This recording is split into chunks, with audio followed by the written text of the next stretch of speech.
If there's impact at one site, I cannot separate out 2 blows at that site. I can only count it as 1. 1, 2, at least 3 large lacerations to the top of the head. I would suggest there are intervening smaller abrasions, which may be consistent with additional impact sites here. Impact sites to the brow, the face, the nasal skeleton.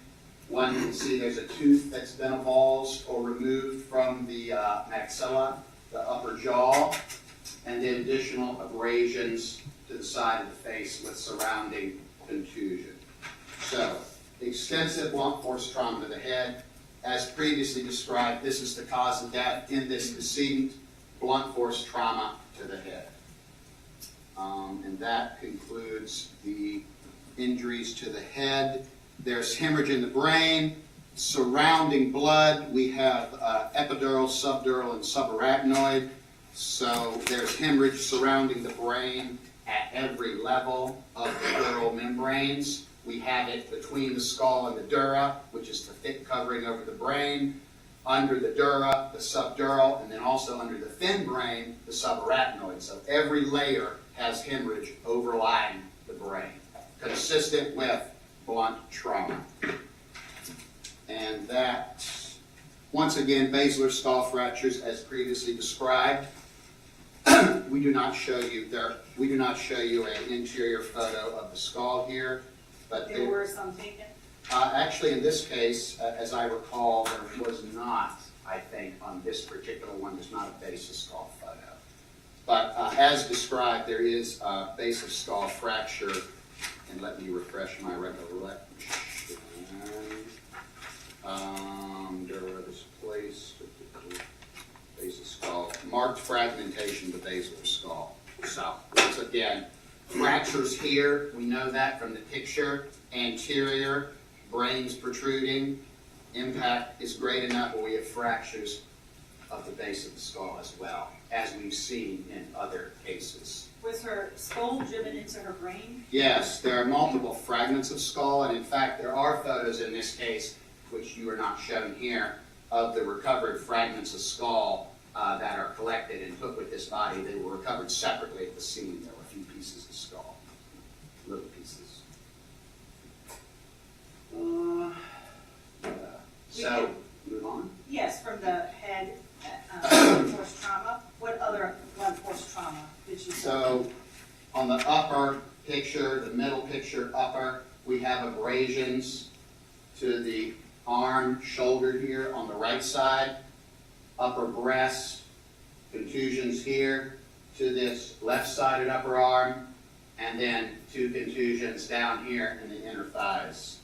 Also, a few small abrasions on the knees, although they're not well illustrated in that picture. There are other pictures of the knees. Stab wounds. Please.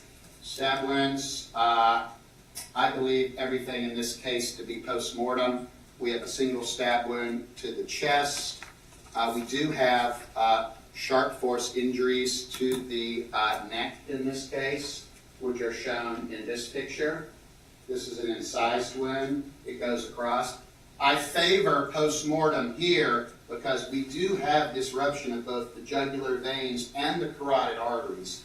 Large caliber vessels. We would expect to see much more blood in this wound area if it was antemortem or perimortem. These are large caliber vessels which should bleed a great deal when they're cut if the person is actually alive with their heart beating. So I would suggest post-mortem for these injuries to the neck. The person was already dead. And defensive injuries on the bottom row, hands, as we've seen previously, contusions, superficial abrasions, all of these consistent with blunt impact to the hands, not any cuts or incisions from a knife on the hands.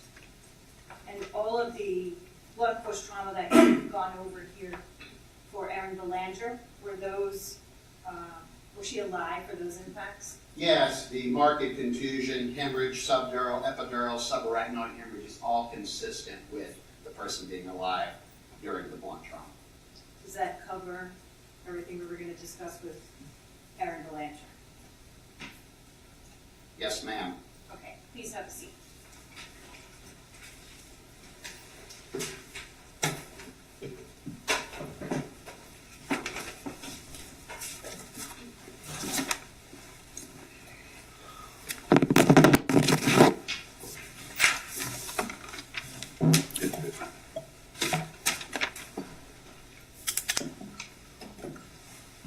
Dr. Fulcher, you testified that all 6 of the victims were alive when they suffered the blunt force trauma. Is that correct? That is correct. Would the blunt force trauma have been painful for each of the victims? Yes. I'm going to show you an exhibit.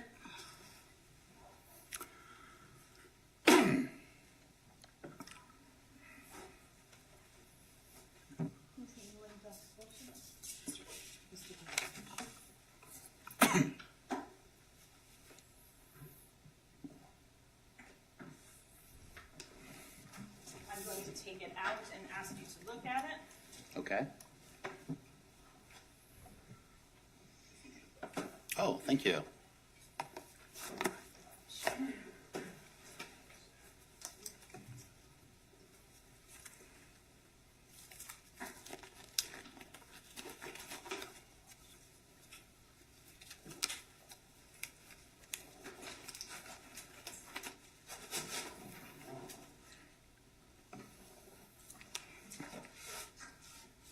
And I'm sorry, I don't think I announced for the record, this is states 25. If you could please pull the back. My question is the blunt force trauma that you saw for each of these 6 victims, is it consistent with it being caused by that bat? Yes, it is. I particularly like the width of this anterior surface here.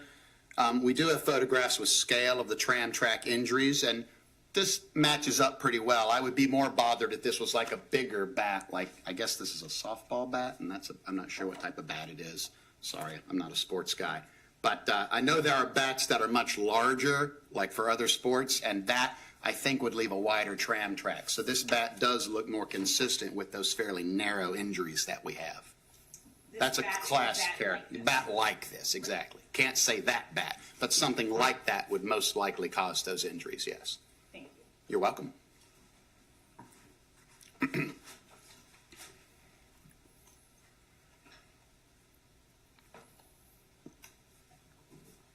now going to show you states 20.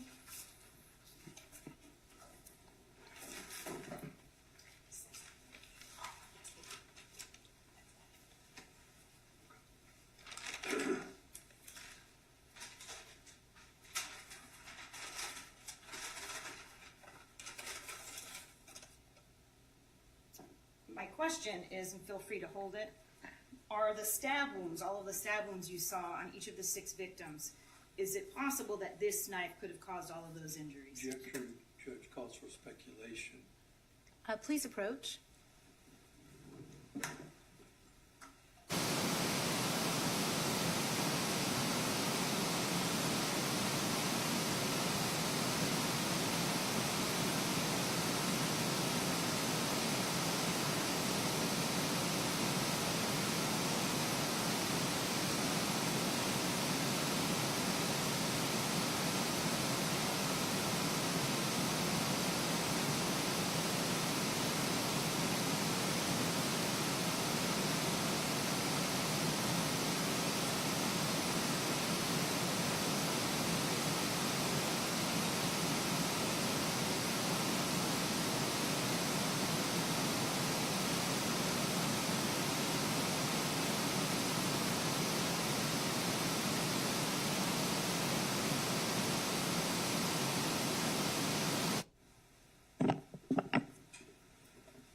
My question is it possible, I'm not saying certainly, you know for certain if that was the knife, but is it consistent with being used in this case to cause all of the stab wounds for each of the 6 victims? Yes. And why is that? So this is a small knife, probably about a 4-inch blade, 1/2-inch wide blade. It's fairly thin. There are some very subtle micro striations on the blade, serrations, but very small.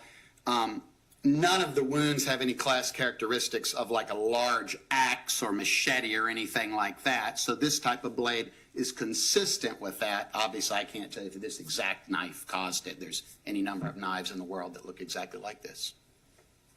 But this is possible.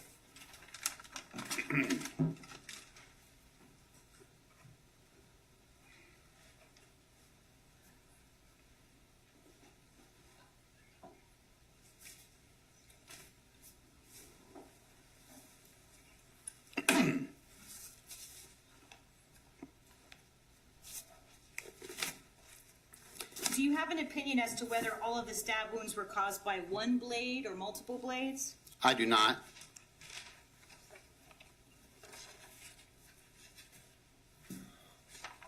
Just one moment, please.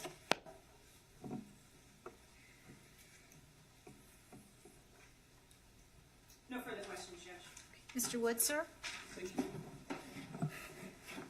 Good morning, sir. Huh? So, I'm going to touch upon a few things that were asked of you yesterday, kind of at the beginning of your direct testimony. So, you've testified to the jury that you did not conduct the autopsies for the 6 victims. That's correct? That is correct. Okay. And it was Dr. Thomas Beaver that did that? That is correct. And he was the medical examiner at the time for this surgery? That is correct. All right. Did you, prior to, well, let me ask it this way. The pictures that the jury has seen of the 6 victims on the 6 different boards, did you take those photographs? I did not, no, sir. And that was Dr. Beaver or his staff? Yes, generally speaking, those pictures are taken in the presence of the pathologist with the autopsy tech present. Okay. And yesterday, I believe you testified that in preparing for your testimony in this case, these cases, that you reviewed those photographs. I did, yes, sir. All right. Is Dr. Beaver, to your knowledge, still alive? As far as I know, yes. Okay. And, okay. Did you talk to Dr. Beaver before providing your testimony? No, I have not spoken to him in any capacity. Okay. And he is no longer a medical examiner in this circle? That's correct. Okay. So, you talked about, well, let me ask you this way. So, you talked yesterday, told the jury that you've conducted 4,000 or 5,000 autopsies in the past. Is that basically correct? That is correct. Okay. In the vast majority of those cases, would it be fair to say that you did when you did testify, let me rephrase the kind of awkward question. When you did testify as a forensic medical examiner, the majority of the time, you conducted the autopsies of those instances? That is correct. Would it be fair to say that it was a small number of instances where you testified as a medical examiner where you did not partake or conduct the autopsies? Yes, the total number is probably less than 40. Okay. And would it be also fair to say that given the option of reviewing someone else's work and providing expert opinions versus actually doing the autopsy, would it be fair to say that you would like to have been the one actually done the autopsies? I think that's generally preferable. Okay.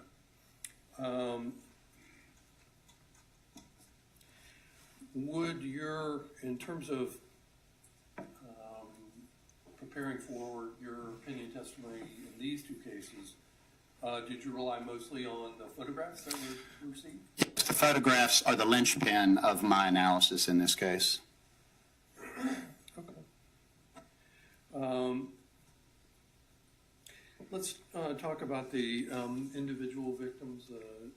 There's 4 that I want to talk to you about. Yes, sir. Anthony Vega.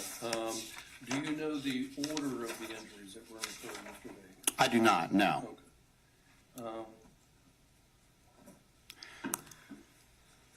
Do you have an opinion as to whether or not in Mr. Vega,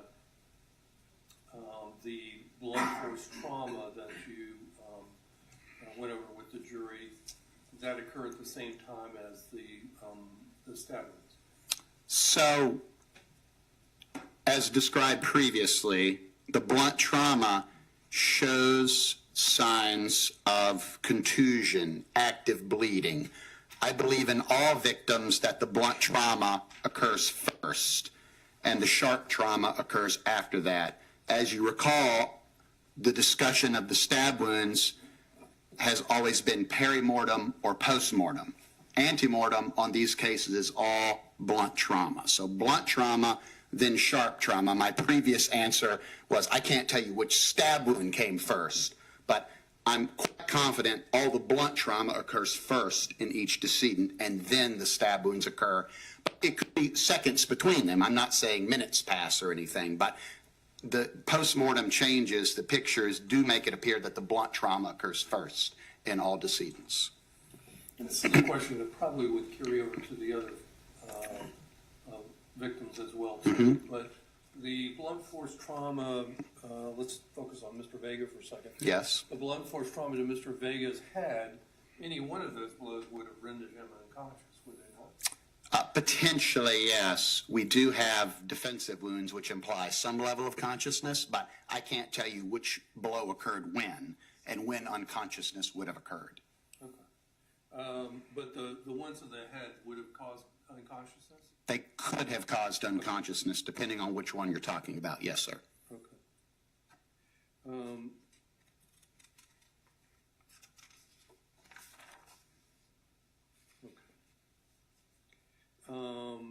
And you do not know if more than one knife was used on Mr. Vega? That is correct. The class characteristics of these wounds imply a non-serrated or micro-serrated blade. Like I said, it's not a large cleaver. It's not an axe. There's no evidence of bony injury underneath these stab or incised wounds. But as far as separating it between all the other knives in existence that look about like that, I can't do that. So there's certainly a possibility multiple knives are used. Okay. And would it, across all of the victims, regarding the stab wounds, it's true that none of the stab wounds were fatal to any of the 6 victims? So there are stab wounds that could have been fatal, but the blunt trauma trumped those. And those were the ones to the neck. Just for clarity's sake,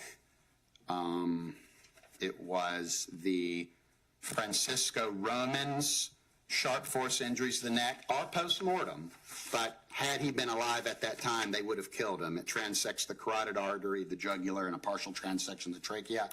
And then finally, the last decedent was the Erin Bellinger, and she also has transection of the jugular veins and carotid. So those two have potentially fatal injuries to the neck, but because of the trauma, the neck wounds didn't matter. So for clarity, none of these decedents died as a result of stab. That is correct. Now, were the majority of the stab wounds, let me rephrase the question, the majority of the stab wounds were post-mortem for the 6 victims? So I kind of have a count and circled there. We're probably 1/3 to probably 1/2 perimortem and the other half postmortem. There's a wide variety of ages represented here. So I would say 1/3 to 1/2 are perimortem and then the remainder. So I guess the slight majority are postmortem, but there are a significant number of perimortem. Okay. Now, you were deposed in this case, were you not? That is correct. All right. And your deposition, let me get the date, was in March of 2020, March 10th of 2023? That is correct. Okay. Now, in that deposition,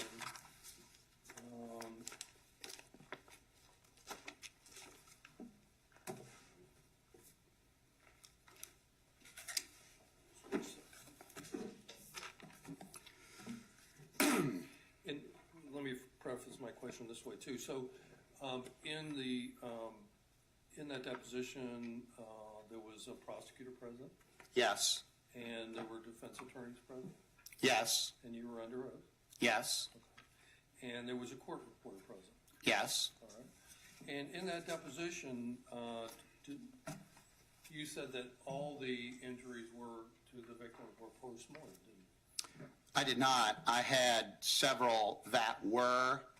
So my count was 60 total stab wounds spread along victims. During that deposition, there were approximately 10, which I sent an email out to both defense and prosecution, suggesting that some of my postmortems probably should have been moved to the perimortem. That was about 10 of the 60. So once again, these are challenging decisions to make because we're talking about a blood pressure of, 20/10 versus 0/0, not physiologic 120/80 blood pressure. So I did move some of them out, yes, but at no point did I say all the injuries were postmortem in the deposition. I had some perimortem there. So,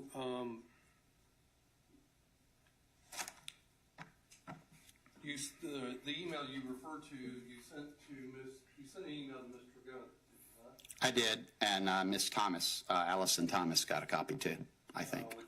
and that was after your deposition was taken, That's correct. after you were sworn to tell the truth in your deposition. That's correct. All right. And what led you to send that email to the state about your analysis of the stab? I was looking at the pictures and thinking about what I said and realized that I probably, in the interest of time and getting the deposition done, there were a couple that I moved into the postmortem that I probably should have called out and said were perimortem. Once I said about 10 out of the 60. So I felt like my initial analysis was probably incorrect. Okay. And when did you, how long after your sworn deposition did you come to that? I believe it was that evening or the next day. I was reviewing the photos and thinking that I probably should have called out a few of these as perimortem.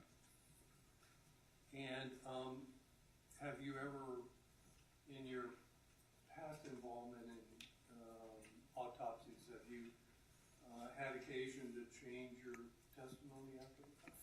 I have. Every now and then you'll say something, and in retrospect, you'll realize that when you're on kind of, I don't want to say the knife's edge, but when you're on a decision that's very difficult to make, sometimes you make it, and in retrospect, you decide, I probably should have gone the other way on that particular one.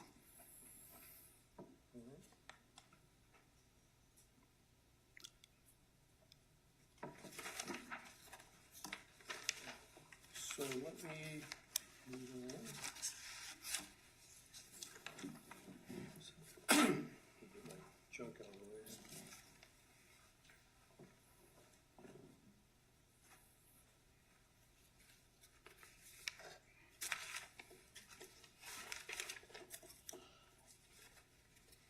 So let me also ask you,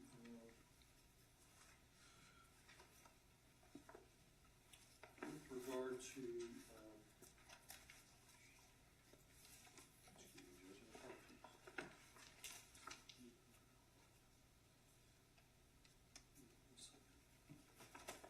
some additional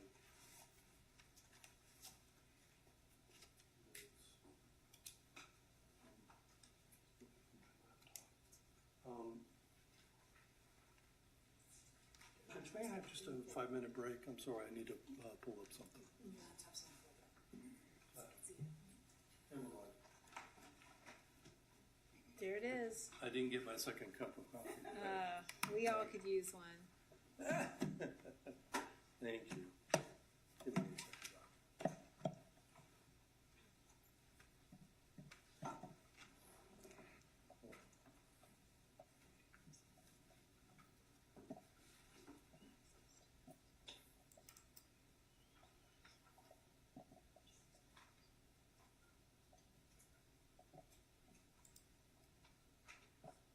There we go. Thanks for hanging in there, Doctor. Oh, it's no problem at all.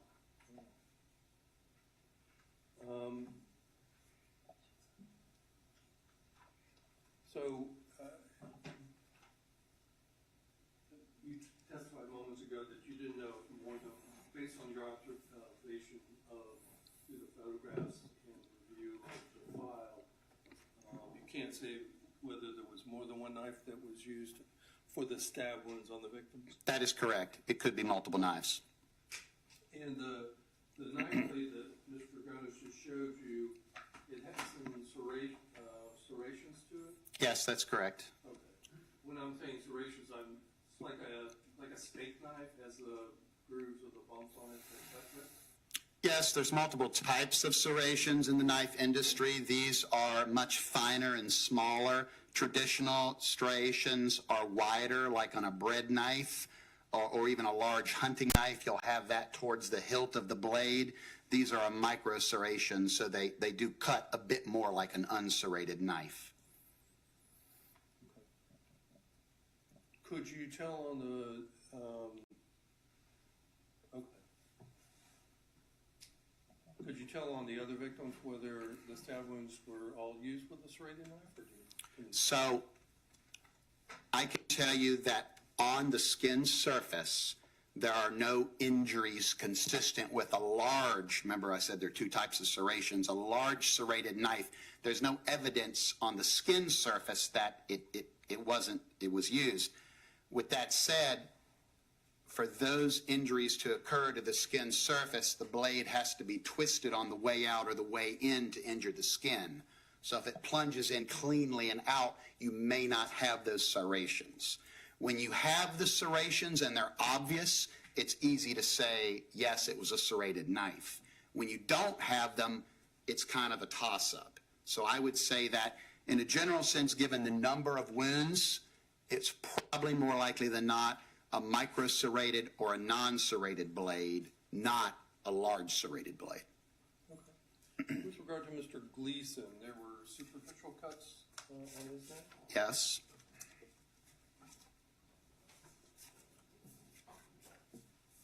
Let me get to Gleason. Yes, Okay. And again, those wounds would not have caused his death? correct. Okay. So, and then, Mr. Gonzalez, Roberto Gonzalez. Yes. I'm sorry, Mr. Gleason, again, the blunt force trauma to the head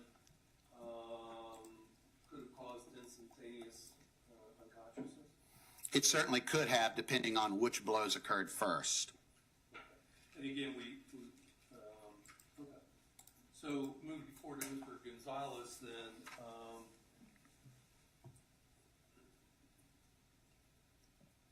his stab wounds would have been post-mortem? We have some perimortem and some postmortem. Stab wounds to the left chest called out as perimortem, the abdomen postmortem. I have a few circled on the chest as perimortem. They are medial to the nipple. And also there's 4 or 5 on the abdomen that I have called out around the umbilicus, that the belly button, that are perimortem. But there are quite a few postmortem as well. So a mixture, probably half and half.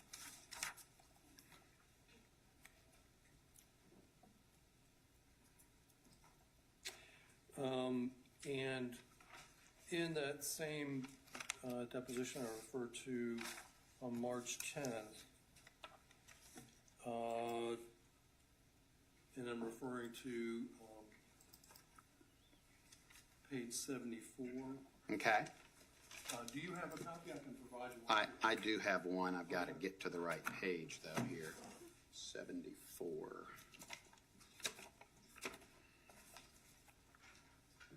That might not be the right one. Hold on. 74.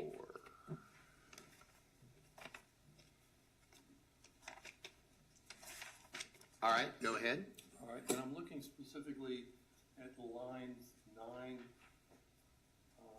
through Okay. All right.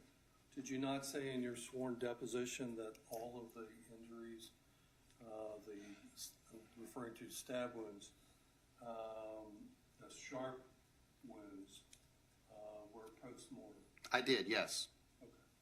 But today you're saying that some are now paramortem? Correct. Okay. And is this part of the group that you contacted the state about after your deposition? That is correct. And then changed it to paramortem for some of them? Some, not all. Now, again, perimortem is someone is in the process of dying. It's a close to death. That is correct. The definition is close to dying. Okay.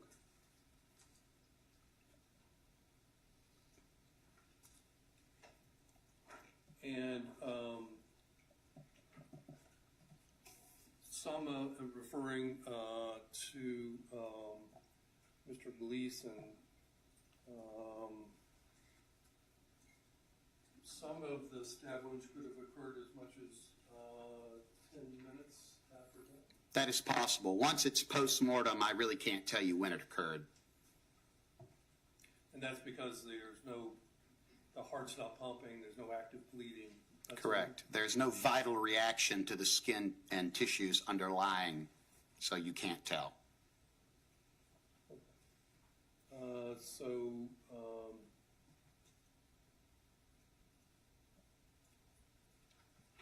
Regarding Miss Nathan, Michelle Nathan, Yes.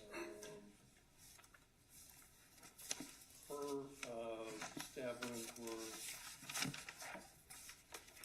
post-mortem? Hold on. Let me see what I wrote down. Nathan. Yeah.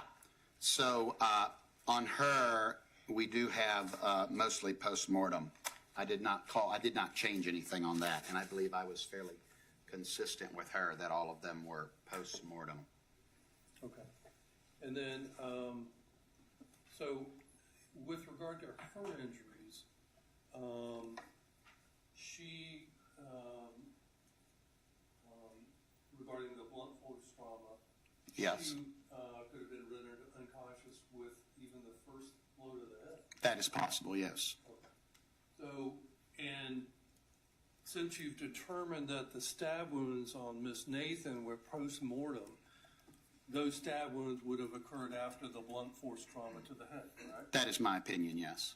And so with regard to Miss Nathan, once she became unconscious to a blow to the head, she would not have been capable of speaking.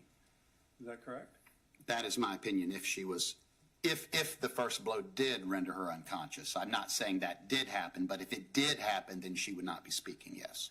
And once she was unconscious, there would be no way that possible that Miss Nathan could have said the words, "Please don't kill me." That is correct, if she were unconscious.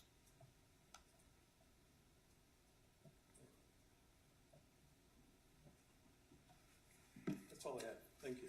You're welcome. Thank you.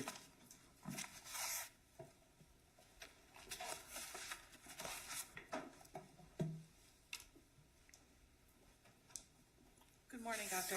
Hello, ma'am. I'm Beth Sammons. We haven't had the pleasure of meeting. I represent Troy Victorino. Thank you, ma'am.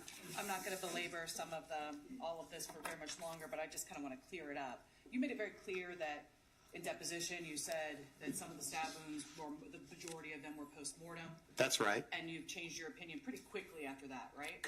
Yes. And you corrected that opinion and you told everybody about it. Yes, I realized I'd made a mistake and corrected it. Certainly. So I think because you made a mistake and because you're relying on photos, would you agree with me, and I think you've said it several times, calling a perimortem and calling it post is a close call? Very close call, yes. And in particular, in this case, obviously it was a very close call for you because you prepared for that deposition Yes, it was a close call. and you prepared for testimony That is correct. and you reviewed the same photos. I did. And in one moment you felt one way and in one moment you felt another. That is correct. It's a judgment call. So this is very, very close line that could have a differing of opinions depending on who's looking at these photos. Yes, that is correct. Okay. Because perimortem, as you said, by its definition, is near death. That is correct. Perimortem could be seconds from death. That is correct. Very low blood pressure. That is correct. Blood is not, coming or hemorrhaging into the wound. That is correct. So they would likely be unconscious. Yes, most likely. Yes. And unconsciousness, once again, we've talked about unconsciousness. You are not aware of what is happening. That is correct. That's the definition of it. You have no consciousness. Correct. You are not feeling pain in that manner. Once you're unconscious, yes, you would not feel pain. Once you're unconscious, you are not feeling pain. So all of these are perimortem or postmortem, where the infliction of pain and the feeling of pain are not happening. For the stab wounds, yes. Thank you.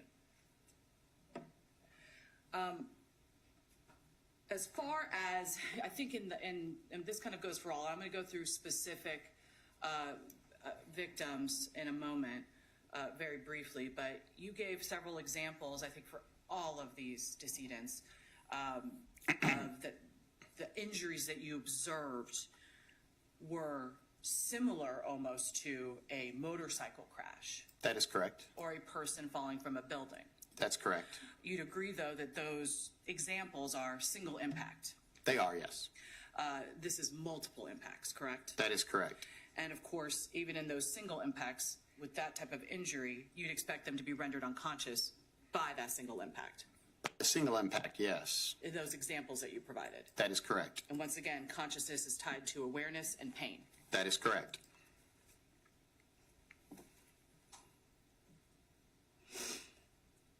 I want to go to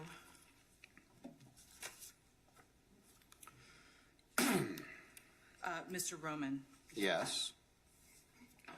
And of course, Mr. Roman, you indicated, I believe, 5 to 6 impacts. That's correct. Some of them, obviously, some of them were very severe, hinge fractures. Yes. Any one of those impacts could have caused unconsciousness. That is correct. But overall, you'd agree with Mr. Roman that his injuries were close in time to one another. The impacts. I think you'd have to define that. I can't tell you. Based on the appearance, I would say they're generally at or near the same time, but I can't break it down into seconds or maybe a minute. I can't be course. that exact. Well, no, because you weren't there. I weren't there, yeah. Yes. I was definitely not there. You were not there, so... I wasn't there, sorry. You can't reconstruct what occurred here with an autopsy. Yeah, we can just say that the appearance of the injuries appear similar in age. They appear similar in age, meaning they could be in close succession to one another. That is correct. And especially considering that there's post-mortem sharp force injuries, which are the stab wounds, that were post-mortem, you would consider that to be, that would have all occurred within the same event. Could you? I know, I said that a little weird. Once again, it's morning, but the post-mortem injuries Okay. occurred in the same time frame as the blunt force injuries, because you indicated, I believe, that there was perimortem as well. Yeah, so the perimortem is very easy to say. There's a head injury, you are dying, it takes several minutes to die with these injuries due to the bleeding in the brain, and then there's a stab wound that's at that time. The postmortem, however, it's been my opinion that once you get past that certain point and there's no vital reaction, it could be a minute or several minutes or 10 minutes. I can't really tell you. I want to kind of clarify that a little bit, because you said it could take several minutes to die from these impact injuries to the head. So you might be unconscious quickly, but you might take a few minutes to die depending on the severity. Some of these decedents you might expect to die a little quicker, but some of them might take a little longer, yes. So you're indicating, because I think that, I believe, did you review your deposition? I did. I believe that you characterize most of these injuries, and some of them much more fast than others, and we'll get to those individuals, but that it would have... Can you slow down just a little bit for us? But that it would have been within a matter of a minute or two. Yeah, a minute or two is reasonable. If we're saying a minute, 2 minutes, that would be reasonable, yes. But unconsciousness could be immediate. Yeah, absolutely. Okay. And of course, his injuries, especially those blunt force injuries to his head, you're not coming back from that. He would have been rendered unconscious and died. Yes, in all decedents, these injuries are quite significant. Every single one is an incredibly catastrophic injury that would cause immediate unconsciousness and quick death. I would not say every single one. There are some, particularly to the orbit, the face, the jawbone. So the ones that break the calvarium, the skull, create basilar skull fractures, yes. Many of the victims do have injuries to the face lower down where those might not create unconsciousness. So I would not say all impacts would cause unconsciousness. That's not correct. And but in Mr. Roman's case, going back to Roman because we're not finished yet, there was fracturing of his frontal sinuses, correct? That is correct. You would expect to see aspirated blood, would you not, if he were alive at the time that occurred? So, Madam Court Reporter, are you having a hard time taking this? I just a little bit slower. She's having a hard time, Ms. Simmons. And we have to ma'am. have a good record. Understood. Thank you. Would you expect to see aspirated blood if he were alive at the time of the impact to his frontal sinuses? Possibly, yes. I wouldn't say absolutely. That blood would have to get there through the basilar skull fractures, or potentially the damage to the teeth. So it is possible, but I don't think I can say absolutely one way or not. But you do not see aspirated blood in Mr. We did not, Roman. no, we did not. So that's not present here. It's not present, correct. Moving on to Mr. Gonzalez. Yes, I believe that Mr. Wood did already discuss Mr. Gonzalez with you. he did. However, would you agree that in Mr. Gonzalez's case, his death was quicker than the others? I can refer you to your deposition if you need to refresh your recollection. Yeah, do that. What, Page 97. 97?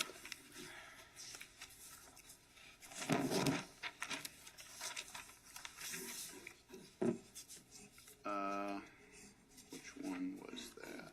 Inflicted, there's contusion. Page 97.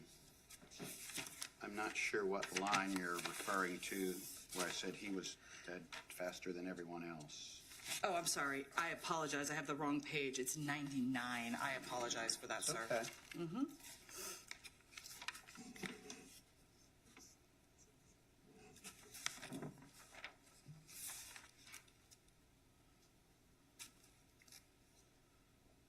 Yeah, I did say that. So you would think there would have been a significant amount of breathing, there'd been more blood in the airways. So I presume this person probably died quicker than the others, yes. Because of what we just talked about, there was no blood in the airways. He was not breathing any blood at the time of these impacts. That is most likely, yes. Yes. So in your indication, he would have, that's what your opinion was when you were deposed. That's correct. Okay, thank you. I think even in page 92, if you need to refresh, you said that his death would have been in seconds. Yeah, depending on when those injuries occurred to the skull, but yeah, if you assume that those injuries occurred at or near the same time with the depression of the frontal bone, as we saw, and in that case, yes, you would be seconds would with be that seconds. injury. So we're talking about consciousness and death being quick for Mr. Gonzalez. You would agree with that? Yes, given those injuries. Moving on to Ms. Belanger. Let Okay. me know when you're ready. Thank you. Go ahead. I think you would indicate that I just want to clarify, because we've talked so much about postmortem and perimortem, her stab wounds were all postmortem. That is correct.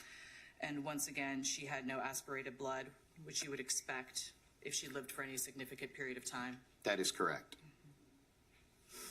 And her defensive wounds, I think that you characterized in deposition as not as significant as the others.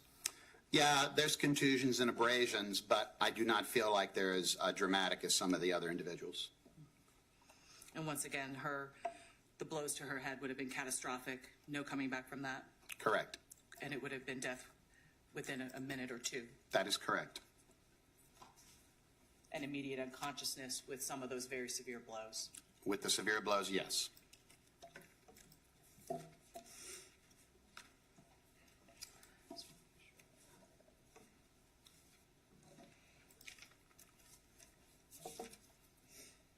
Mr. Gleason, I want to talk to you about a little bit. Okay? Mr. Gleason, in your opinion, you cannot say if the blows to his head came from behind him or in front of him. That is correct. And once again, he had a sinus fracture with no bleeding in his lungs. There is a hinge fracture which would have gone through the sinuses, and yes, there's no hemorrhage in the lungs. Indicating he was not breathing at the time of that fracture. Breathing in blood. So there's hemorrhage in the fracture space. So there would have been, he was alive when the fracture occurred. I think what you're asking is, did he breathe in blood after the fracture? And Yes. that is correct. But during the fracture, there was blood present in the wound. But you didn't see any foamy blood fluid in his respiratory tract, That is correct. which indicates that this was very quick as well. Yes, yes, could have been quick with that blow. There's no evidence of any blood deep into his lungs. That is correct. And once again, this basilar skull fracture that was inflicted upon him would have been catastrophic. Yes, these injuries are very significant in him. And once again, that could cause instant unconsciousness It could, yes. and a quick death. It could, yes. Just give me one moment, please.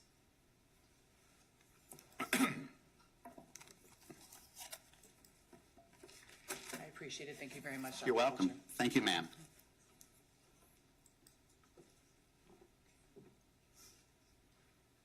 No redirection.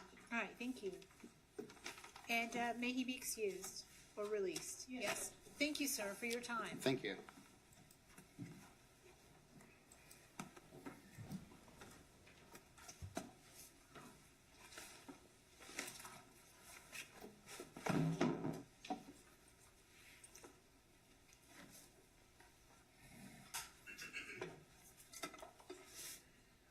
Thank you.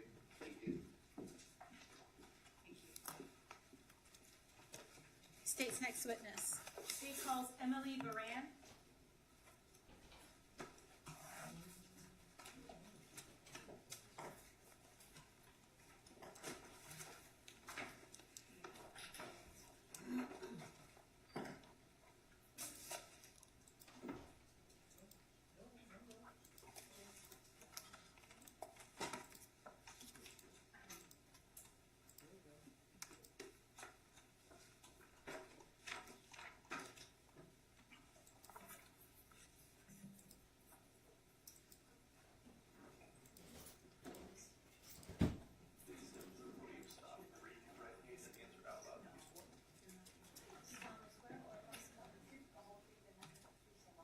I do.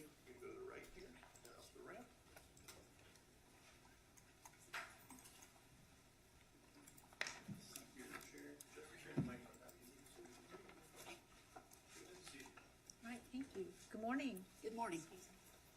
Mr. Gonis. Thank you, Judge.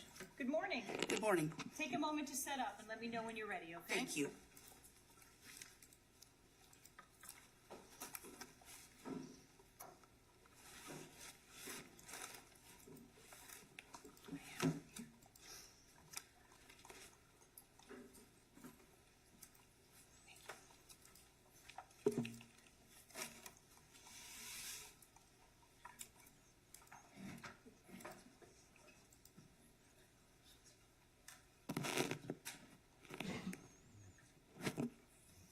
Ready? Yes, ma'am. Can you please state and spell your name for the record?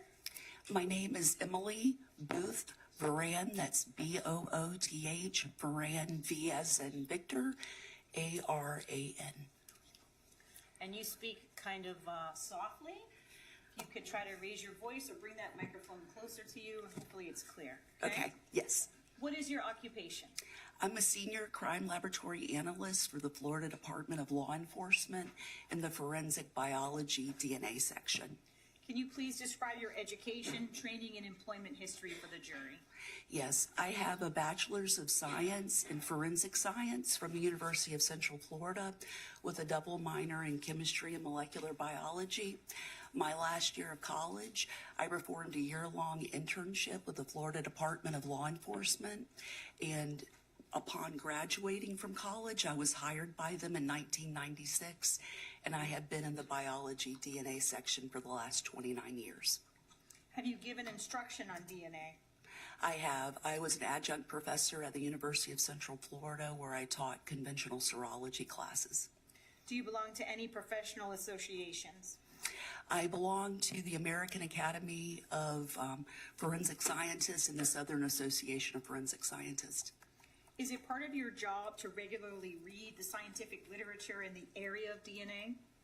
Yes, every year we have to have continuing education to make sure that we're current on what's out there. So as part of our requirements for our lab to be certified, we are expected to stay up on new technology, go to meetings, things of that nature. Have you been qualified before today to offer opinion testimony in DNA? Yes, I have. Approximately how many times? It's over 130 times. I quit counting. What circuits? Just if you could name a few circuits in the state of Florida. Many circuits in Florida, Central Florida agencies as well as North Florida agencies. I've testified in Key West. I've testified in military court all throughout the state of Florida. Tell the jury, what is DNA? DNA stands for deoxyribonucleic acid. It's the genetic blueprint of life, and it is determined at conception. You get half of your DNA from your mother, half from your father, and you have a unique DNA profile that is unique to you and an identical twin if you have one. So DNA is unique to you, but if you have an identical twin, they would have the same identical DNA. What types of DNA testing are there? Well, there's various methods, but we use short tandem repeats in forensic DNA testing, and that is a form of polymerase chain reaction. It's been used since the mid-90s, and it's being continued to be used. How is it different from mitochondrial testing? Mitochondrial DNA testing, we don't do that kind of testing in our lab because it's really prone to contamination. And the standards for setting up a mitochondrial lab are a little bit different, and it's not always needed. But mitochondrial DNA testing can be very good if we're not able to get results because they can do something in their skill set that we're not capable of. What do you mean prone to contamination? Mitochondrial DNA testing, the lab has to be set up in a certain way to prevent contamination, meaning the most obvious type of contamination would be handler to evidence. Like I have to take precautions when I work with evidence. I have to wear a disposable gown, tie-back gown, hairnet, gloves, and change repeatedly so that I don't contaminate the evidence with my own DNA. So that's what I mean by contamination. You just have to be very stringent to make sure you're not contaminating. So FDLE just doesn't do mitochondrial DNA testing, but other labs do it. Yes, and in this particular case, I had to send out some evidence to another private lab that did mitochondrial DNA testing so that it could be used. In this particular case, what type of DNA testing did you do? I did short tandem repeat, or STRs is the acronym. What are population frequencies and how are they used in your field? In population genetic frequencies, each of the markers that I look at are the genetic markers that we're looking at in forensics to compare unknown samples to known standards in the case, have individual frequencies. In population genetics, we can use that to apply some kind of weight. If I get a match to an item, if one unknown profile matches somebody involved in the case, what does that match mean? And the way that I'm able to use population frequencies is I'm able to use each individual frequency of each marker and then multiply those together to get a statistic of how common or rare that profile would be in the population so that I can know, is it a rare occurrence or is it common? What is serology? Serology is the study of bodily fluids. What is forensic biology? Forensic biology is just a term to incorporate serology, the identification of bodily fluids, as well as DNA testing in a discipline. Are there limits to DNA testing? Yes. With medical samples, like when you go to get a blood drawn in a hospital to get all these tests done to see if you have a disease or to see what's wrong with you, they're taking a pristine sample. They've got as much blood as they can get out of you. But in crime scenes, you're restricted to what is left, what is on physical evidence, what's left behind. And in Florida, we have environmental factors that can break down or degrade DNA, such as a hot Florida summer, a lot of rain, UV light, things of that nature. And you are limited by the amount of stain that is deposited on an item. We can't control that. So I don't have unlimited supplies of unknown sample to test like you would if you went to a hospital and then got poked with a needle repeatedly. What are the different results that are possible for your testing? Well, I can get a result. I can get a single source profile, which means, oh, we have an unknown person here. Or I can get a partial profile, which is still information, is just less information because the sample was degraded or was scarce. I can get no results, and I can get results that indicate more than one person, which we call a mixture. So if I see a profile that indicates more than one person, that is what we call a mixture. So it means more than one person deposited their bodily fluids on that stain. Is your lab certified? Yes, it is. Do you undergo proficiency testing? I do. Was your lab certified back when this crime occurred in 2004? Yes, we've been certified since the early 1990s. Tell the jury, what is a chain of custody and how is it maintained in your lab? A chain of custody is, for a better word, it is a way of tracking evidence the minute it comes into the laboratory in a sealed condition, because in order for us to take evidence from local local law enforcement agencies, it needs to be in a sealed condition so that I know that this evidence was not tampered with. So in order for it to come into the laboratory, it first has to be collected by people from the local law enforcement agencies. They need to document and put into containers and seal it with their initials to make sure that it is kept in an uncompromised condition. So that is what is meant by the chain of custody. And when it comes into the laboratory, we get a unique FDLE case number, an identifying number, and it is tracked through the system and locked when it is not being tested. Can anything make DNA change? DNA is not going to change into something else. If anything, it's just going to degrade over time, depending upon this, the amount of sample and such. But it's not like DNA is going to magically appear, change its mind and turn into something else. It is what it is. It just depends on how much information we're able to get from unknown samples. We're going to now turn to this case. Were you involved in the testing of evidence in this case? Yes, I was. Approximately how many items in total did you analyze for these murders? It was over 250 items. Over 250? Yes. Were some of those items labeled as being recovered from the Telford home, Yes. from the Fort Smith home, Yes. and from the White Expedition? Yes. We're not going to discuss most of them today, but we are going to discuss a few, okay? Okay. Did you receive DNA standards for the 4 suspects in this case? I did. And that would be Victorino, Hunter, Salas, and Cannon? Yes. And also for the 6 victims in this case? Yes. Tell the jury, what is a standard? A standard is a DNA reference standard is a sample that is taken from people involved in the case. It can be blood, it could be hair, It could be saliva, oral swabs from inside someone's mouth. And basically, I'm running the same type of testing that I would run on unknown samples on these reference standards to generate a table of information for each of the people involved, their reference standard. So I know what their DNA looks like as far as what we're looking at in forensic DNA testing. Were you able to get a full profile for each of those standards, for the 6 victims and for the 4 defendants? Yes, Did you then take those profiles and compare them with any DNA you were able to obtain from the various items of evidence that you were asked to analyze? I did.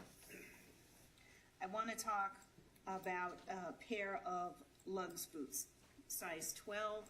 They are already in evidence.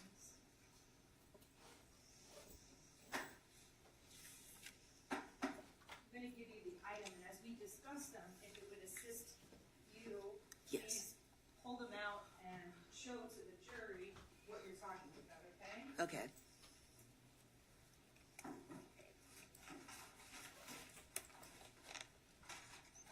And this is States 32.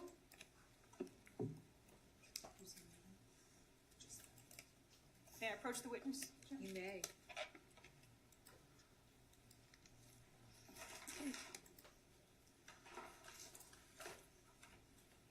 I'm still trying to get the gloves on, sorry. Do you need bigger ones? Yes, please. Sure.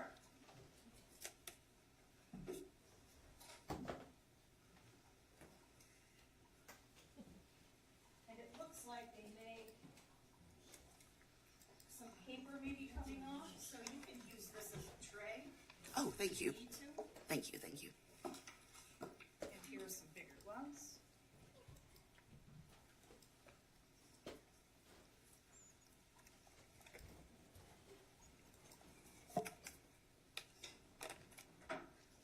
Do you have what you need? I do. These gloves. Well, I'll leave them here just in case you need to change any. It's just hard to put gloves on sweaty hands. I feel like Mickey Mouse. Take your Not time. easy. And if you need a tissue to wipe your hands, let me know. Okay, okay. Okay, I'm ready.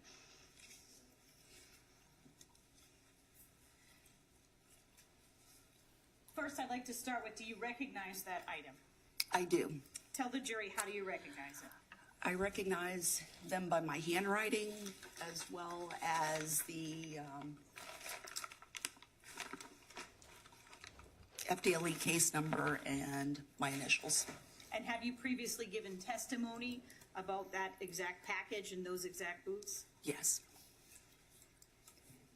If you could, please walk the jury through your processing of the boots and your results.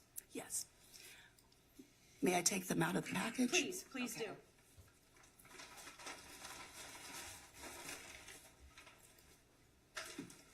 And if you want to use that tray, the top, the box top, you're welcome to. Yes.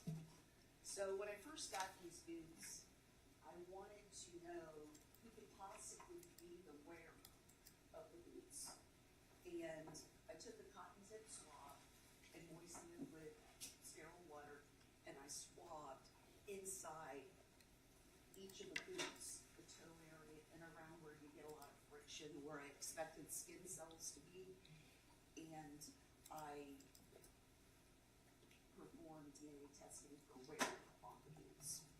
I also looked at them visually for the presence of red brown staining, and I was able to get positive chemical indications of blood on the boots. And so I labeled them and gave them the stain numbers so that I could further test them.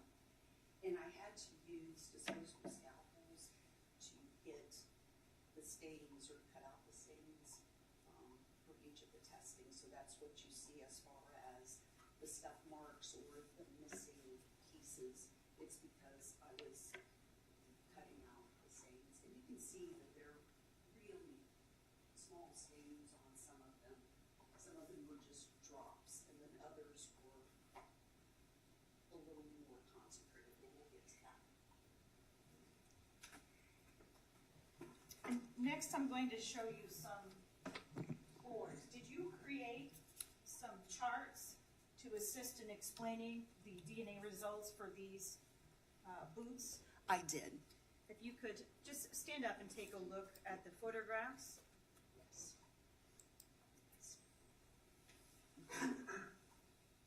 Yes, this represents what I have.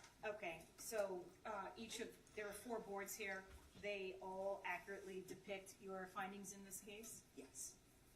Is there any objection from council? No objection. No objection. So admitted.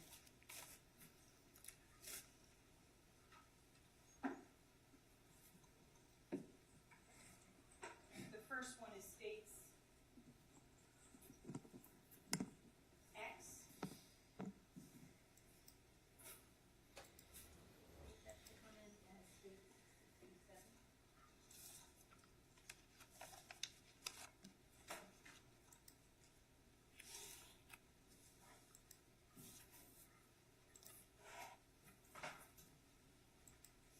Next is states Y for ID.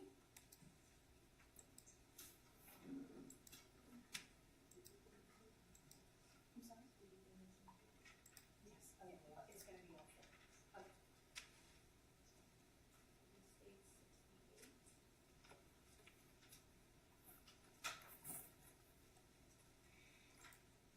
Next will be states Z for identification.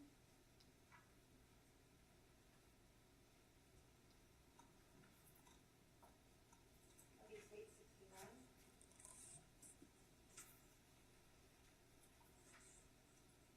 Next one will be, it's AA. This will be state 7. If there's no objection, I can move in the rest of her exhibits. No objection. I have 3. No objection. So admitted. Next will be BB.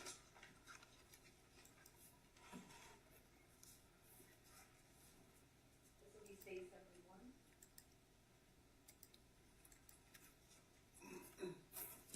Next is CC.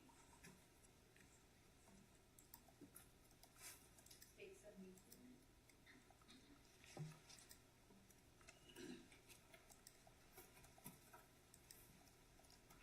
Next is DD. 73, state 7.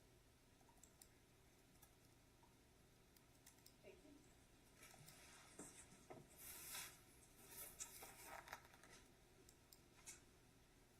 Ms. Moran, what would be easiest for you? Are you able to just use your charts and the boots, or will you need your notes? I have what you have with some of my notes, my reports, so I could just go back and forth. Okay, what I can do then is I'll leave it up here so that you can sit down and use your notes, and then That you would be can wonderful. stand up when you need to. And we should have a pointer for you. That will make it easier for you, okay? Sure, thank you. So we're still talking about the lugs boots. Yes. If you could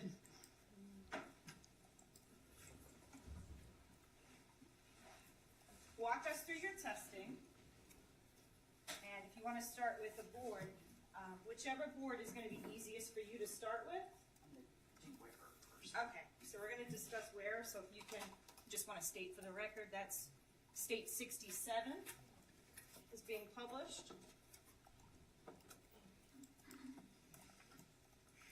Okay, how's that?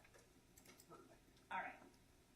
And so what this is this is the table of information I was telling you about earlier. We create DNA reference standard profiles for people involved in the case so we can compare them against unknown samples to see if there can be any conclusions drawn. This is Mr. Victorino's profile, his DNA profile for forensic purposes. And when I swabbed the inside of these boots for wearer, I got a profile of a mixture. And I need to read directly from my report so Certainly. I don't misspeak. And as you're getting ready to do that, tell the jury, what is, when you say wearer, is it just what you're saying to try to determine who was wearing the Yeah, shoes? as I was originally talking about earlier, I swabbed inside these shoes for possible wearer. Because we wear shoes we would expect to find our DNA profile on our shoes or sneakers, especially if it gets sweaty, over time. So anyway, I compared Mr. Victorino's profile against the wearer results of the shoe, and he was the major contributor, or the major profile to the wearer results. But it was indications of a mixture, but he was the major contributor. So does that mean there was a mixture? Yes, there was a mixture. And we see in the middle column, there's some black and some red. What does that mean? I just tried to make it easier for a visual. This is a mixture. When I told you there was more information than one person, there's indications for us that this is two or more individuals, which is why you see extra pairs of numbers or more numbers listed here. But I did the font in red on the mixture so that the jury could follow his profile all the way down the wearer of the shoe, and he was the major profile that I could pull out from this mixture. So it is consistent with him being the wearer of the lugs boots. And I see you just have Mr. Victorino, his DNA up here, but did you compare the wearer DNA that you were able to retrieve from the inside of the lugs boots with all of the known reference samples? Yes, but it was him. Okay, understood. Does that cover everything with this board? Yes. So now you tested trying to find wearer DNA. What is the next step that you take? And I'm gonna put up 68, state 68.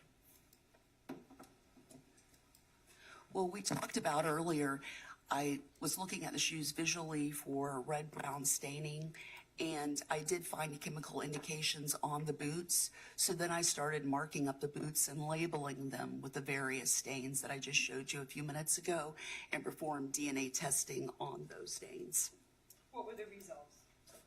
For this particular one,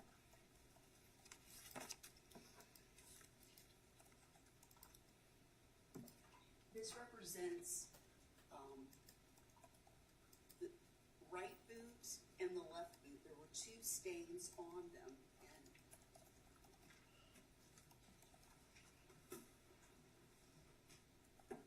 put my gloves back on. Sorry.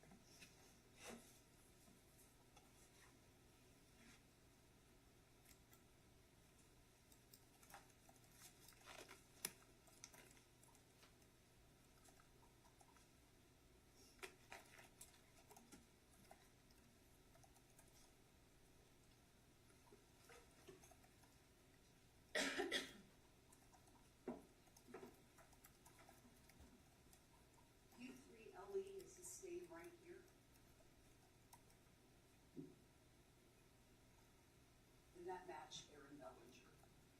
That is her blood. Q3 right B, there was a stain here. That was Erin Bellinger's blood too. And that is exactly what this is showing, so you don't forget. Q3LE, the stain I just showed you, that's Erin. And Q3RB right here, that stain is Erin. Thank you. Does that cover everything with this board? Yes.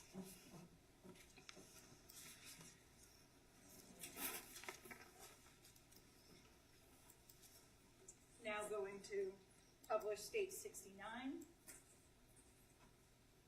You could continue telling us about your results. Yes. What are we looking at here on the board? We are looking at the left boot stain C.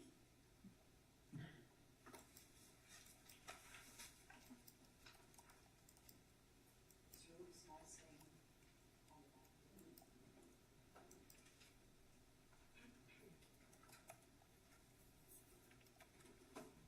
And it was really a small stain, so I was only able to look at some of the markers because it was so scarce. But at those markers, if I may read from my report. Please. Okay.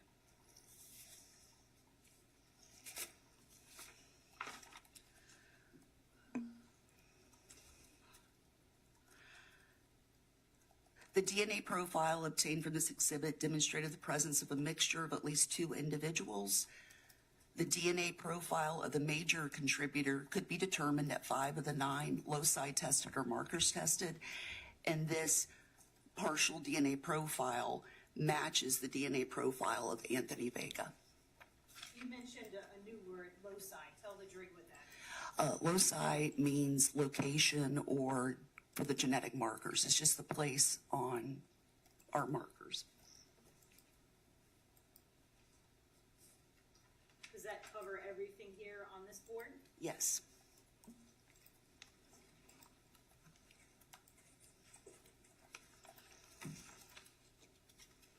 I'm now going to publish States 70. You could use this to continue telling us about your results. Yes.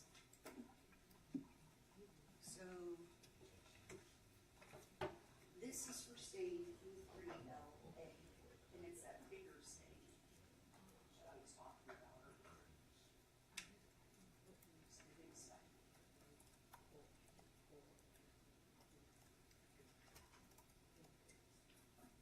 Anyway, when I performed DNA testing on that, if I may read from my report, just so I don't misquote myself.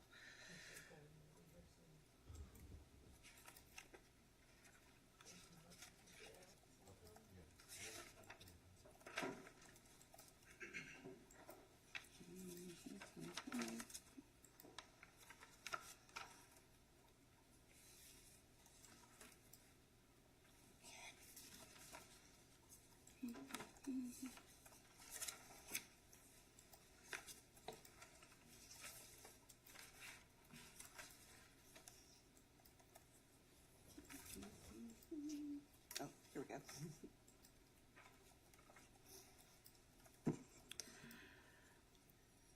The DNA profile obtained from this exhibit demonstrated the presence of a mixture of 2 or more individuals. The DNA profile of the major contributor could be determined.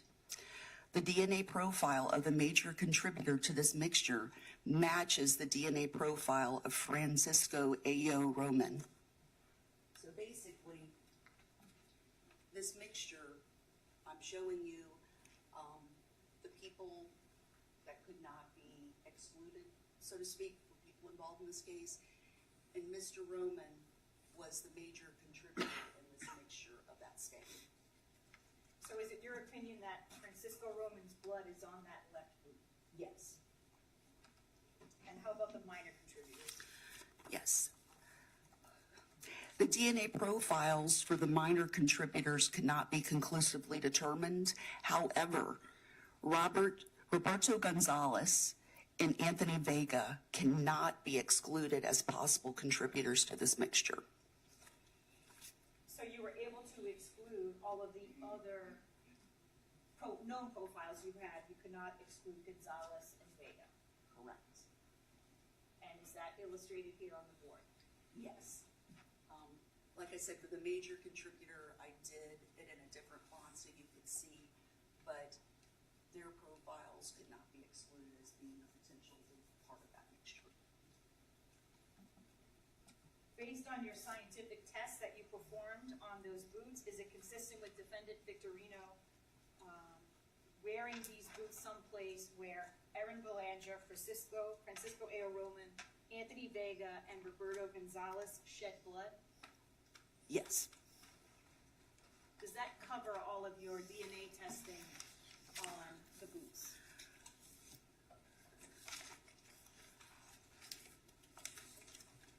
Yes, it does.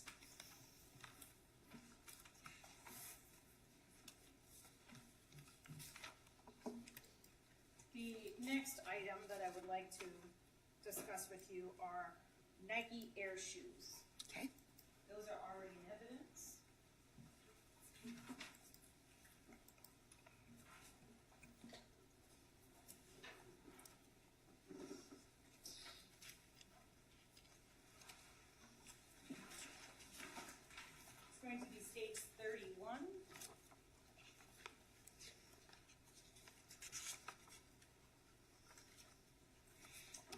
through the same process, just to be sure.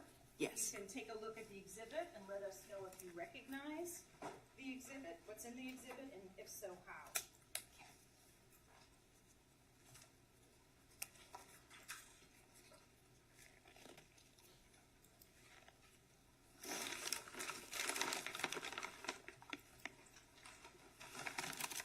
I recognize the evidence, and I also recognize by my FDLE case number, my initials. I placed up here, I've published State 73. May I take these out? Please, Okay. using the board, thank you, Mr. Shane. Using the board here and the shoes, whichever is best for you to explain your testimony to the jury. Walk us through how you process these, and your results. When I got these shoes, I noticed that they had a really strong smell of laundry detergent.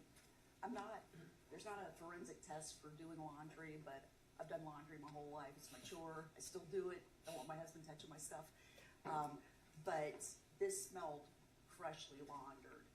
I swabbed the inside of the shoes to try to determine possible wearer of the shoes. However, I got no results, which if they'd been laundered, I'm not surprised.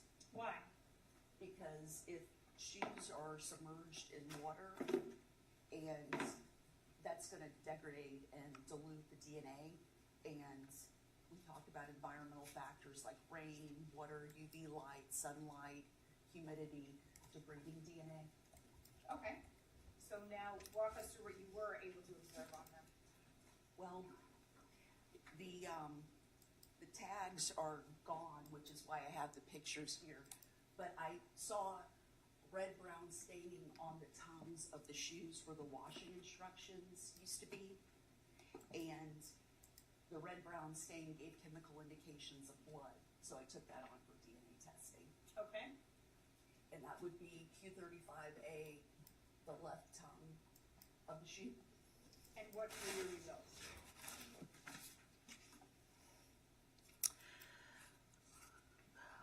Analysis of exhibit Q35, tongue of left shoe, gave chemical indications for the presence of blood. They demonstrated the mixture of two or more individuals. The DNA profile of the major contributor matches the DNA profile of Anthony Vega. Anthony Vega, okay? Yes. And is that demonstrated there in your board? It is. We see this mixture on the left shoe. Again, and I have Mr. Vega's profile for your reference, and I have him in a bluish color so that you can see how he appears all the way out through the mixture. And then Miss Nathan, I wasn't able to exclude, so I included her profile as well. Okay, and when you say you couldn't exclude Miss Nathan, does that mean you did test it against all of the other known profiles, and you were able to exclude everyone except Mr. Vega, of course, and Michelle Nathan? Correct. So with hers, I couldn't exclude her, so she's possibly present. And why is that? Because the sample is so dilute as far as providing additional information of the minor contributors.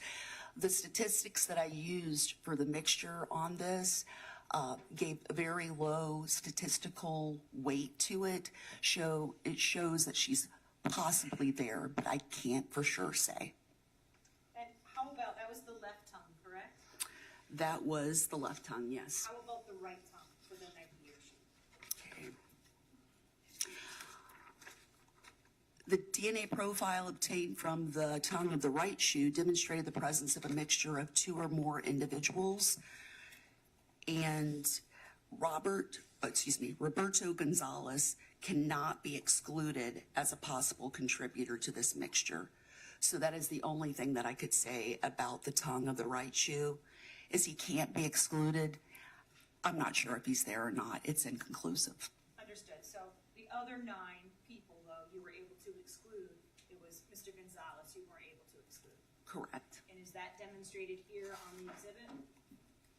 Yes, it is.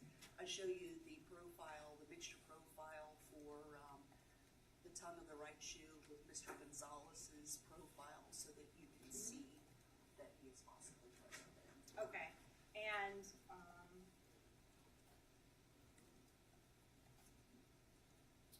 that's all I have, thank you.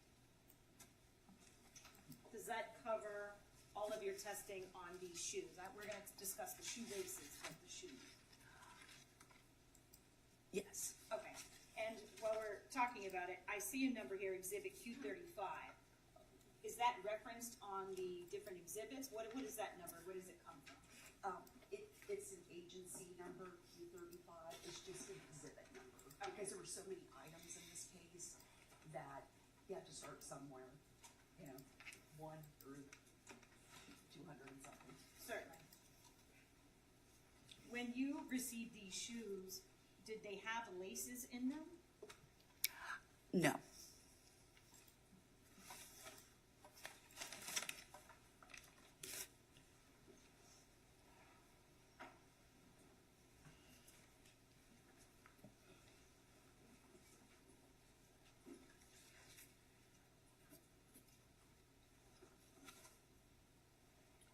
Shoelaces.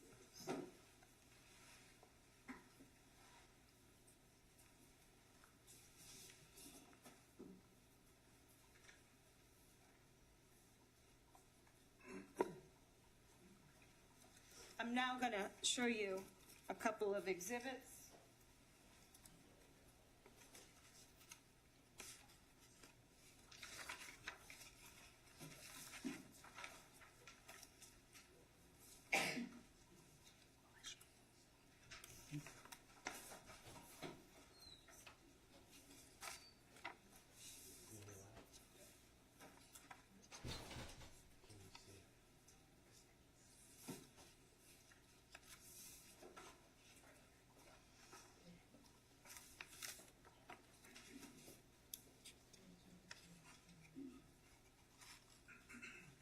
I'm going to show you states 34 and states 35.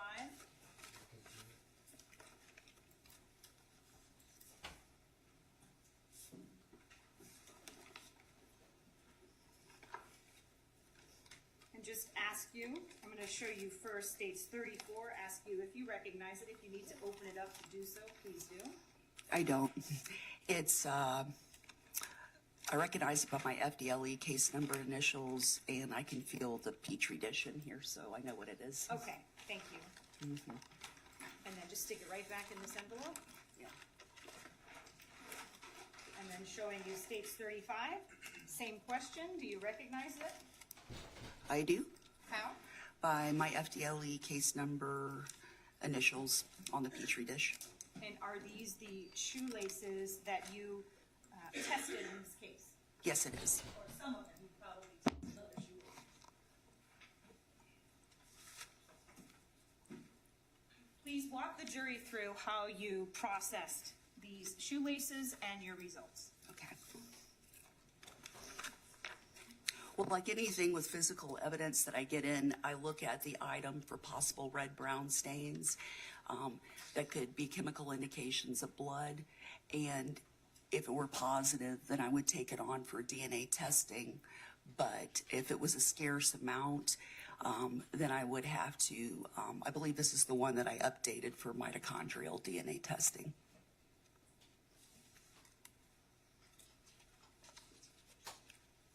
And what were your results?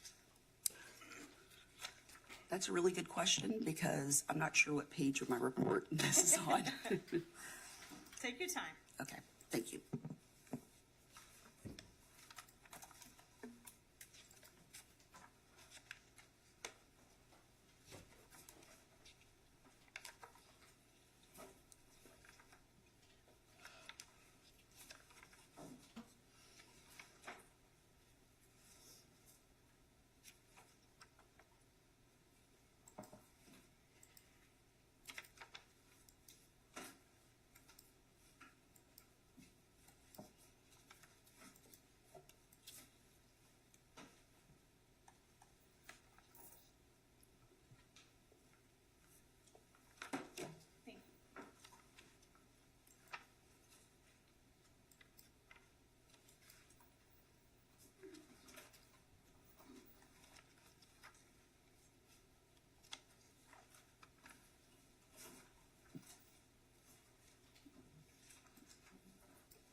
know the Q1 number, right? It's Q1A and Q1B. I don't know if that will assist you.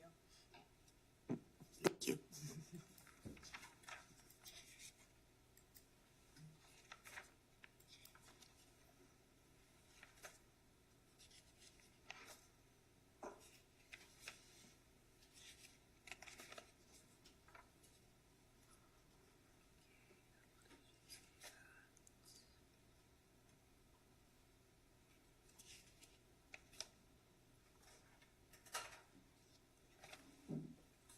We can take our mid-morning break now. Certainly. All right, let's do that. We're gonna take a 15-minute break. Please don't discuss the case amongst yourselves or with anyone else. No independent research. We'll see you back here in 15 minutes. Thank you. Thank you. You're welcome.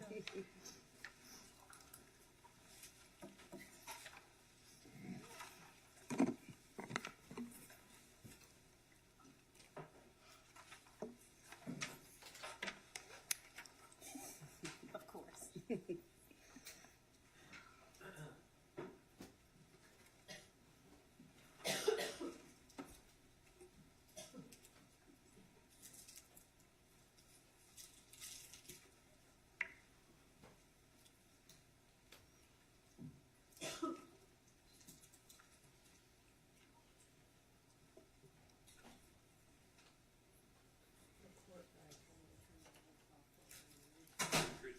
All right, we're in recess. Thank you, Judge.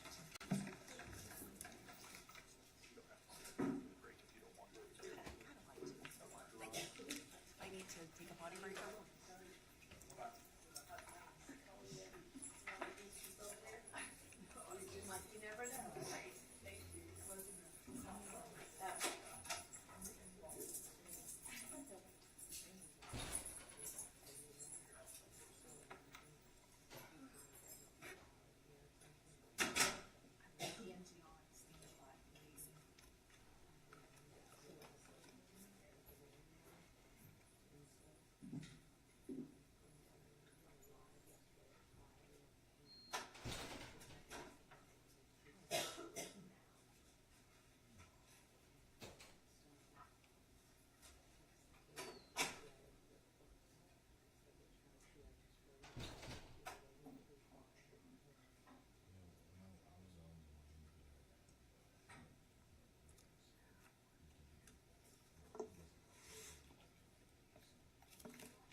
Please be seated. Oh, yeah.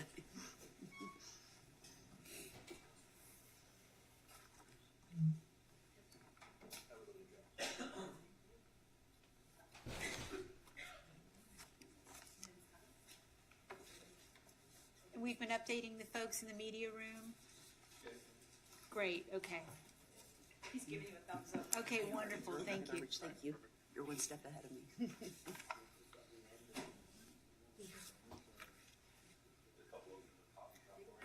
Oh, were they? Okay.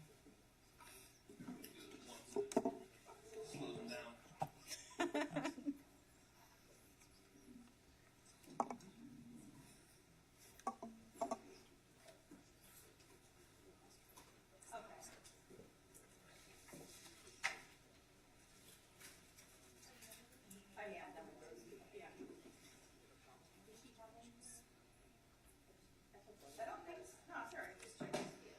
Oh, yeah, I found it, of course. It was just one of those things I couldn't find it in my report. It was on another report, so. Yeah. The pop that's a flagger today, and all the JAs are present. No, I just have this That's one. that.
does Chaz have everybody? Not yet, okay.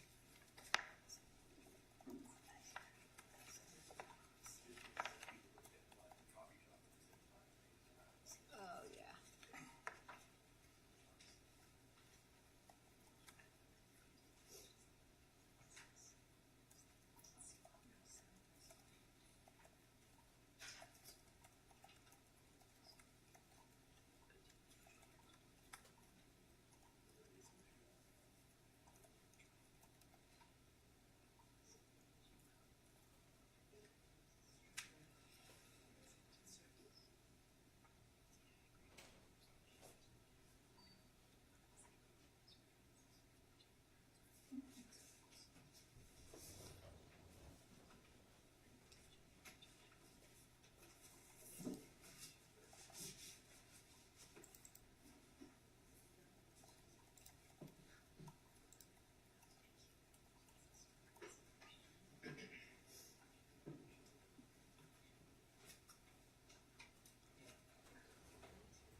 Jury's coming in, folks.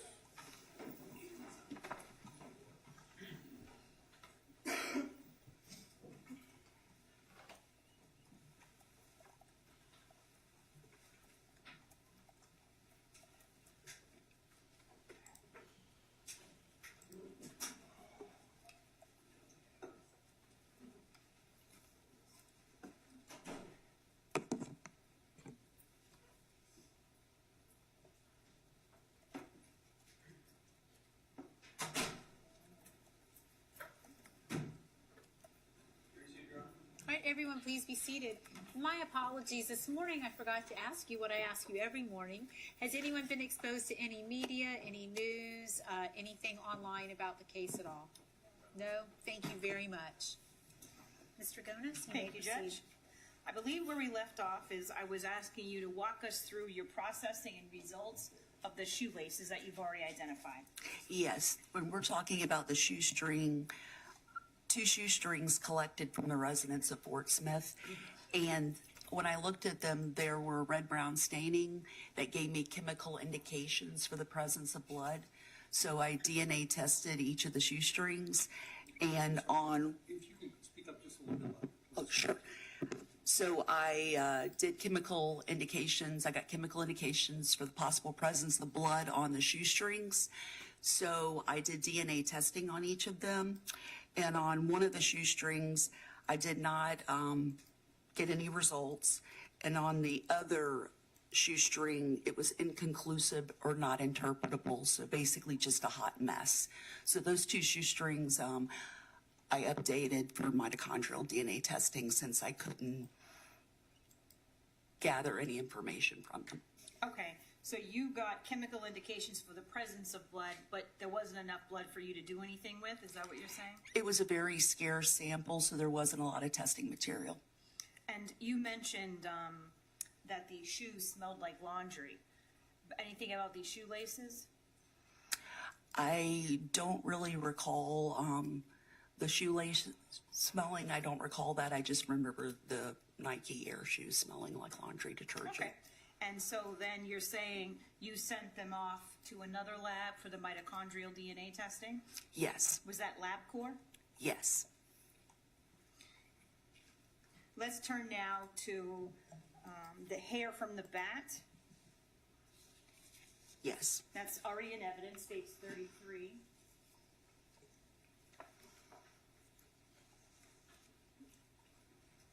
show that to you and ask you if you identify it. I do, but the FDLE case number and my initials and the exhibit number. And is that, excuse me, is that one of the hairs that you examined and tested in this case? Yes. And that was, I know you don't know, but it was labeled as being recovered from a bat. Yes. If you could please walk the jury through your processing and results of that hair. Yes. On the hair, I would attempt to take the root material and perform DNA testing on that hair. However, I was not able to get any results from that hair, so I also updated that for LabCorp as well. So you sent it off for possible mitochondrial DNA testing? Yes, because 20 years ago, that was what we did. That was the next best step. I now want to move on to bats. Did you receive 4 baseball bats, aluminum baseball bats in this case? I did. And did you prepare some exhibits to help explain your results to the jury? I did. Okay.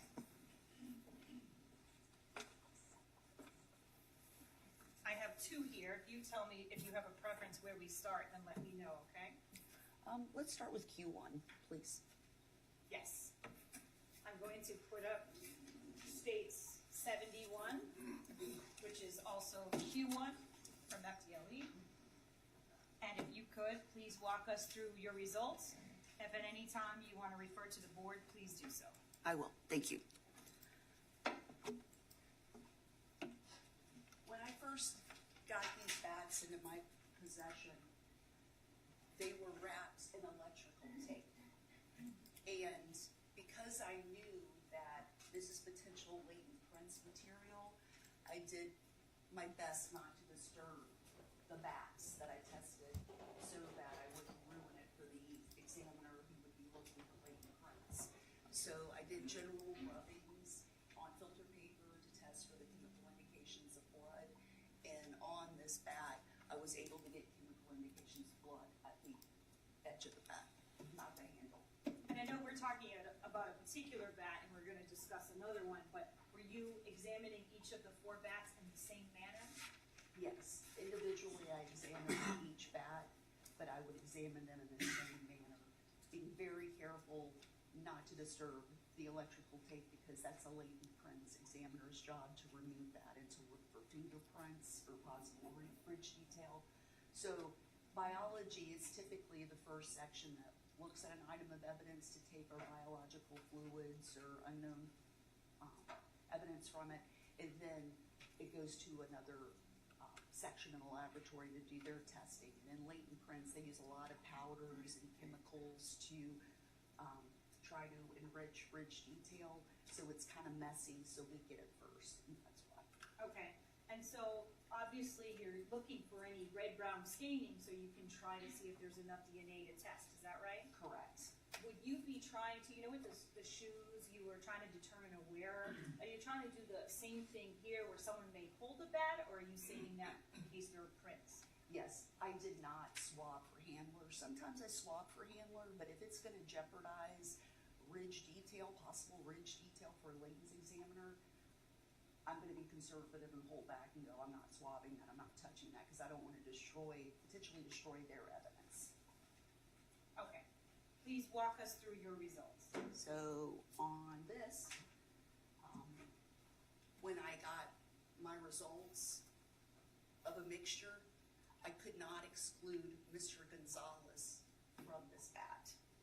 Does that mean you were able to exclude the 9 other known profiles that you had? Yes. And this was, you said, a mixture of at least 2 individuals? Let me read directly from my report so I don't misquote myself.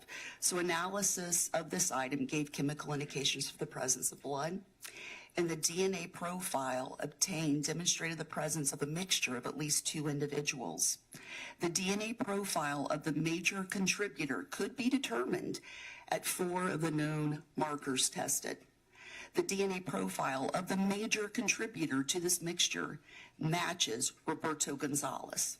So it was a mixture of 2 or more individuals, but the major profile, even though it's limited, the major profile matches Roberto Gonzalez So it's at those markers.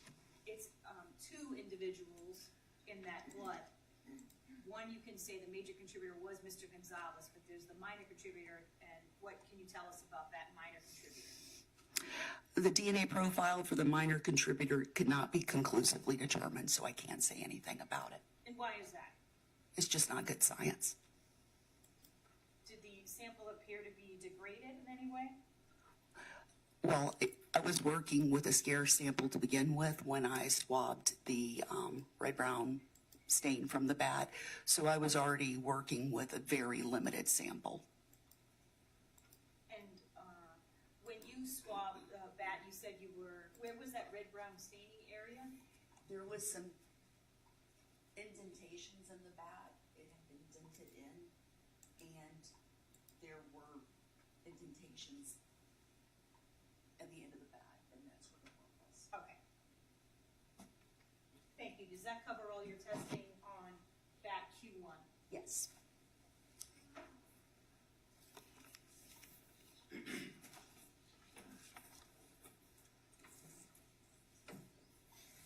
I'm now going to publish state 72, also labeled as Q2. So each of the bats are labeled Q1, Q2, Q3, and Q4, correct? I'm pretty simple. I try to keep it basic. And so we've discussed Q1. Let's talk about Q2. Did you go through the same process as you've already described for Q1? I did, and this bat had electrical tape all the way down, like completely covered. So again, I was very careful not to disturb the tape because I didn't want to ruin any potential latent prints. But I swabbed at the end of the bat general rubbings, and I got chemical indications for the presence of blood where there were indentations. And I took a sample from that and DNA tested that. Walk us through your results, please. Yes. So I had chemical indications for the presence of blood, and the DNA profile obtained from this bat demonstrated the presence of a mixture of 2 or more individuals. Aaron Bellinger, Francisco Io Roman, and Roberto Gonzalez cannot be excluded as a possible contributor to this mixture. So everybody else could be, but they could not be. So based on your scientific testing, were your results of the mixture on this bat consistent with the bat coming into contact with Aaron Belanger, Francisco A. Roman, and Roberto Gonzalez's blood? It would certainly appear so. Does that cover all of your testing with Q2? Yes.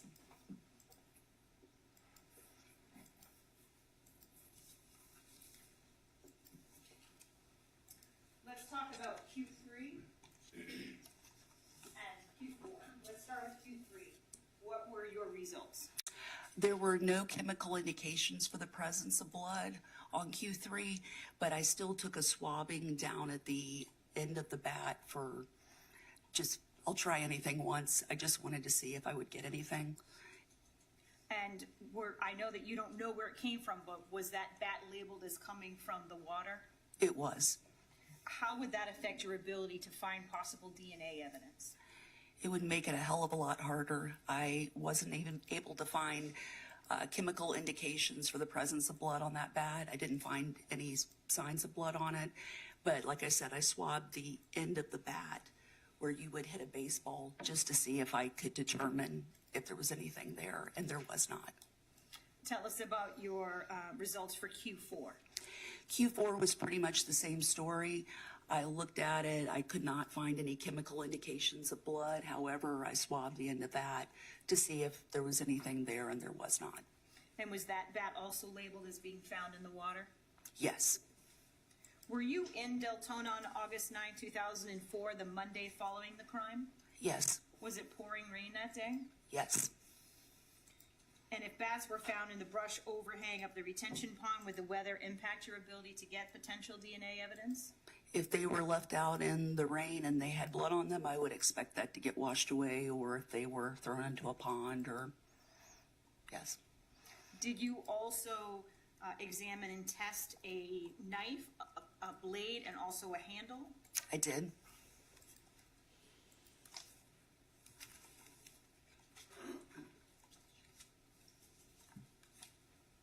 I'm going to show you states 19, already in evidence. Do you recognize it?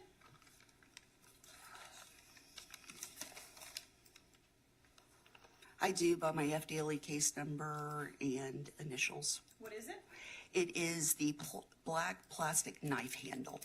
And then also states 20, same question, do you recognize it? I do. What is it? It is the blade.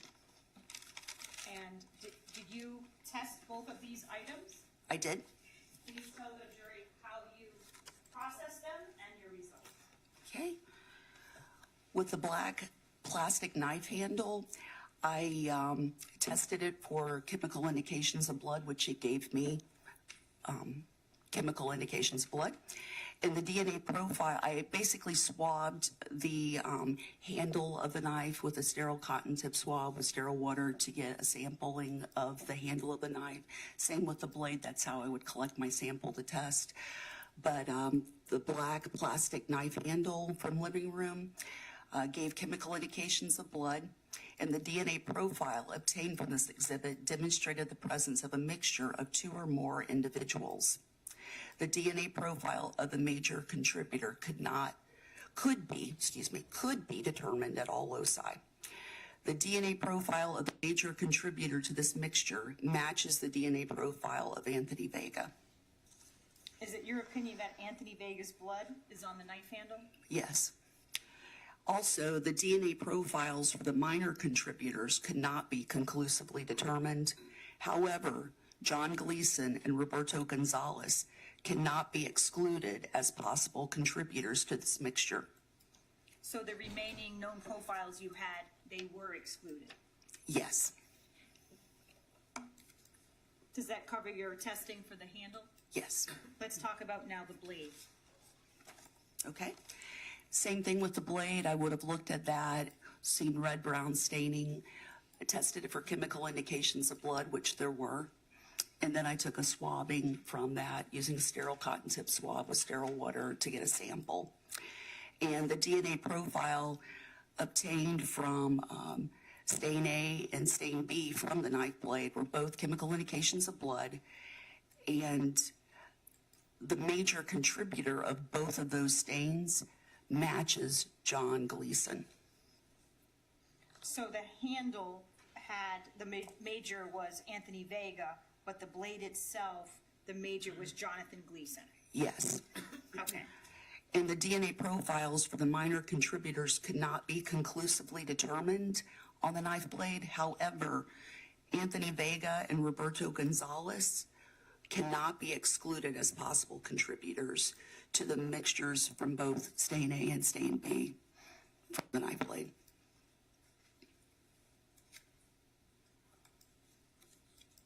And you're saying stain A and stain B. Does that mean you found 2 separate areas of red-brown staining? Yes, I took 2 different stains of the blade because I knew multiple people were involved, and I was just trying to sample the knife blade as conservatively as possible. Thank you. Does that cover all of your testing for the handle and the blade? Yes. Let's turn now to some playing cards and a pay stub. Yes, Did you examine some playing cards in this case I did. and a pay stub? Yes. Okay. Walk us through your testing and results of the pay stub. Okay. The pay stub was represented as being Exhibit 59 to me, and it was a pay stub of Aaron Bellinger lying under victim, bedroom number 3. Analysis of that exhibit gave chemical indications for the presence of blood, and a DNA profile was not obtained from the analysis of it. which doesn't really surprise me because I took a small sample. And then walk us through your processing and results of the playing cards. The playing cards gave chemical indications of the presence of blood, and there was red-brown staining on that. So I took one swabbing of the 7 of clubs card backside, and one swabbing of the 3 of hearts front side. The DNA profile from the 7 of clubs card demonstrated the presence of a mixture of 2 or more individuals at 4 of the 9 markers tested. The DNA profile of the major contributor to the 7 of clubs card matches Anthony Vega. And you said a mixture. Does that mean there's a minor contributor as well? Yes, 1 second, please. 5 of 13.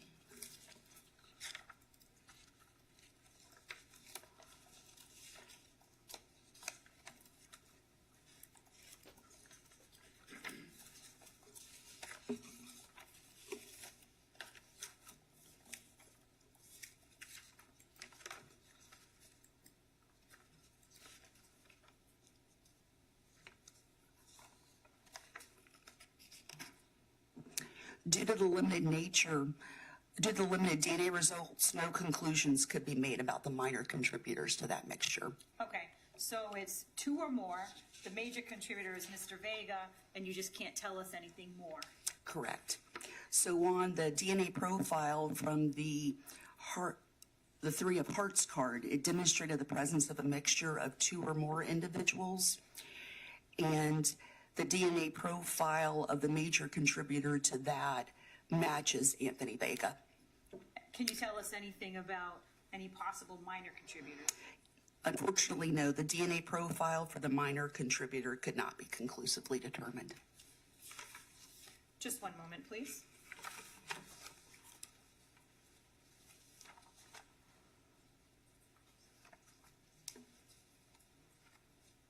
No further questions, Your Honor.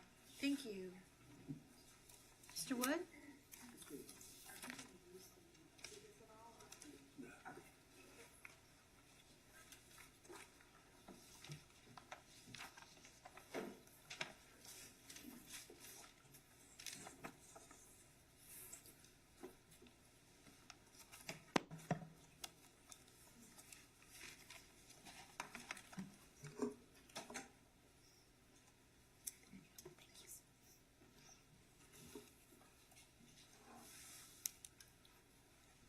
Yes, ma'am. Good morning. Good morning.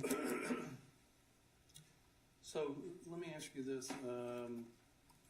You've testified a great deal about the various items that the state has shown you and your DNA examination on them some, 20 years ago. Have you done any work in additional DNA analysis on those items since then? No, I have not. Okay. Are you aware of anybody else doing any addition, other than the mitochondrial testing? Do you know of anybody else that's done any DNA analysis since 20 years ago? Not to my knowledge. Okay. So let me talk a little bit about DNA analysis and transfer. So are there, when we're talking about fluids such as blood, human fluids, are there occasions where DNA, particularly blood, can be transferred from one object or item to another by touching or coming into contact? Well, like with the baseball bats striking people, the blood from the person that's getting hit with the bat gets contacted with the bat and gets cast off and transferred to the ceiling and into the walls and into the carpet. Well, let's say that if, for like example, the lug boots, let's talk about those. If the lug boots come into contact with blood from carpet, be it in a car or from some other surface, can the DNA from that blood be transferred to another item, such as the boots? Well, as you can see with the playing cards we just discussed, those had blood probably transferred to them. I can't say for sure. People walking around with blood on their shoes, possibly. So yeah, in a situation like that, blood can be transferred to a playing card on the carpet from a pair of shoes. Okay. And obviously you weren't there, so you're not able to testify how DNA got on a particular item that you testified to here today, correct? I would assume there was a lot of blood involved and people were bleeding. I don't know the complete circumstances, but there was blood left on various items. Okay. And with regard to, certainly you would have no personal knowledge as to how any blood got on the Nike shoes, correct? I don't have any personal knowledge, no. Okay. Now you mentioned on the Nike shoes that you could smell like a laundry smell. Yes. You don't have any personal knowledge when the last time the shoes were cleaned or came in contact with laundry detergent. Whatever it was used was a very strong scent. I like my laundry detergent to have no scents. It was a very strong Yes or scent. no? Can you give a yes or no? I can't tell you what Your it Honor, was. the witness was trying to answer the question. Actually, I'm going to sustain the objection. You may respond. Basically, I have a sensitive nose when it comes to laundry detergents, and it was a very strong smell. Could I tell you a date they were laundered on? No, but it was enough to annoy my sinuses. Are you able to discern what type of laundry detergent? No. So, all right. On the Nike shoes that are in evidence that you testified to about, in your DNA analysis on those shoes, the left and the right shoe, you did not identify any DNA that matches Mr. Jerone Hunter, the defendant in this case. I did not know.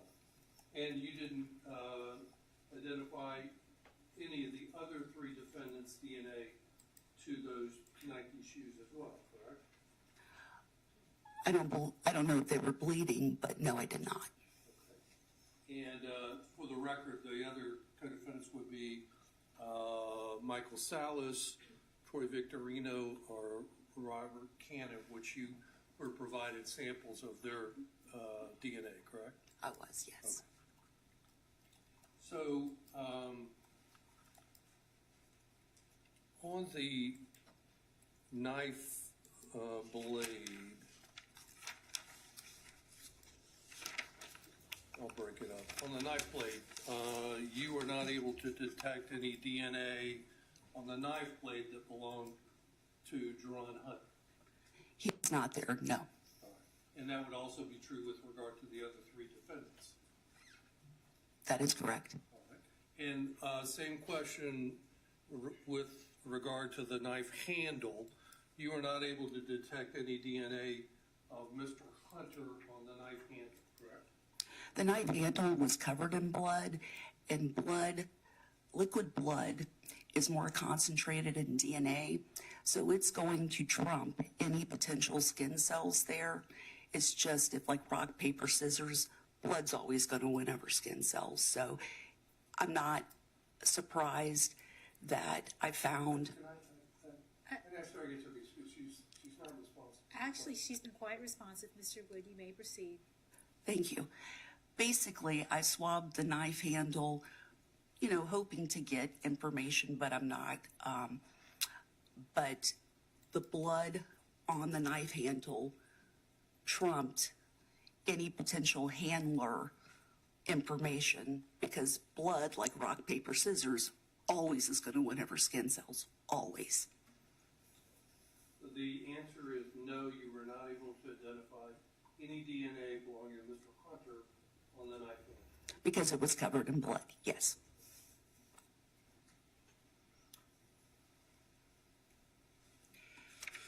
So, and with regard to the bats that you talked about, again, you were not able to identify any DNA belonging to Mr. Hunter on any of the bats, were you? I was not able to identify any of the 4 defendants on the bats.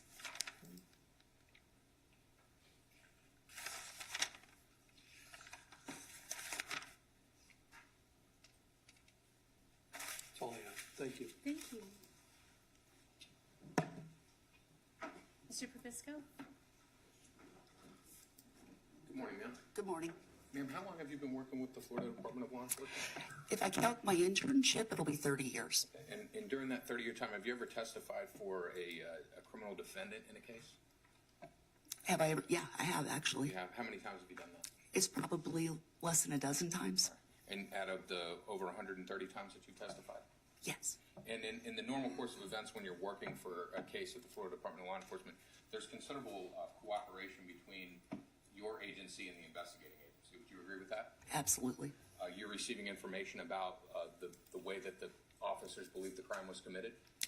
They're telling me a case narrative, so I need some kind of storyline so I know what I'm supposed to be looking for. Sure. In other words, you're invested in ensuring that the police narrative comes out in the analysis.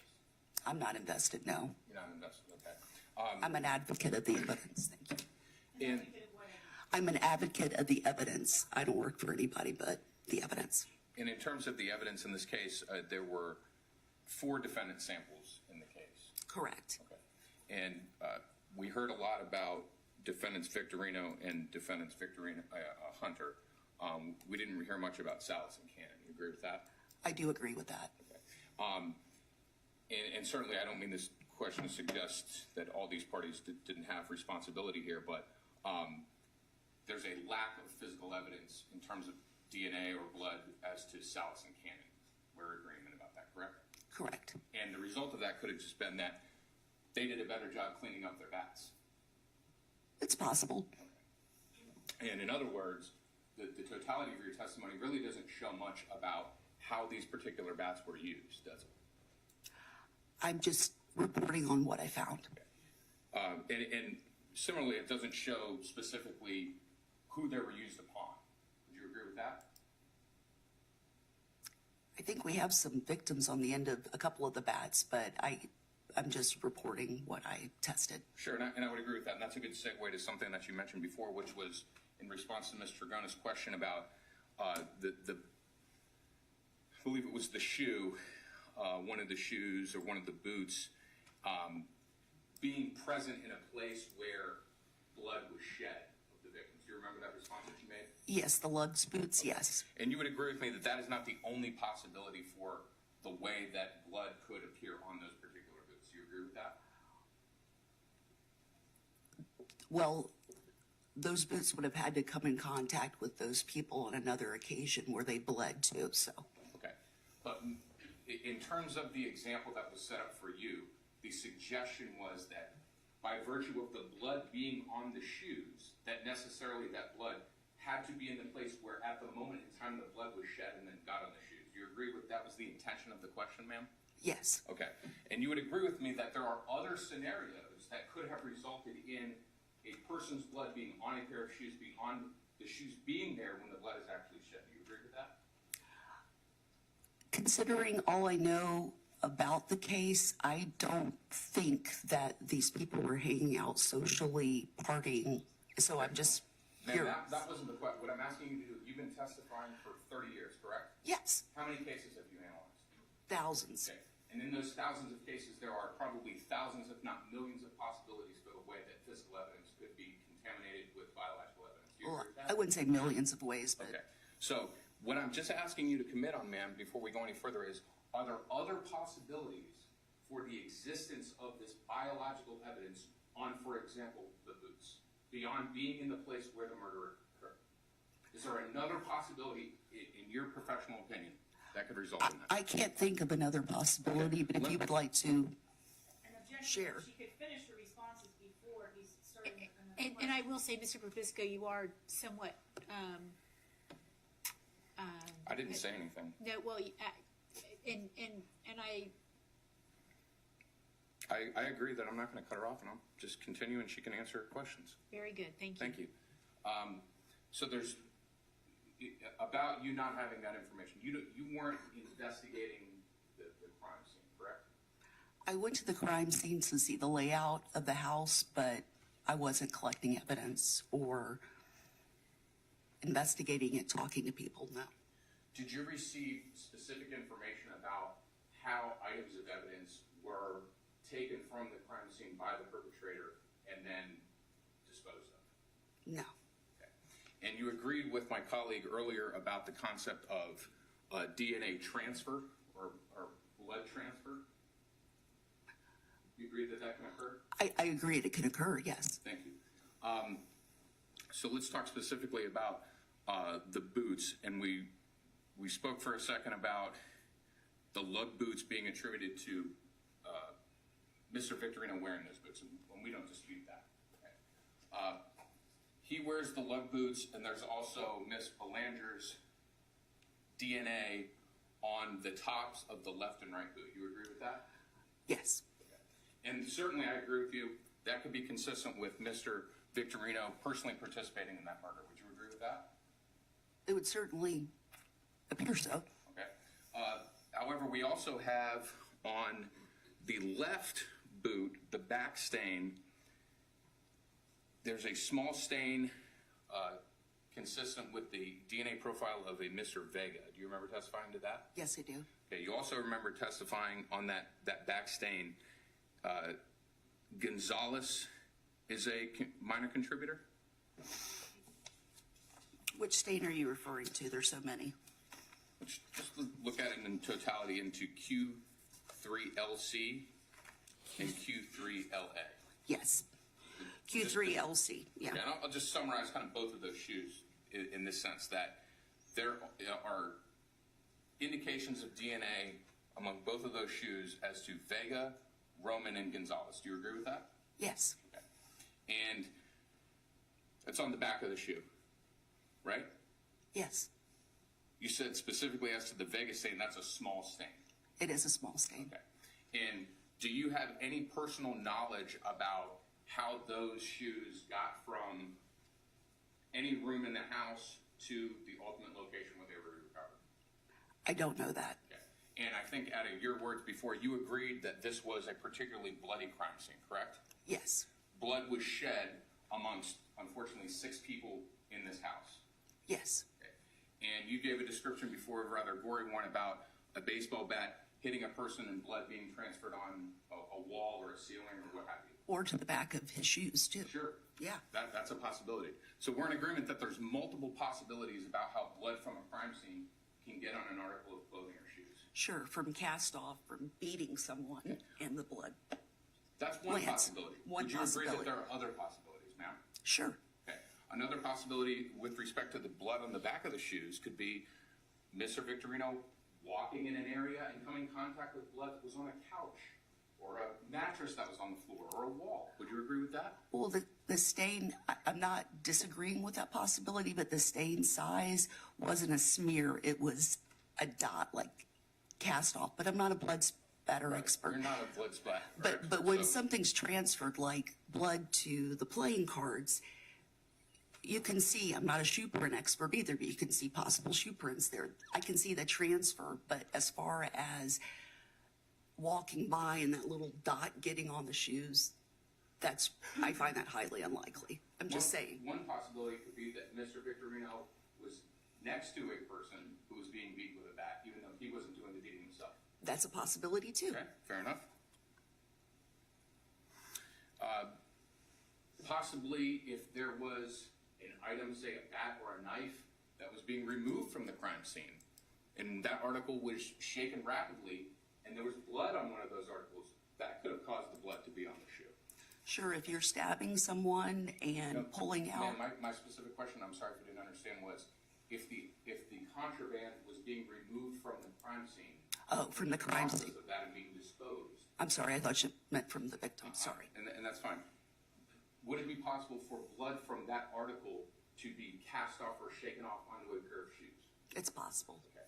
And similarly, if the shoes were taken in conjunction with a knife or a knife handle and lumped together and moved from the crime scene to another location, that could be a possibility as well. Yeah, if you packaged it and commingled, that's possible. So I think we're in agreement that there are multiple scenarios that could result in the presence of the blood on the boots. Can we agree with that?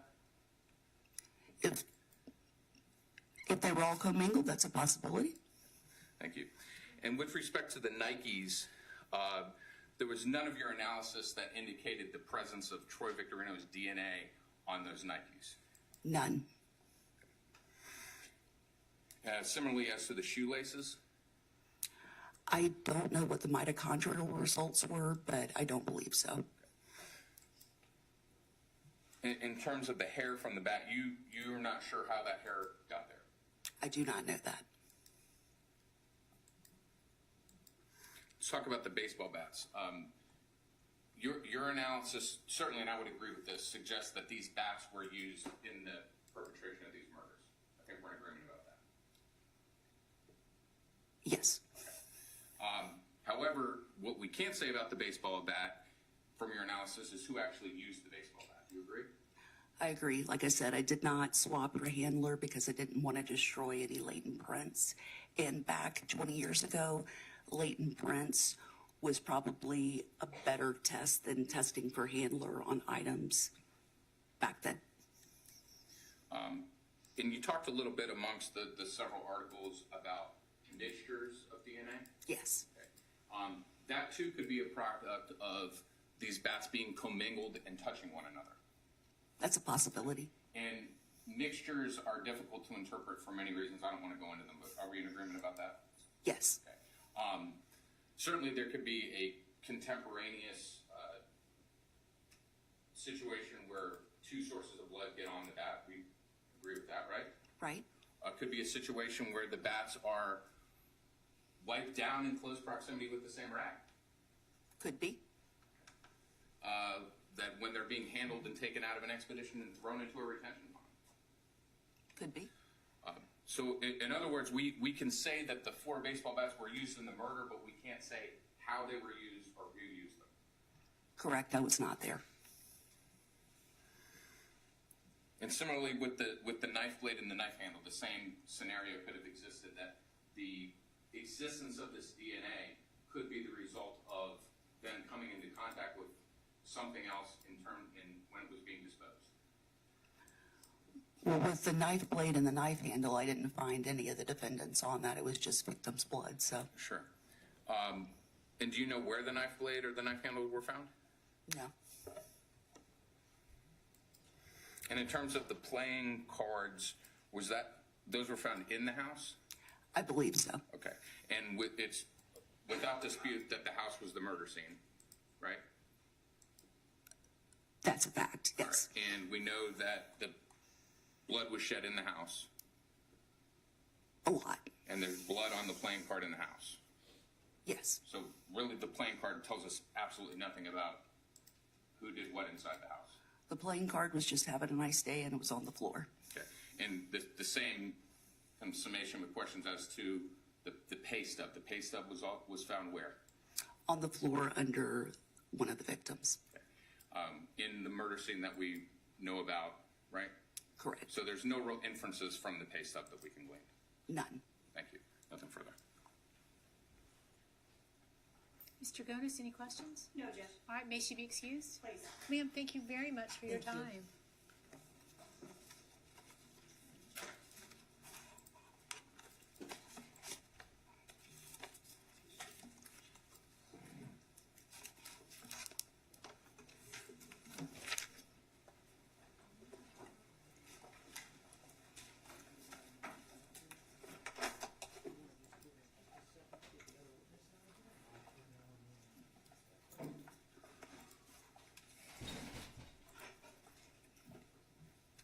State's next witness. Brenda Patel.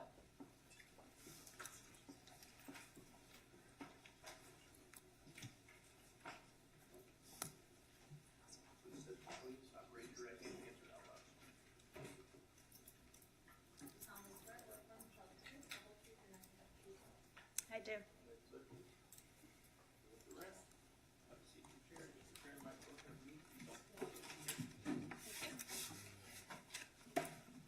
Judge, may we approach you? Sure.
Judge, in testimony given by Ms. Mintel this morning is only relevant to the aggravators for Mr. Victorino. Thank you. Ma'am, could you please state your name? Brenda Mintel, And how do you spell your last name? capital M-I-N as in Nancy, T-E-L-L. Where do you work? Florida Department of Corrections. What's your job there? I am the Assistant Regional Director of Region 2, How long have you been working with the Florida Department of Corrections? 31 years. Were you employed with them in 2003 and 2004? Yes, I was.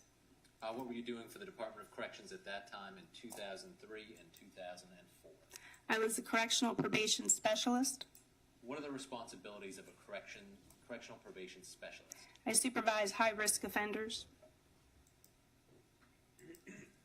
Back in 2003, did you come to know Troy Victorino through your responsibilities as a probation officer? Yes, I did. Do you see him in the courtroom today?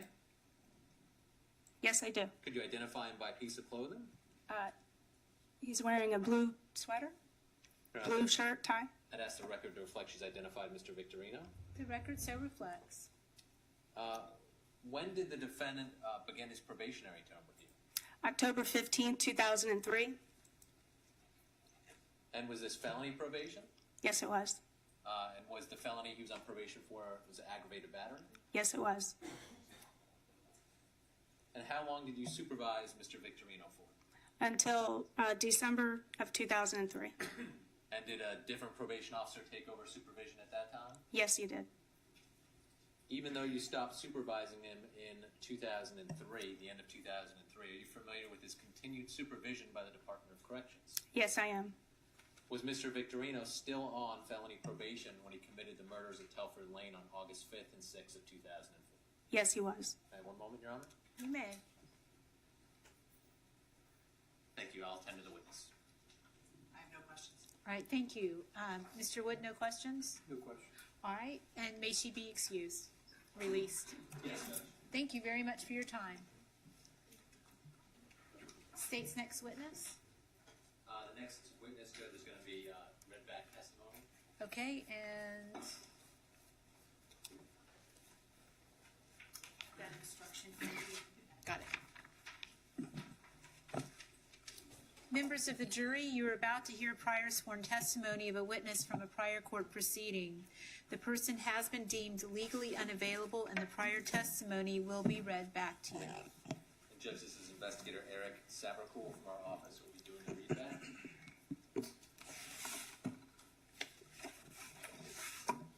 And once you all are all set up, you may proceed. Thank you, Judge. Just one minute. But I approve. Oh, approach. Yes, certainly. I was.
Mr. Urbanek, when you're ready. Thank you, Judge. Are you all set, investigator? Yes.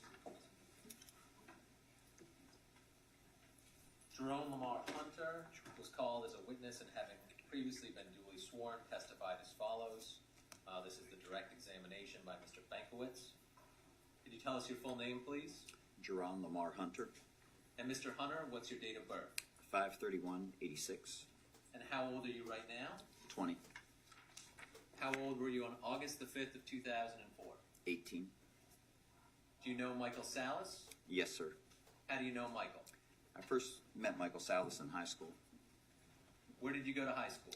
Pine Ridge High School. Is that in Deltona, Florida? Yes, sir.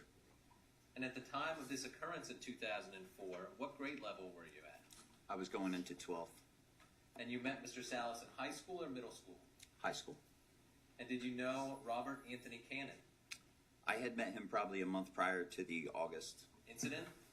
Right. And how did you meet him? I met him through Andrew Rodriguez. You don't meet him through Mr. Salas? No, not the first time I met him. Do you know Brandon Graham? Yes, sir. How do you know Brandon? I met him through his cousins, which are my friends. We went to Pine Ridge. They went to Pine Ridge with me. When you were at Pine Ridge, what type of activities did you participate in? I played football, wrestling, weightlifting, track and stuff. Were you a Golden Gloves boxer? No, sir. And was wrestling kind of your passion? Yes, sir. What kind of grades did you get?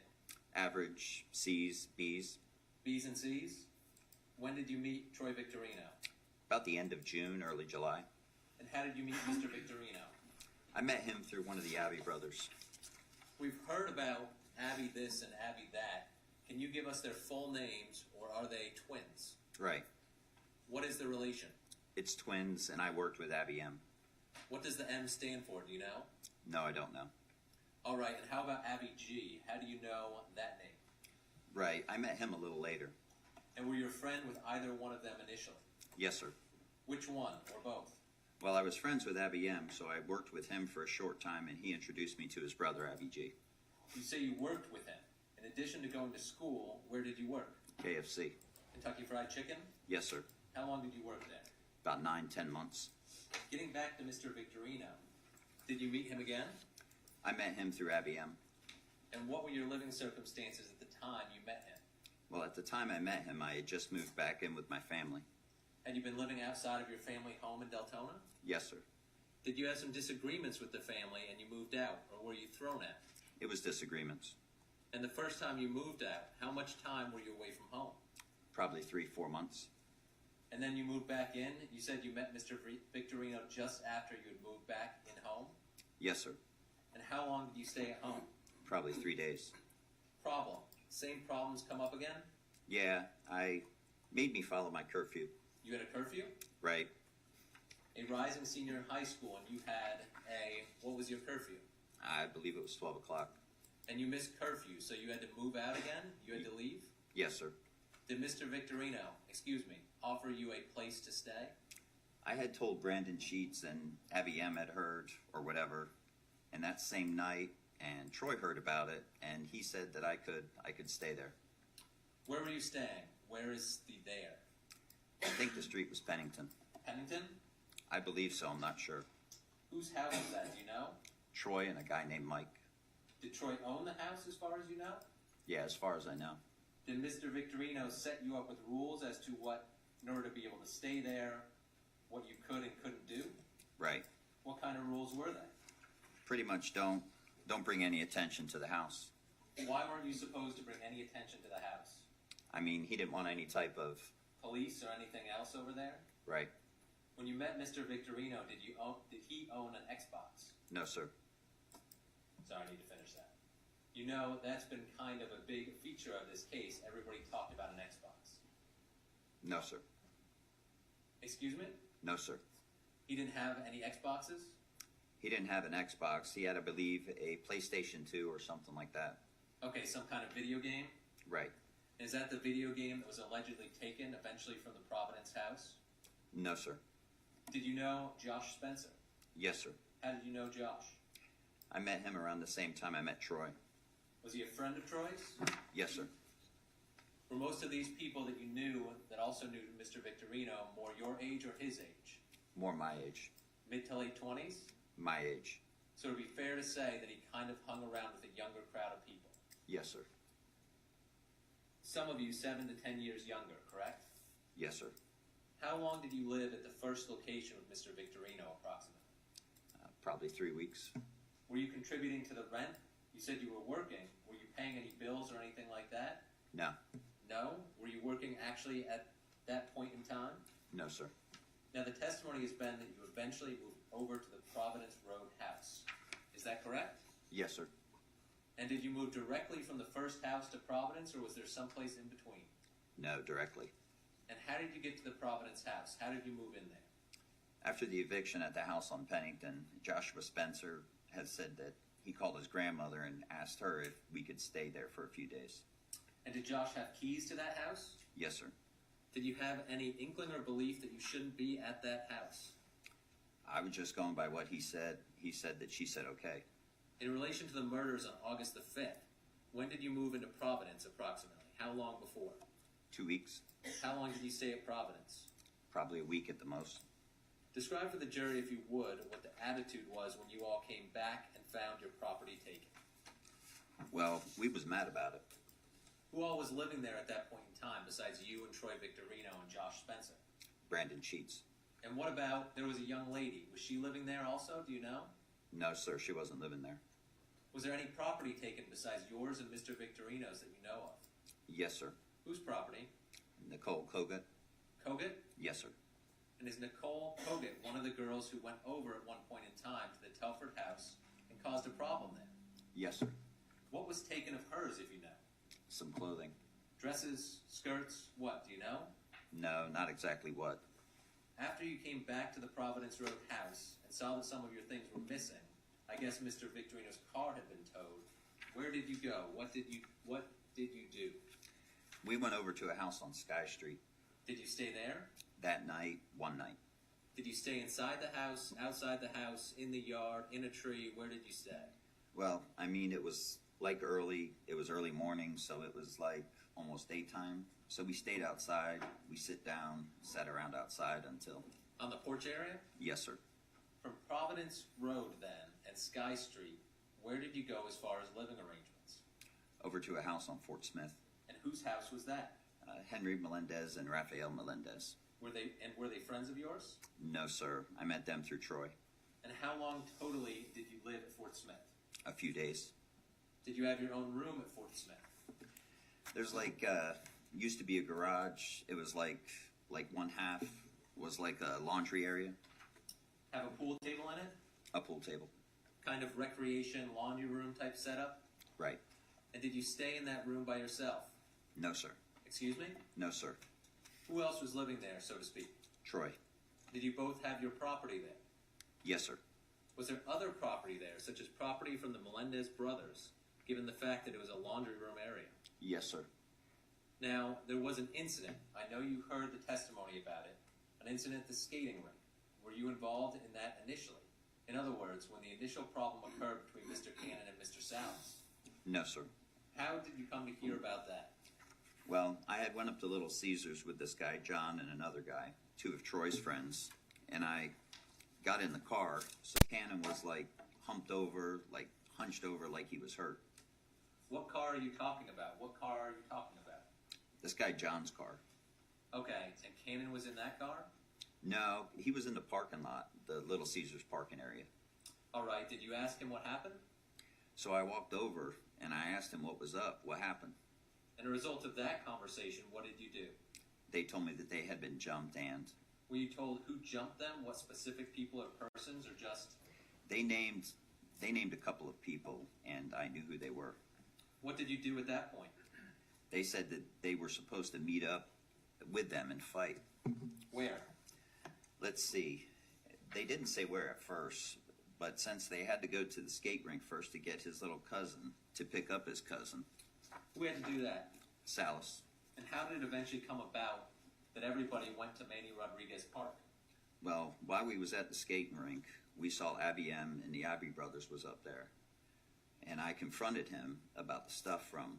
Providence, the stuff from Providence. And he said he didn't have anything to do with it. It was his brother, Abby G. and Flacco that...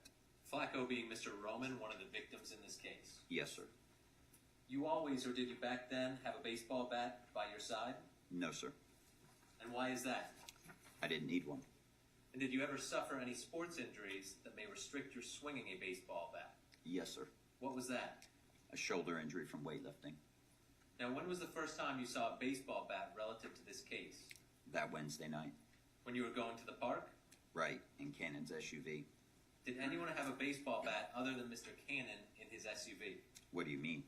Well, prior to getting into the SUV, did anybody have a baseball bat or any other kind of weapon? Prior to getting into? Yeah, before you got into it. No, sir. So the first time you saw baseball bats was in Cannon's SUV. Yes, sir. And you heard testimony about this gun, the .38 revolver. Where did it come from? Well, it was when I first had got into the vehicle with them at Little Caesars. The vehicle being the Expedition? Yes, sir. Expedition. Mr. Salas showed the gun to me. And did you come to understand or realize who owned the gun or who had possession of it, essentially? Yes, sir. Who was that? Mr. Cannon. Now, did Mr. Victorino get involved with the three of you regarding going over to the park? After we was at the skating rink, after Abby M had left, Abby G pulled up with some guys, some of the guys that had jumped Mr. Cannon and Salas. There was a confrontation there, but nothing happened. Was Mr. Victorino there at that point? No, sir. How did he get involved? Well, when they dropped off Salas's little cousin at the house, we went by and picked up Troy. Whose idea was it to get Troy?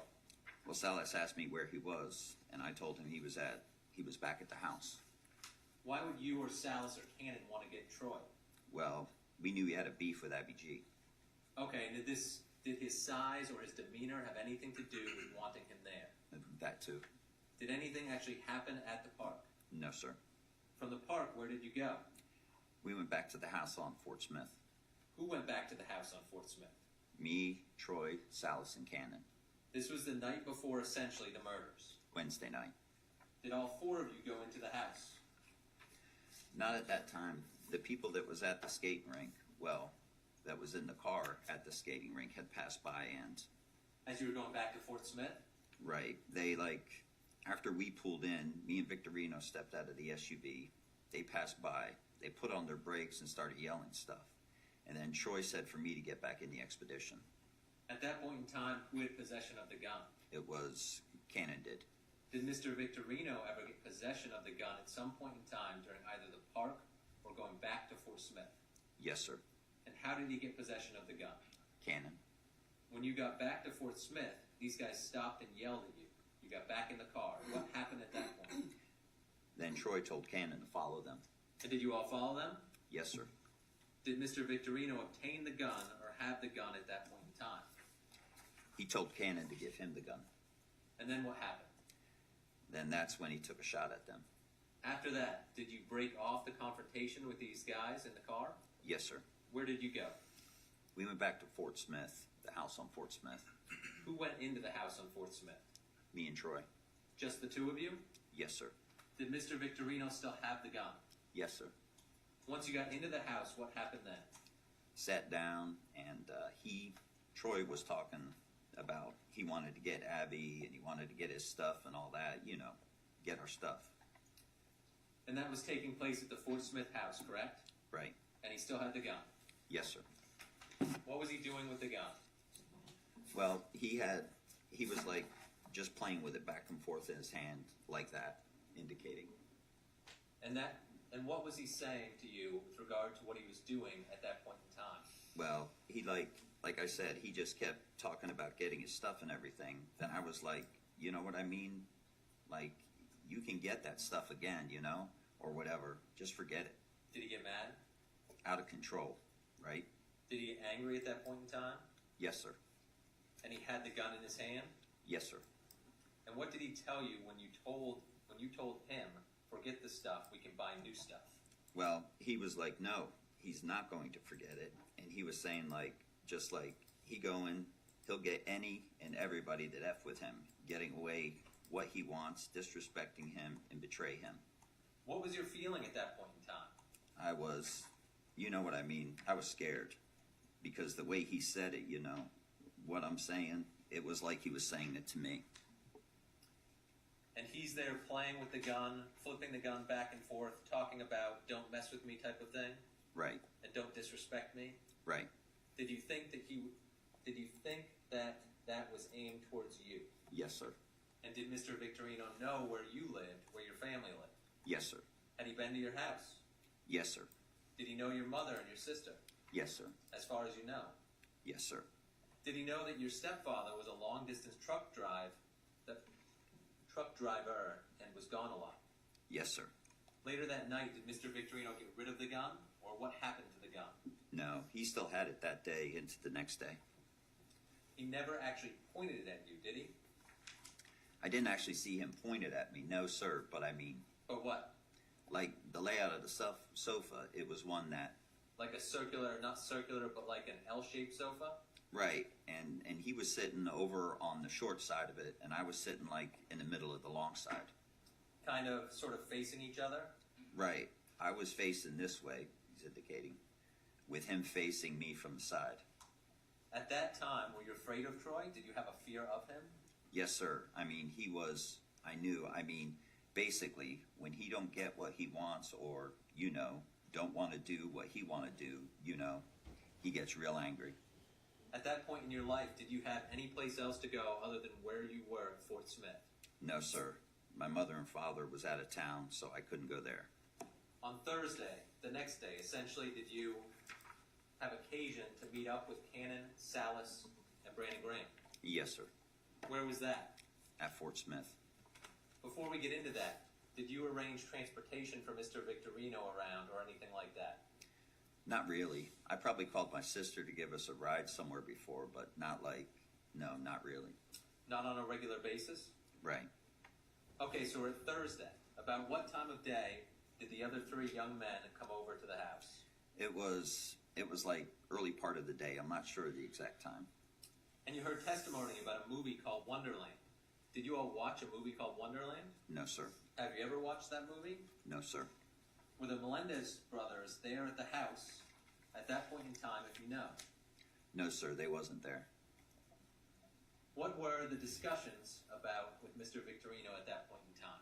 Well, he brought up the issue with the stuff, That was over at Telford? Right. Did you all know at that point that it was at the Telford house? Yes, some of it. Yes. Now, when he brought up the issue, what was the discussion about? Well, he was saying he was just getting sick he was getting sick of all this and he wanted to get his stuff back and that, disrespecting him and stuff like that. Was there any discussion about killing anyone at that point in time? No, sir. And how was he going to get the stuff back? Did he say? Yes, sir. What did he tell you? He said that going to go over there and get it. And did he specifically ask each of you, the four of you, whether you were down with it or you were with him or anything like that? Yes, sir. And did you give him a specific answer? I shook my head yes. Yes? Yes, sir. Oh, no. Any, Yeah, go ahead. at line 8. Any of the other three give you a specific answer? Yes, I'm in, or whatever. Yes, sir. Who was that? All four of us. Did you again try to talk him out of it? Like, right before then, he got into that he wanted to get that, I did. Do you know why Mr. Victorino was so intent on getting that property back, given the fact that it was some clothes and some odds and ends, apparently? Well, from my understanding, it was more than just clothes and stuff. From him that was taken? Right. Later that Thursday, Mr. Hunter, did you go to Papa Joe's or a place called Papa Joe's? Later that night.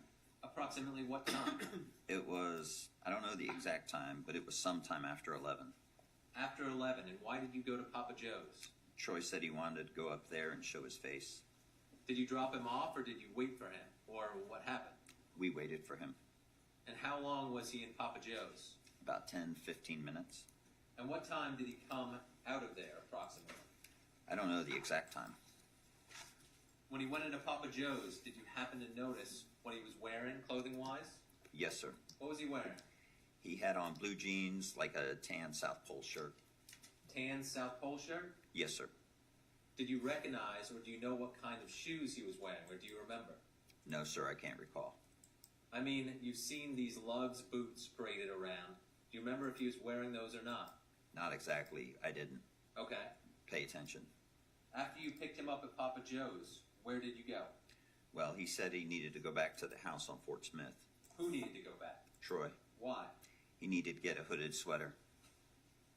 Did you stop at the 7-Eleven like that video showed? Say that was before. Before he went back to Fort Smith? Right before. After you went back to Fort Smith, where did you all go? Well, before we went to Papa Joe's, we had went over a friend of Mike's house, a female, Who was that? Do you remember her name? Christina. And how long were you there? About 30 minutes. And then you went back to Fort Smith? Then we went to Papa Joe's. Well, went to, Papa Joe's. And after Papa Joe's, did you go to the 7-Eleven? We went to the 7-Eleven first, then to Papa Joe's because it's right down the street from where Christina lived. And after you went back to the Fort Smith house, as you already testified, where did you all go after you changed? We went over to the area where he used to live, Pennington. Pennington? Right. How long were you around that area? About 5-10 minutes. And so then what did you do? Then we went over to the Telford?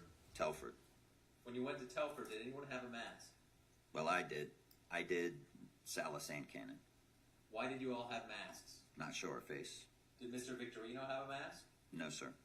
Describe for the jury when you got to Telford what happened. Well, we got to Telford, and he told Cannon to park around the corner. Who told him? Troy did. Troy told Cannon to park around the corner. Then what happened? Then that's when we put on the sweatshirt and walked up to Telford. Did he pull the hood up? No, sir. When you got to the front door of Telford, what happened? Well, we was out on the porch, and Troy said he was going to kick the door in, and we'd all go in. Did he kick the door in? Yes, sir. Who went into the house first? I did.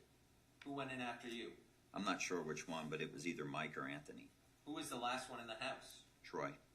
When you got in the front door, what happened? Got into the front door. There was a guy sitting on the floor and a guy sitting on a recliner. Did you hit one of these people? Yes, sir. Where did you hit them? Well, the guy in the recliner, I hit him on his forearm. Forearms? Yeah, Did he lift up his arms or something? he put his arms up like that, indicating. Did you ever hit that person in the head? No, sir. Did that person eventually get hit in the head that you saw? Yes, sir. And who hit that person in the head? Troy. And from what angle did he hit him in the head? He was standing behind him, and he hit him over the top. Like right in the back of the head, top back? Yes, sir. What did he hit him with? Baseball bat. What next did you do? Well, when he hit him, just the expression on the guy in the recliner's face was on his face, he lost expression, Did you have a thought in your mind at that point in time that this is all going wrong? Yes, sir. Did you know any of the people in the house? Jonathan Gleason and Michelle Nathan. I think you skipped line 7. Oh, I'm sorry. I had met 2 of the people there. Who had you met in the house? Jonathan Gleason and Michelle Nathan. Did Miss Nathan go to school with you at one point in time? Yes, sir. Were you even friends with her to some degree? Yes, sir. We talked before. When Mr. Victorino came into the house, where was the first place he went? The first place he went was on the right. When you first went in, was that the master bedroom or the biggest bedroom, as far as you know? Yes, sir, as far as I know. And how long was he in that room? Not long. Did anyone else go in that room? No, sir. You, Cannon, or Salas? No, sir. Just Mr. Victorino? Yes, sir. How long were you all in the house? I don't exactly know how long. Did you hit anyone in the head with a baseball bat when you were in that house? No, sir. Other than Mr. Victorino, did you see anyone else hit anyone in the head with a baseball bat? Yes, sir. Who? Salas. And who did he hit? He hit the guy that was sitting on the floor when we first came in. He ran into one of the back rooms, which was on the right, and that's when Salas went in there. And did Salas get in any kind of a tussle with that person? Yes, sir. And what did Mr. Victorino do when that was going on? Well, at that point, when Mr. Victorino had hit Mr. Gleason over the head, I sat there and I looked at him and he was like, go help the others. After that, I went to the room where Cannon was, which was the room on the left down the hall. Who was in that room of the victims, if you know? I believe it was Mr. Vega. Did you hit Mr. Vega at all? Yes, sir. Where did you hit him? Well, when I first came in, like, he was swinging. He had some type of stick or whatever, and like him and Cannon were like swinging at each other. And then I came in, and he like swung towards me, and I swung the bat. I missed the first time, and then Cannon hit him. And then like when Cannon hit him, Cannon came towards my way again, and then I hit him again in his shoulder, and that's when he dropped the stick. Did you ever hit him in the head? No, sir. And I asked you earlier, how long were you all in the house at that point in time? I'm not sure. Well, had you been in there half an hour, or was it a very short period of time? No, it was a short period of time. Who was the first to leave? Well, me, Cannon, and Salas had walked towards the doorway, and that's when, like, I was, like, kind of halfway in, halfway out, and then... The front door? Right, and then Anthony went out, and Mike went out. And did you go right out after them? Yes, sir. A short time after them, I kind of stalled out on the patio for a few seconds. Was Mr. Victorino still in the house? Yes, sir. By himself, essentially, with the victims? Yes, sir. Did you all leave the house at that point in time when he came out? We walked down to the vehicle. Mike and Anthony, of course, got there before me because I waited a few seconds after they had left out. And I got back there. It was like, where's Troy? What's he doing?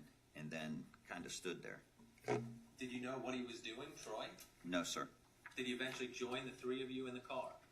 I said, let's go back in and get him. I told that to Salas. And we were going back, and then halfway back, Salas turned around and went back to the vehicle. Did Mr. Victorino then meet you and get in the car with the three of you? Yes, sir. Where did you go then? Right then, we kind of, like, left or whatever, and like Troy said. Excuse me, did you go all the way back to the Fort Smith house or to some other house? No, sir. And did you come back to the Telford house? Yes, sir. Why? Troy said he needed to go back. And on the way back, what was the discussion with Mr. Victorino? I'm not sure. What happened when you got back to the house? When we got back, we got out. Salas stood outside of the vehicle, and he got out, and he went into the house. Did Mr. Victorino have any other kind of weapons with him other than these baseball bats? Yes, sir. What did he have? He had a knife. Describe the knife. It was a type of, I guess, like a push button. Switchblade type knife? Switchblade type. Where did he get that from? It was Michael Salas's. Did anyone else go back into the house with Troy Victorino? No, sir. Did he take the knife with him when he went back into the house? Yes, sir. When he came out, could you see the knife? Yes, sir. How long was he in the house the second time? Probably a few minutes, 2-3 minutes. What did the knife look like when he came out of the house with it? Well, he was wiping it off What was on the knife? with his shirt. Blood. Did he get back into the SUV at that point? Yes, sir. Did you all leave then? Yes, sir. What did he do with the knife? Like I said, he was wiping it off with his sweatshirt. Then he gave it back to Mike, and told him, make sure you wipe it off real good, clean it real good. Did he tell him to get rid of it? Well, he did at first, and then Mike said he wasn't going to get rid of it. Then he said, well, make sure you clean it off real good. He said, if you're going to keep it, make sure you clean it off real good. Now, you got arrested on what day? That Saturday. And when you were arrested, what were you wearing? I had on blue jeans, blue shirt, blue suede SAO, Stacy Adam boots, and a hat. What size shoe do you wear? 8.5 to 9, 9.5. The shoes that you were wearing that day when you got arrested, what size were they? 9.5. You ever wear a 10.5? No, sir. I'd like to show you what's marked in evidence as States 41. Are those your 10.5 Nikes? I don't wear 10.5. Okay, so those are not your shoes. Can't be. Have you ever worn or possessed a 10.5 Nike shoe? No, sir. Now, in the state's presentation, did you see the photograph of the shoelaces in the laundry basket from the area where you and Troy were living? Yes, sir. Were those shoelaces in that laundry basket? Were those your shoelaces in that laundry basket? I'm not sure. Excuse me? I'm not sure. What other clothes were in that laundry basket, if you know? Laundry? Laundry to be done, to be cleaned, dirty stuff? I believe so. Did you put a pair of shoelaces in that laundry basket to be washed? No, sir. Jerome, you gave a statement to the police, correct? Yes, sir. And in the initial stages of that statement, you were pretty evasive with them, weren't you? Yes, sir. Were you still afraid of Troy Victorino at that point in time? Yes, sir. This is now cross-examination by Mr. Dees. This might be a good place to stop for lunch. Can the attorneys approach?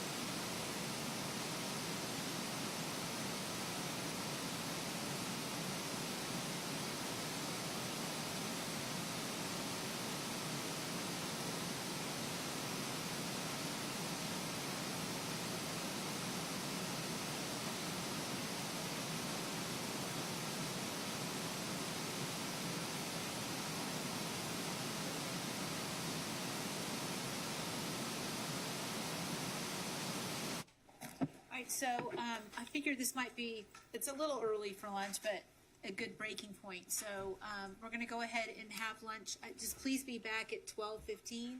Please don't discuss the case amongst. 12:15. What did I say? 1:15. You're like, what's up with that? Thank you. 1:15.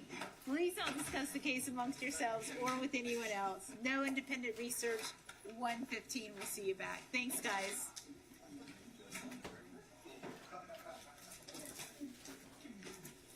I guess everybody's paying attention.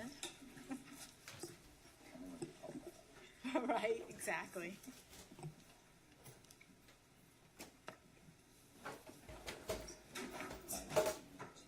Yes, absolutely.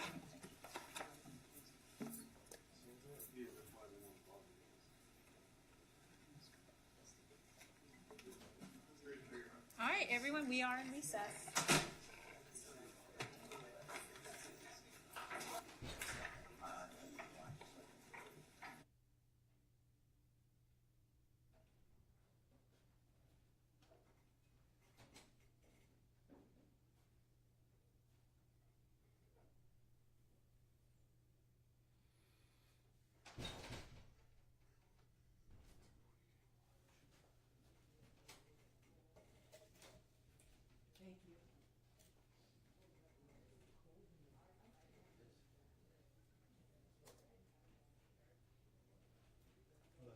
Jeff in here? No. Oh, he's outside. I'm gonna go grab my card reader. I'm bringing it back. Cool. Wait, are you going to your car? Yeah, I can.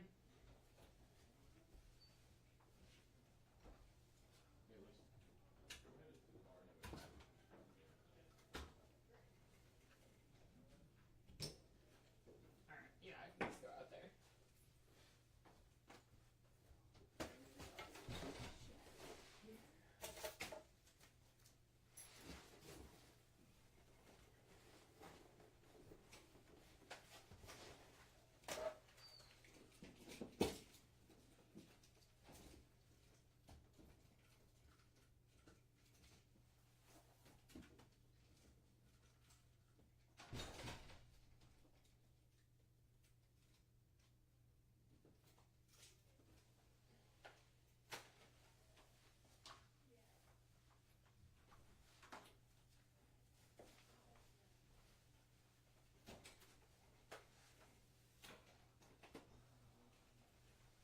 Okay, I have to copy his card, but hopefully it won't. Hopefully it won't take too long.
And I think you guys will cover everything with you greatly. When your phones are off and you're nice and quiet and it's hard as it is, don't be like talking or whispering back and forth. Like there's just so many microphones and everything, even just like whispering back and forth. Like you guys probably at first and stuff with your watching. So it's just even in out in this direction, like the more quiet the better. So even not for you guys, I'm sure the more quiet the better for everyone. Thanks guys. You can swing it close if you want to come in. He's gonna make you. I'm not staying in here. I'm gonna get distracted by you, then I'm gonna talk. No, I'm not talking. I can't control myself around you. I sleep in here. You do? I like to watch their faces. I like to look at their eyes sometimes. I make them like me, so. I gotta start editing in here. I will write a letter. I'm gonna say. Never mind. Yeah. Let him know.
She's here.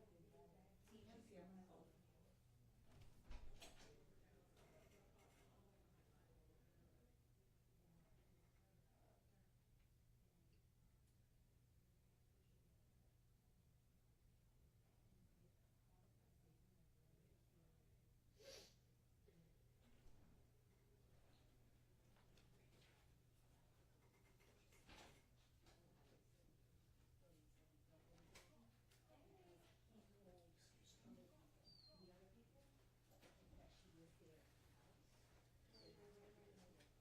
People are gonna come over, gonna be.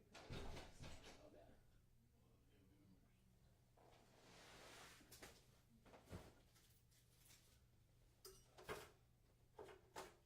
I remember they were pretty good last time.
How are you gonna get this sound from him? Since we're gonna be under deadline, or are you gonna clip it from your thing? I'll probably clip it from online if it's, Goes away. worth it. Yeah, but I can just do the same thing. I'll just put it in Are and you out. sure? Yeah, I'll just put it in it just to make it simpler. Thank you. Because he's rolling up on the whole thing. Entirety, yeah. You know, I'll probably use like 2 clips.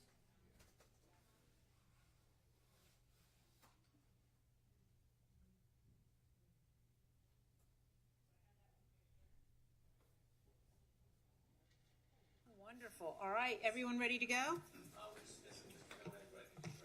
Okay. I'll get them lined up. Great.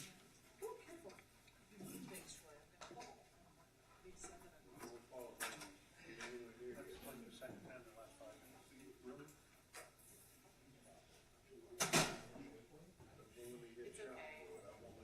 It's okay. I fall hard, but I never get injured. Only one time I tore my labrum. That's okay.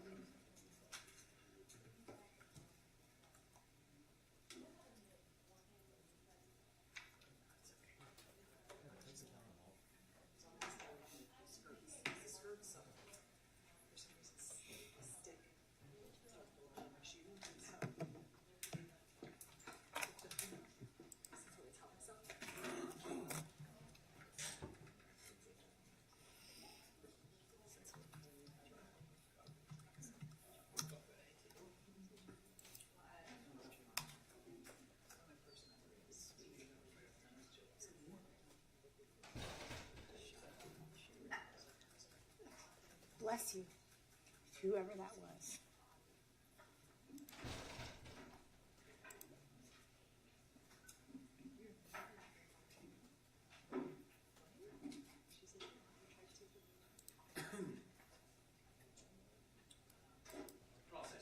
All right, great. We've got Mr. Bonus. She'll be in a moment, Judge. We can go ahead and get started. All right, let's, where's Kyle? There he is. Great. I'm gonna copy Mr. Gomez, Judge, if it's okay to sit and read that. I am perfectly fine with that.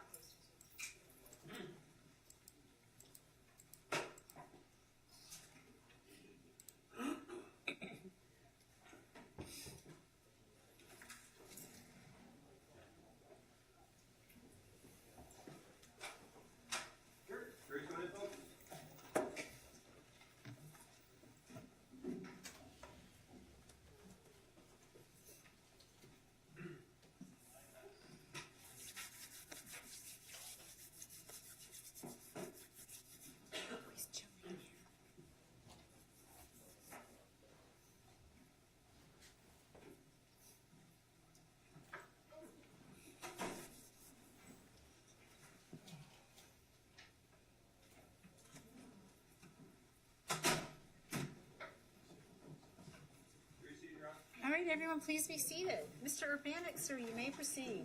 Thank you, Judge. This is the cross-examination by Mr. Dees of Jerome Hunter.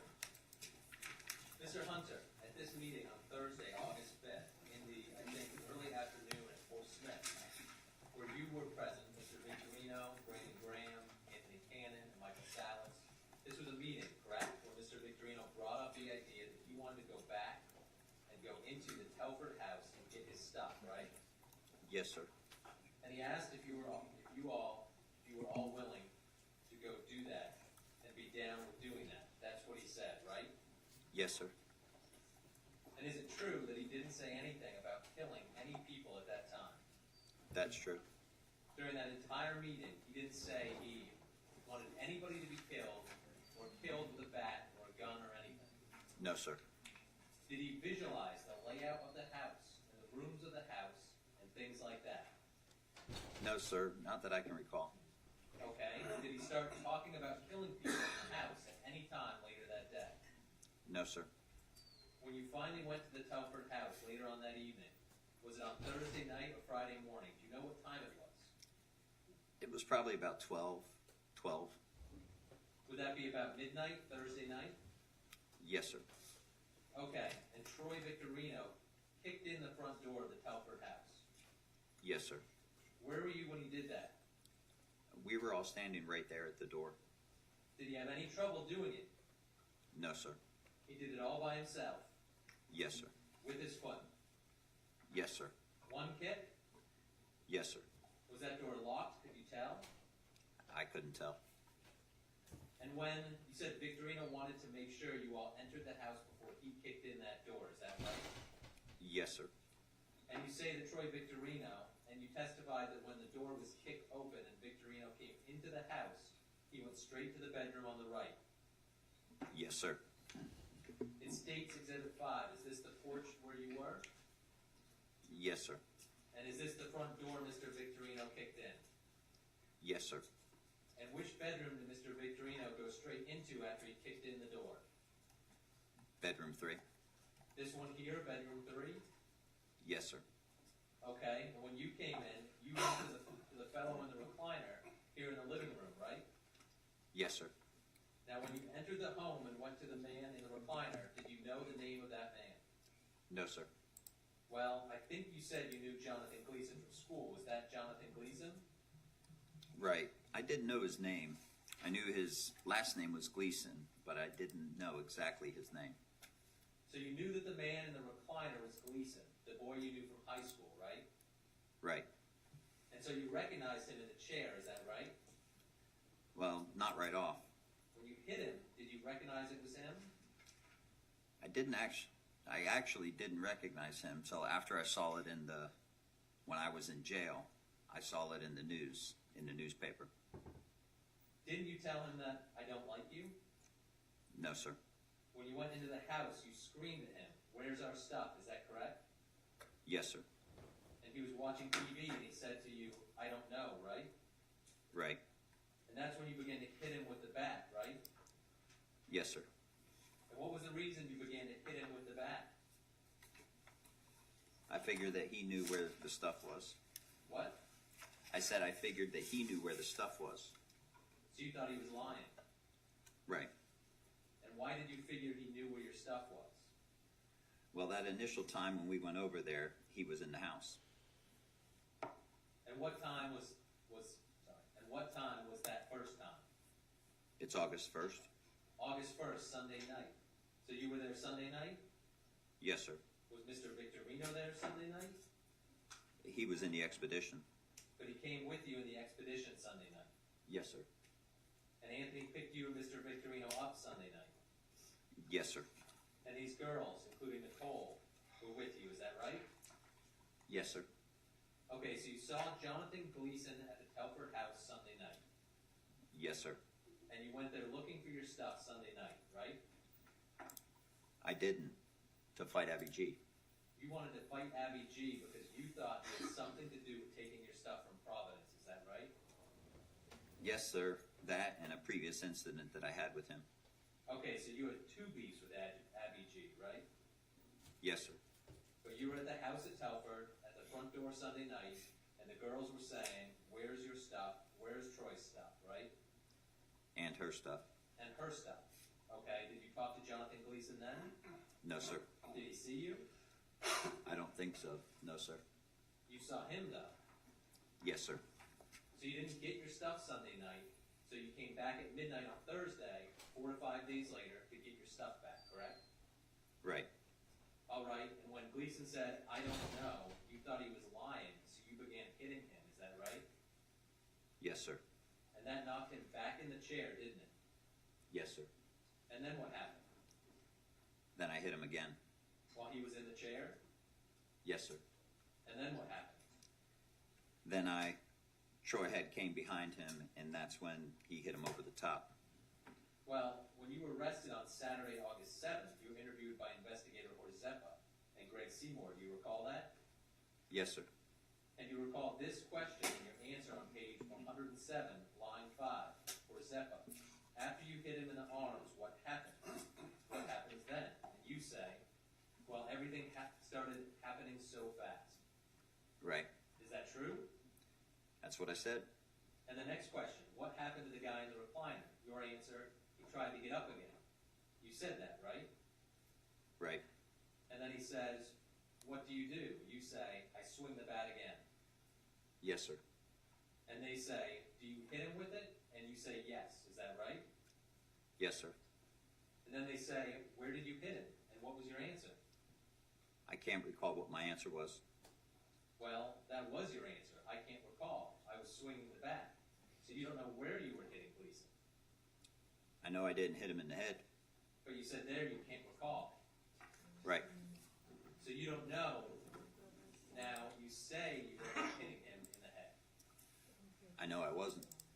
Well, the next question, Horzeppa said, where were you aiming? And your answer was, swing the bat. I was just swinging the bat. Right. You didn't say you were hitting him in the head there, right? No, sir, I didn't say it there. How many times did you swing the bat and hit Gleason? I don't exactly know how many times. You don't know? It could have been a dozen or more, correct? Not a dozen more, probably a dozen less. You don't know. Okay. They asked you this question. How many times did you hit the guy in the recliner, page 108? Your answer was, I don't know. Is that correct? You said, I don't know? I believe so. Then Horzeppa said, did you hit him more than 3 times? And you said, yes. And then he said, you had to give me a number between, and you said, I don't know. Horzeppa said, more than 3, less than a dozen, and you said, I guess so, yeah. So you just were guessing, right? I mean, I knew it was around in that range.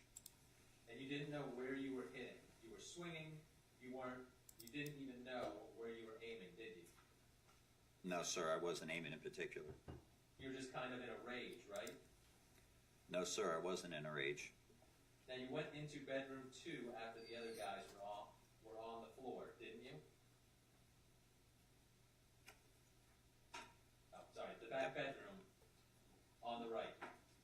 No, sir. You went in there and hit that man, didn't you? No, sir. Gonzalez? No, sir. Do you remember? Do you remember? I remember I didn't hit him. You never denied doing that in your statement to the police, did you? Deny what? You never denied hitting anybody else in the house except. They didn't ask me if I hit anybody else. I mean, they didn't. So you claim that you next go into the first bedroom. That was number one. Yes, sir. After you got finished hitting Mr. Gleason, what happened to Mr. Gleason? Well, after that, it was Troy hitting him. Troy came from where? Came from there, up behind him. Was Gleason standing up, moving around? What was he doing? Sitting there, laying down? No, he was trying to get up. Get up. So Troy hits Gleason square down on the head. Does Gleason move after that? No, sir. And you stood there and watched it, right? I stood there for a second. And then where did you go? Then I went in there, indicating. Why did you do that? Troy said, go help the others. Go help the others, okay? So you go in bedroom one and you see a man with a stick. Yes, sir. Did you know his name? Not at that time. Have you learned now whose name it is? Yes, sir. Who is that? The Vega. Anthony Vega? What was he doing when you went in that bedroom? Well, him and Cameron was swinging at each other. So you go up, you hit Mr. Vega with the bat. Yes, sir. How many times did you swing at Mr. Vega? Not too many times. It was a few times. And you keep hitting him until he drops the stick or the bat that he has. Is that right? Well, after the first time I hit him, he dropped the stick. Then you hit him again. Well, after he dropped it, Mr. Cannon hit him, and then I hit him again. Yes, sir. Do you recall this question on page 113 from Mr. Orzepa, your interview? How many times do you hit Ennis Vega with a bat? And you said, I don't know. You said that. Yes, sir. Orzepa asks, was it more than 3 times? And you didn't answer. Orzepa says, more than 5 times? Your answer, I'm not sure. Is that your response? I believe so.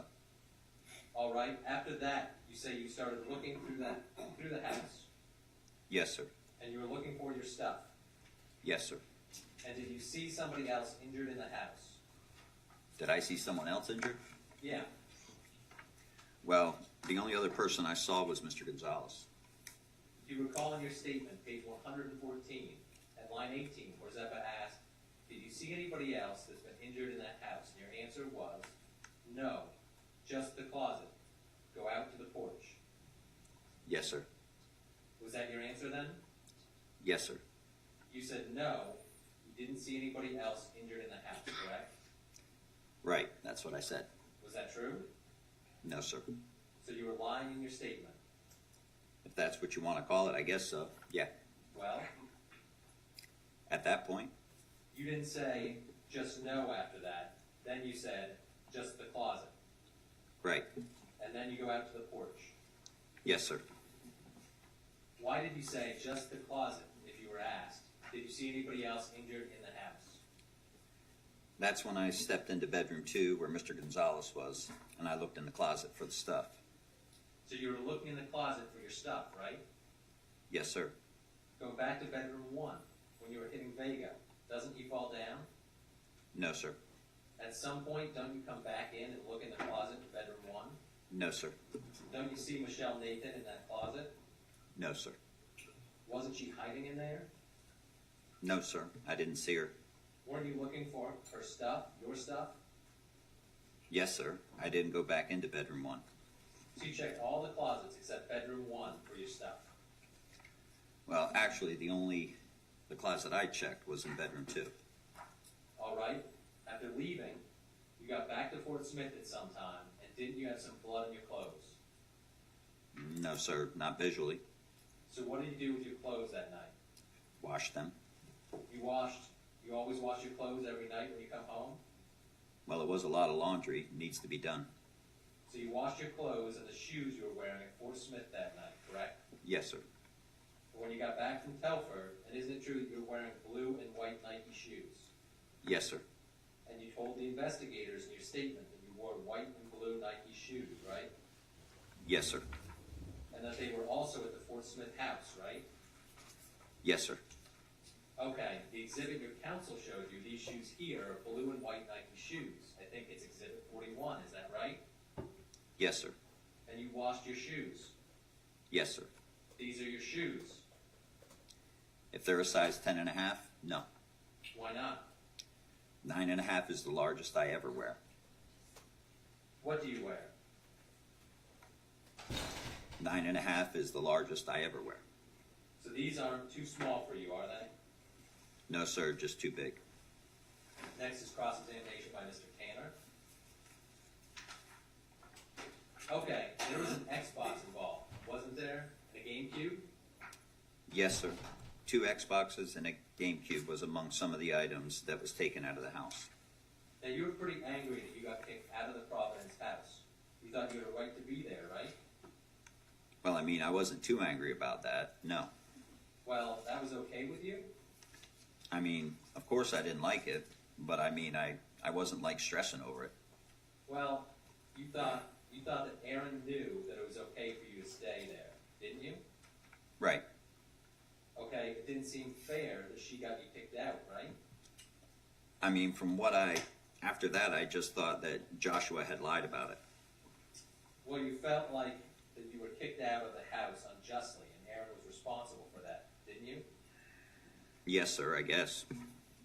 And you were mad as fire at the Abbeys. You had some beefs with them, Abby G especially. Yeah. You saw Abby G at the house when you all went up there Wednesday night, or, I'm sorry, Sunday night. Yes, sir. Actually, Sunday morning. It was Saturday night and the Sunday mornings, August 1st. It was August 1st you went up there, right? I believe so. Okay, and we've kind of run that back and forth. It was actually Sunday morning that you were all up there with the girls. Nods head. Okay, and those are pretty rough girls, those Kogan sisters and their friends, aren't they? Yes, sir. They cut the tires of the car there, didn't they? I didn't exactly see them cut the tires, but they say they did. Yeah, and they broke one guy's cell phone that had come outside. Right.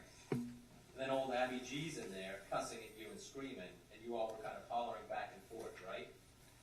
Right. This thing got a little heated. And then finally, I think Blanco hollers, Volusia, or something like that, and everybody says, whoop, time to get out of here, right? Right. So then you started back, and Troy is just still going on and on about his stuff. And that's about the time you tell him, hey, cool it. Man, it's not worth it, something like that. Right. Then there comes a time when you and he are together, and I guess he actually has this conversation. This is that Wednesday night after he took a shot at the car. Now that's pretty serious stuff, isn't it? Yes, sir. Now some people aren't afraid of guns, but most of us are, aren't we? Yes, sir. And you started shooting at a car with people in it. That's scary. Yes, sir. And then he's sitting there kind of fondling his pistol, and he's looking and giving you the evil eye. Yes, sir, because I was disagreeing. I mean, because I was telling him, just drop it. You're trying to calm him down, trying to talk some sense. Right. And this thing, we're getting to killing people when you start shooting guns, right? Right. Then you feel like he turns on you, or at least he's directing some ugly attention towards you. Yes, sir. And you felt that he might even kill your family. Yes, sir. And kill you for that matter. Right. So looking at this man and knowing him, you believe he's capable of slaughtering you and your family if you crossed him. Yes, sir. That's pretty heavy duty, isn't it? Yes, sir. And then it's Thursday that I think Cannon and Salas show up, and they have Brandon Graham with them, I think, when they come to Fort Smith, right? Yes, sir. Then you heard Brandon. Brandon said that actually Troy starts talking about his property up there that was taken from Providence. And now Abby G is no good, and he's mad about Aaron. That whole thing's kind of boiling along, and that's the way he's talking. He's mad about it. Yes, sir. Wants to get his stuff. Yes, sir. But you don't remember any talk about, and we'll try to say it the New York way, getting some niggas together and doing these people. No, sir. I don't recall that exactly. Well, what exactly do you recall? I know there's some talk like that. What do you recall? Well, first of all, he didn't say anything about getting some people together. He just said, like, we need to go over there. And he got everyone to agree. Right. So the gun's still there, or at least the gun is back at the house because Cannon is the owner of the gun.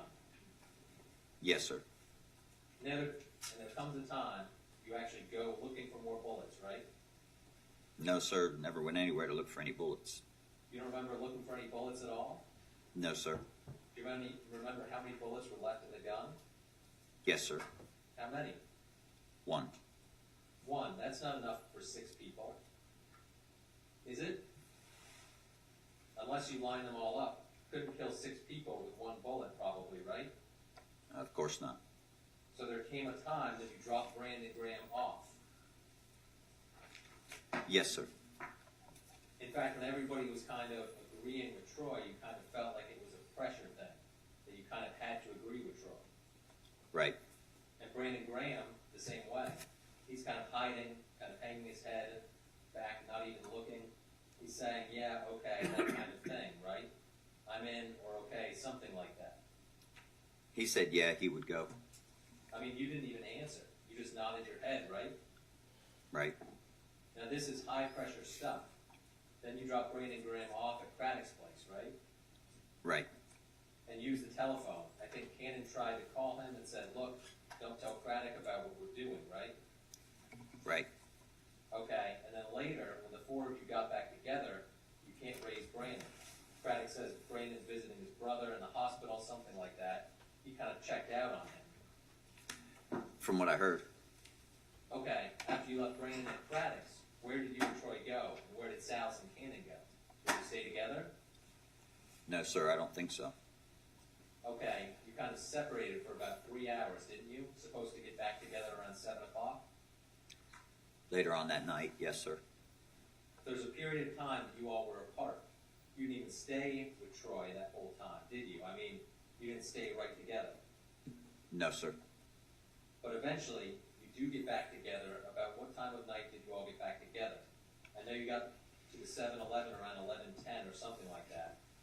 But about what time did you first get back together, the 4 of you? Or first, you and Troy?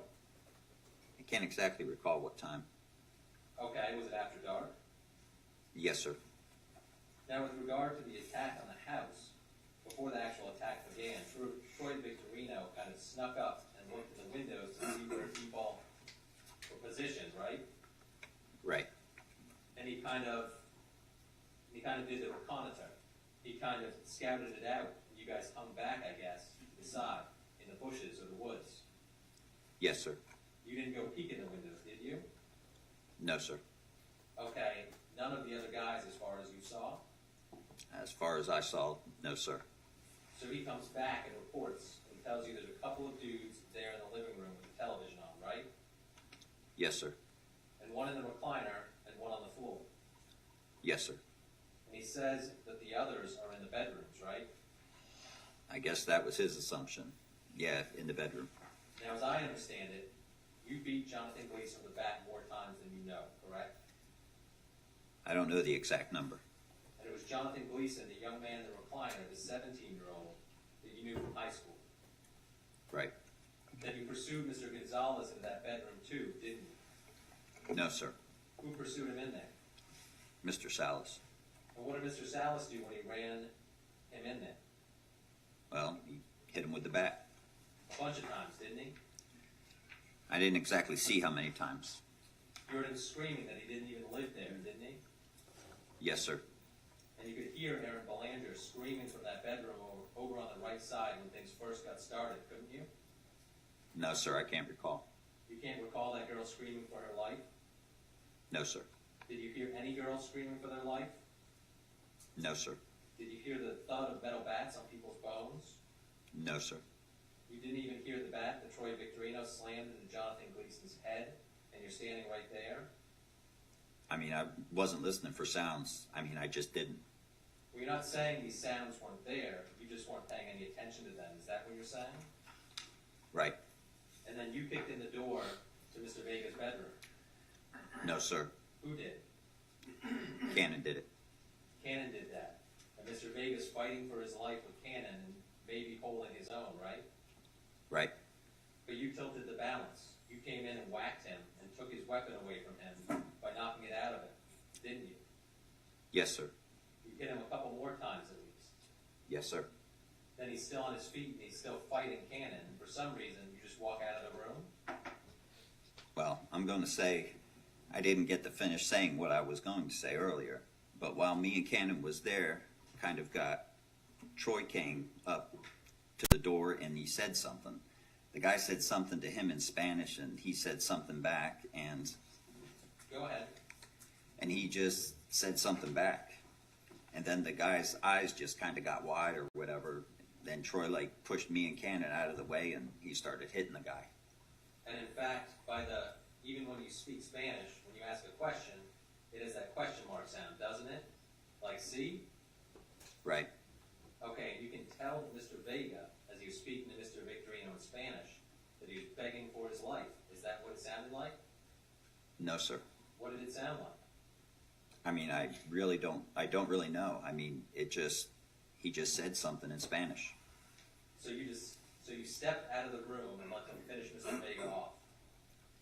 Then that's when Mr. Salas called for help. All right, where was Salas? He was in bedroom 2 Okay. with Mr. Gonzalez. He was beating someone in that room, right? Right. And how did he say, when he called for help, what did he say? Yo, come help me. What was his exact words? I mean, was he screaming, help, help, or help me, blankety blank, help me? I mean, what's he saying? Something like that. Yeah? Cussing and screaming? Now this is a fight going on. People are fighting for their lives, aren't they? Aren't they? Yes, sir. And so you ran in and helped him. No, sir. What did you do? Well, that's when Cannon backed up. He went in, and I kind of stepped in right there in the doorway. And that's when I moved over to the closet. All right, so Mr. Cannon, now they've done in Mr. Vega, so Mr. Cannon runs in and helps jump on Roberto Gonzalez, beating him with a bat. Yes, sir. That's where the blood is splattered all over the corner. It looks like an explosion, doesn't it? Doesn't it? Is that yes? Yes, sir. So while they're finishing mashing his head into mush, you're in the closet looking for your stuff, right? Right. I had looked in there. And then you went over next door to bedroom number 1, where Michelle Nathan was cowering and hiding and had been overlooked. No, sir. When did you see Michelle? I didn't. Oh, you knew there was supposed to be a woman in that bedroom. No, sir. You knew the plan was to kill everyone in the house. No, sir. Then you say something really different happened that no one knew about before and you never told the police about, right? And that was everybody left, and then Troy wants to go back. Right. And he gets a knife from Mike. Well, he had already had the knife then, but he got it from him earlier. Okay, so Mike had given him his switchblade. Right. And he goes back and he gets out of the vehicle. Right.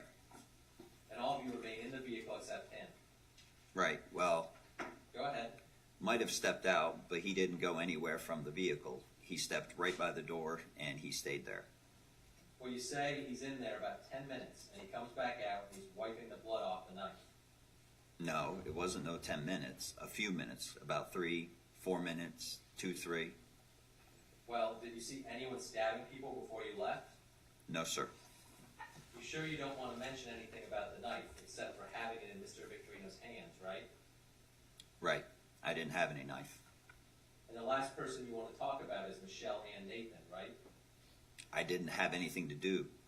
Now, you recall that statement on August the 7th to Investigator Horzepa and Seymour? Yes, sir. And you recall, I'm referring to page 33, Investigator Horzepa in line 16 asked you, and he says, a knife was used.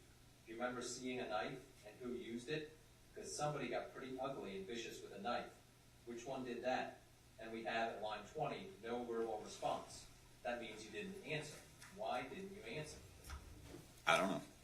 Could it be because there's a different story as to who used that knife and you know it? No, sir. It's not possible that you used that knife, is it? No, sir. Absolutely not. No, sir. I mean, you wouldn't come across a girl in a closet that you knew from high school and and stab her and beat her to death, would you? No, sir. You're too nice a guy, right? I wouldn't do that. You recall making a statement to Investigator Horsepa on August the 7th in Seymour, right? Right. And you were advised of your rights before you made those statements, right? At some point. Yes, if you recall, Investigator Horsepa asked you, you don't remember anyone using a knife while you were in there. Think about it. Do you recall what your answer was? Not exactly. I don't recall. I'd ask you to look at line 23, and it begins with your name, Jerone Hunter, and there's your answer. Now, does that refresh your recollection? Yes, sir. What did you tell him when he asked you that question? You don't remember anyone using a knife while you were in there. Think about it. What was your answer? I said I really wasn't paying any attention. It was crazy in there. You had to get the knife out of your hands and put it in his, didn't you? No, sir. That's what you've done here today, isn't it? That's what you tried to do. No, sir. Now there's cross-examination by Mr. Nielsen. Mr. Hunter, isn't it true the lion's share of the majority of the property that was stored at the Providence home was yours, not Mr. Victorino's? The what? The property that was at the Providence home was mostly yours, isn't that correct? No, sir. You remember in your interview? I said that, but it wasn't mostly mine. Okay, so it was a lie. Pretty much. I don't really know why I said it, but I said it. I don't know why you said a lie, but that was incorrect then when you said it to the police. Is that true? Yes, sir. Excuse me. Now you got me confused. The statement you made to the police about the stuff mostly being yours was true. It was not a lie. No, it was not true. Okay, isn't it true also, Mr. Hunter, that you had seen Mr. Abbey, whichever one it is, Abbey G, Abbey M, wearing your clothes, and it made you furious? No, sir. I saw him wearing Mr. Victorino's shirt and shoes. And you said that Troy Victorino kicked in the front door and waited for you to go in. Is that what you said? Right. Waited for all three of us to go in. Isn't it true, sir, that Mr. Victorino was not there that night, and you were the one that kicked in the door? No, sir. Well, you say you went in first, right? Yes, sir. All right, you ran in, went over to Mr. Gleason, and started hitting him with a bat, didn't you? Yes, sir. You yelled at Mr. Gleason, I know you know where my stuff is, isn't that right? I asked him where it was. Okay, and he said to you, I don't know, and you still went on and hit him, isn't that true? Yes, sir. Who is Nicole? You got a friend named Nicole? Which one you talking about? Koga? Whatever? I think Nicole Wells. Didn't you pay a visit to her the night before, or the night that you went over to Telford? Do you remember stopping by and seeing her? Her grandmother had recently died and there was a funeral going on? That's Nicole Koga. Okay, there were a bunch of people at the house, basically condolences for the death and the family. You remember that? Right. You remember telling her how you were going to take care of some business that night. Do you remember that? No, sir. It wasn't that night that her grandmother had died. All right, sir. Now, you were some type of all-star athlete in high school, isn't that right? You could say that. You were and still are some type of wrestling legend in that community down there in Volusia County, aren't you? I guess so. Your name is well known, Jerone Hunter, famous wrestler. Yes, sir. I guess so. Now, wrestling is one of the toughest competitive sports in school, isn't it? Conditioning-wise, the physicality that's involved and all that, isn't that true? Yes, sir. You got to be tough to be a wrestler. You got to be tough as nails, don't you? I guess. And to be one of the best, that means you've got to be tougher than everyone else. It's already tough to be a wrestler. Now you're kind of above them. You're really tough, true? I guess so. You said that you didn't need a bat because you can handle any situation that comes up. And you don't carry a bat, and whoever said you carried a bat is wrong. Isn't that true? Right. And you're the stud wrestler, Mr. Hunter. And you can handle yourself probably in almost every situation you come across. Isn't that correct? Wouldn't be every situation. And you're going to try to tell us that you're afraid of Mr. Victorino with all of your athletic skills and training and whatever else you have. Is that what you're telling me? Yes, sir. I mean, I'm not. How many street fights have you been in, Mr. Hunter? You mean throughout my life? Yeah. I don't know. You ever lose one? No? Didn't think so. Now, you said that this deal at the park, you're asking questions about. Wasn't one of the reasons you wanted Troy Victorino was because of his size and demeanor? And you said that was seconded. Do you remember saying that? Yes, sir. And you're trying to tell me that you, Salas, Cannon, and Graham can't take on the Abbey boys? That's not... It wasn't just them. It was a lot more. A lot of... And you're the tough guy, remember, Jerome? Wrestling? And you said after you went back to Fort Smith, Troy was angry and mad, and he had a gun. You remember that? Yes, sir. And you were afraid, and that made you scared, is that right?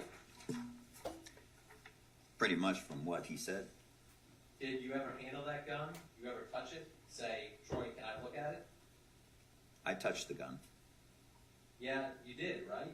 You had it in your hands, didn't you? I had it in my hands before. Why didn't you take that gun and say, Troy, I'm out of here. I'm so scared I'm out of here. Why didn't you do that, Jerome? You had the gun. It wasn't... That was before he had... Did you handle the gun after that incident? Yes, sir. Thank you. Now, how many times has Troy Victorino done something bad to your family? He hadn't done anything bad. How many times has Troy Victorino hurt your family, Mr. Hunter? Never. When you were staying with Mr. Victorino over there, did he ever use the bathroom? Where? Fort Smith. Yeah. You couldn't have left? You mean... what do you mean? I'm saying he... You're saying, Wednesday night, when he made that statement? did Mr. Victorino ever sleep when the two of you were staying together? Yes. I guess you could have gone anywhere you wanted then, right? Yeah. The man took you in and gave you a place to stay, Jerome. That's what you said. Right. He helped you out. He's not scaring you and making you do things. Isn't that true? No, not exactly. And he said that after leaving, check that, he said that after 7-Eleven you went to Papa Joe's. Is that correct? Right. And then after that you stopped back at Fort Smith. You said that, correct? Right. Now let me talk to you a little bit about this Telford situation. Isn't it true, Jerome, that the bat that you used was a bat that you picked out yourself? No, that wasn't no specific bat or anything. Isn't it true that you were also responsible for throwing those bats into that retention pond after washing them off? No, sir. That wasn't you? No, sir. Now you said you went in, you ran over and hit Mr. Gleason. You took care of him. But it was Troy that came over and also hit him, correct? Yes, sir. But meanwhile, you've also said that what happened when you first went in is you went that way and Troy went to the right, to the back bedroom, correct? Right. And then sometime after that, while he's simultaneously killing Aaron and Mr. Roman, he's killing Gleason. Now he's also killing Vega, all at the same time. No, not all at the same time. He was going through the house. Okay, and you're basically just sitting back and observing, take some body blows, right? Yes, sir. Well, if Mr. Victorino was so busy doing what he was doing, according to you, and you being that star athlete that you are, why didn't you run out of there when you said you thought things were going wrong? Why didn't you leave, sir? I don't know. Would you agree that you hit Mr. Vega in the head at least 30 times? No, sir. Mr. Hunter, Mr. Tanner was asking you some questions, and you were putting up pretty strong denial. Isn't it true, though, that you found Michelle Nathan in that closet, isn't it? No, sir. And you were about to leave that bedroom, and you heard a little, indicating, rattling in that closet, and you busted open the doors, and you saw her sitting there in the fetal position. Isn't that correct, sir? No, sir. And you pulled her out, and you said, "You're going to die, bitch." You remember that? No, sir. And you took your knife, and you slit her throat. You remember that? No, sir. And you repeatedly stabbed her, and then you took your bat and hit her multiple times in the back of the head. No, sir. Isn't that what you did, Mr. Hunter? No, sir. And isn't it further true that it was you, and you alone, took the knife and went around and stabbed every one of those victims? Isn't that true? No, sir. And that took place before anyone else left that house the first time. Isn't that true? I did not stab or cut anyone's throat in that house. Okay? Well, the only knife that was used in this case that we got back had the victim's blood on it. You remember seeing that in court? Yes, sir. That wasn't a switchblade knife. You said the knife that he had was given was a switchblade knife. It was. And that blood that's on that knife is what? Right where you left it after you got done stabbing those victims, isn't it? No, sir. You said the knife that was used to stab the victims was taken out and washed off and cleaned. Remember saying that? I didn't see him stab or cut anyone's throat. You remember saying that you saw the knife that was used to stab and stick the victims was being washed off. I said the knife that he had. Was being washed off and cleaned. Right. The knife with the victim's blood was found right in that house, sir. How do you explain that? That? I don't know. Uh-huh. And your testimony is that you get done killing 6 people. You actually get out of there without getting caught, and you go back later. That's your testimony. Yes, sir. And you've never mentioned that before, ever, to any statement. Not in that interview. Not that day. Only then. And the clothes that you had, you said you washed, and you did tell the police that night, black shorts, black sweatshirt, and white and blue shoes, correct? Correct. And you actually used the word Nike to describe the white and blue shoes, didn't you? Yes, sir. And your shoe size is not 10 and a half, is it? No, sir. What is it? It's 8.5 to 9.5. You said 9 and a half earlier, didn't you, Mr. Hunter? Right. Yes, sir. Redirect examination by Mr. Banquets. Jerone, when you went into the house in Telford, were there any lights on other than the TV in that living room area? Not in the living room. I believe there was one on in the kitchen. Okay, was it essentially dark in there except for the TV screen? In that area. Could you really tell who was in there initially? No, sir. Now, Mr. Tanner asked you about going to look for bullets. Did you actually, or did Mr. Victorino actually go and look for bullets, or did you do something else? No, sir. What did he do? He was, I don't know if it was Cannon or Salas, called PETA. So he had one of them call someone else to find some bullets. Yes, sir. Is that essentially what you think Mr. Tanner's getting at, going to look for bullets? I don't know what he's getting at. No one actually went out of the house, went to the store, tried to buy bullets, or went to somebody else's house. No, sir. Okay, it would be fair to say when things got going in that house, it was pretty much of a blur as to, just inconceivable what was happening, wasn't it? Pretty much. Do you speak Spanish? No, sir. Mr. Tanner made a big point about knowing a question in Spanish or knowing some Spanish. You don't speak Spanish at all, correct? No, sir. I don't speak it. And Mr. Nielsen kept making the point about you being a tough guy. When you were in wrestling, you go into conditioning, right? Right. You work out. Right. And there's a difference between a tough guy and someone who is well-conditioned, wouldn't you say? Yes, sir.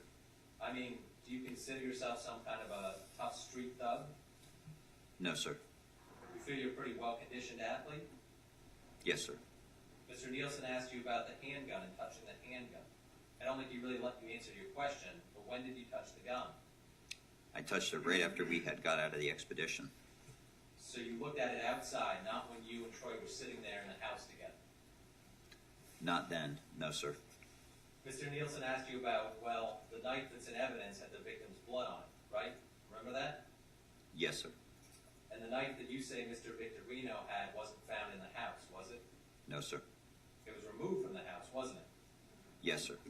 By Mr. Victorino, wasn't it? Yes, sir. And he's the one that told Mike Salas to clean it up. Yes, sir. A recross-examination by Mr. Nielsen. So now we have a new fact. He carried 2 knives with him, is that correct? That's not what I said. That concludes the testimony, Judge. Thank you. You guys want to stand up for just a moment? Stretch.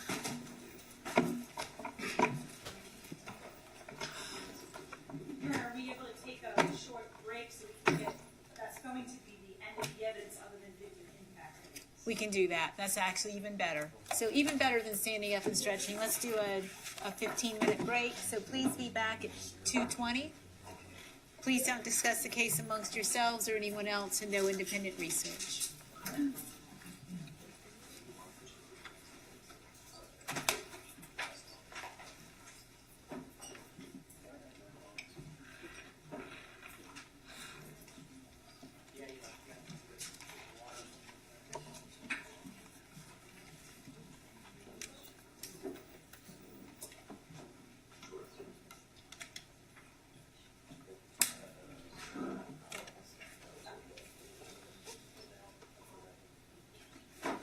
can I let this nice gentleman go? Everyone, please be seated. Yes, Judge. All right.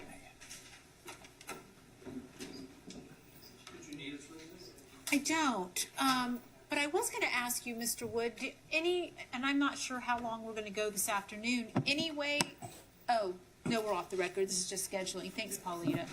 You'd be able to do your opening this afternoon? We had to do deposition last night, leaving on tonight. Got a deposition to do tonight.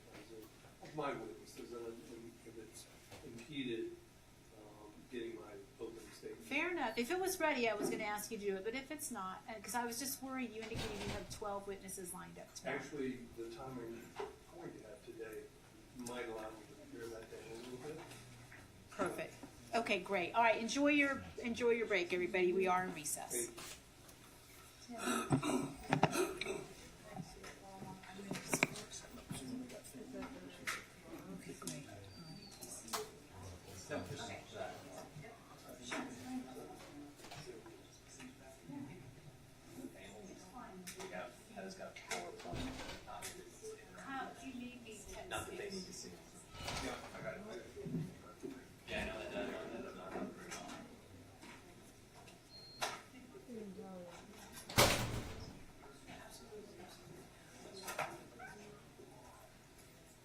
Andy, I got all the facts. Okay. Yeah, I'll come back. You can see this.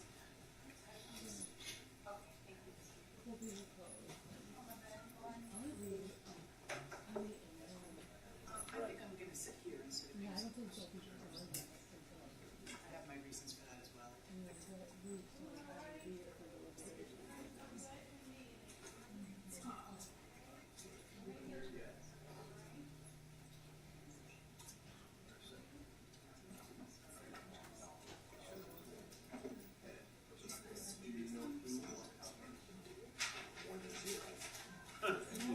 So once we have everyone, and we know we have everyone, I tend to lock the meeting.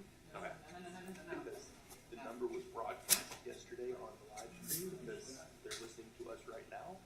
And so, we have no idea who has that number. Okay. So as soon as we have to, we plan to lock it, so just in case. Okay. On the time. Yeah.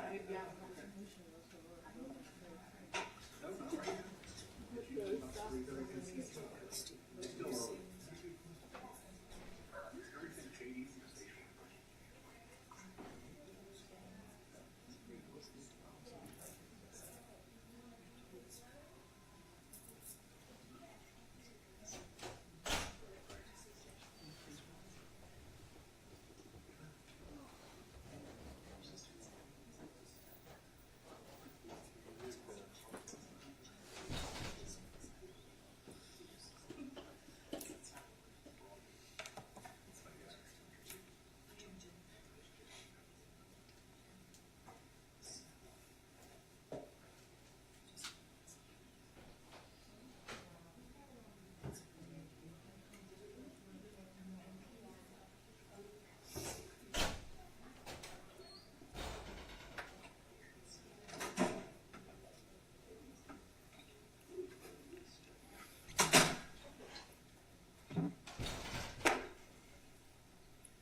Nice move.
some of this presentation, how they won't be able to come on. Okay, So do you want they're going to speak. to speak first? Yeah, they're gonna speak Okay. first, and then we'll show the photos, and then they'll still be able to see, we just won't see them.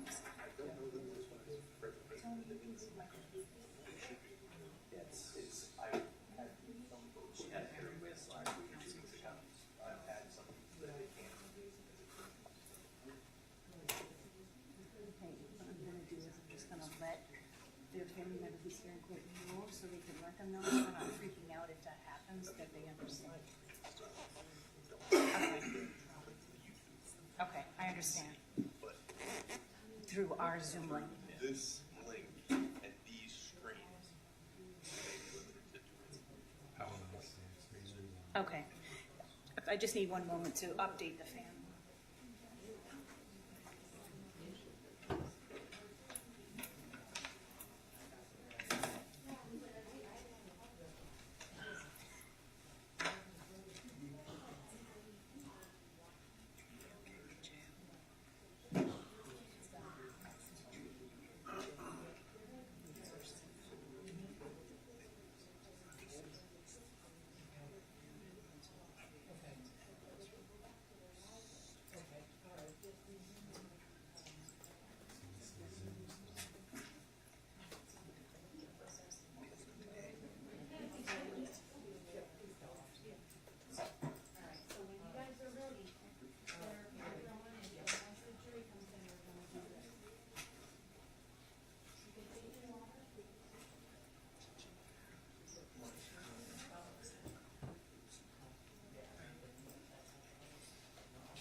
Yes. After that, are we ready for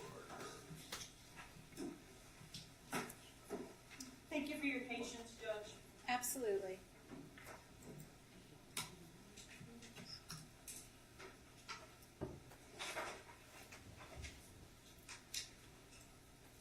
Absolutely. Whoever has the live stream on needs to turn it off. If you got your live stream on and Zoom at the same time, please. Absolutely. Whoever has the live stream on needs to turn it off. If you got your live stream on and Zoom at the same time, please. Absolutely.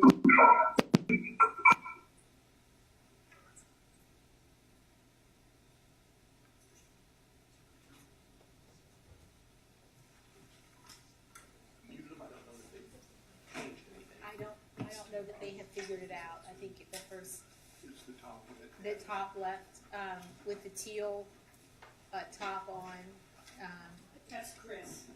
yeah. Whether the live stream is on or she's in close proximity to someone else on Zoom. Okay. Ladies, make sure that your live stream is off until after this Zoom link ends, okay? Because once you're unmuted to start giving your letter, your statement, then we're going to have your volume and we'll be able to hear that feedback. Also, you guys are not together, right? Okay, so your connections aren't affecting each other, so it's probably just the live stream. And I think it might be, in the person identified as Chris, is the one that I think we were getting that strong feedback on. You shut it off? Okay, thank you, Chris. Ready for the jury? Miss, Stage ready. ready? Okay, let's go ahead.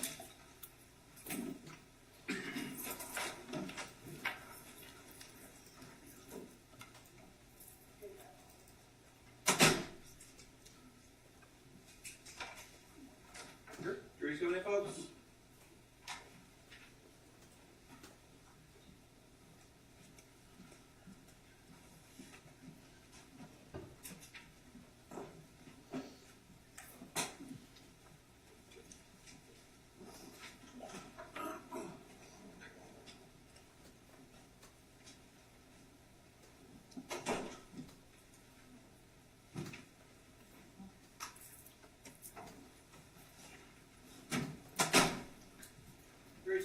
everyone please be seated.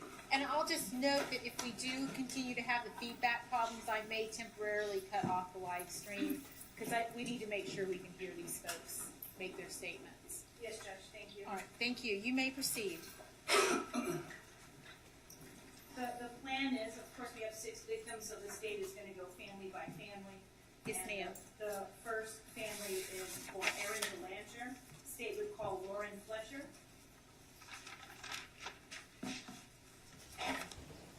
Do you want her sworn in, Judge? I think, why don't we, if anybody that we have that's going to be making a statement, please raise your right hands to be sworn. You and all of you solemnly swear or affirm to tell the truth, the whole truth, and nothing but the truth, so help you God.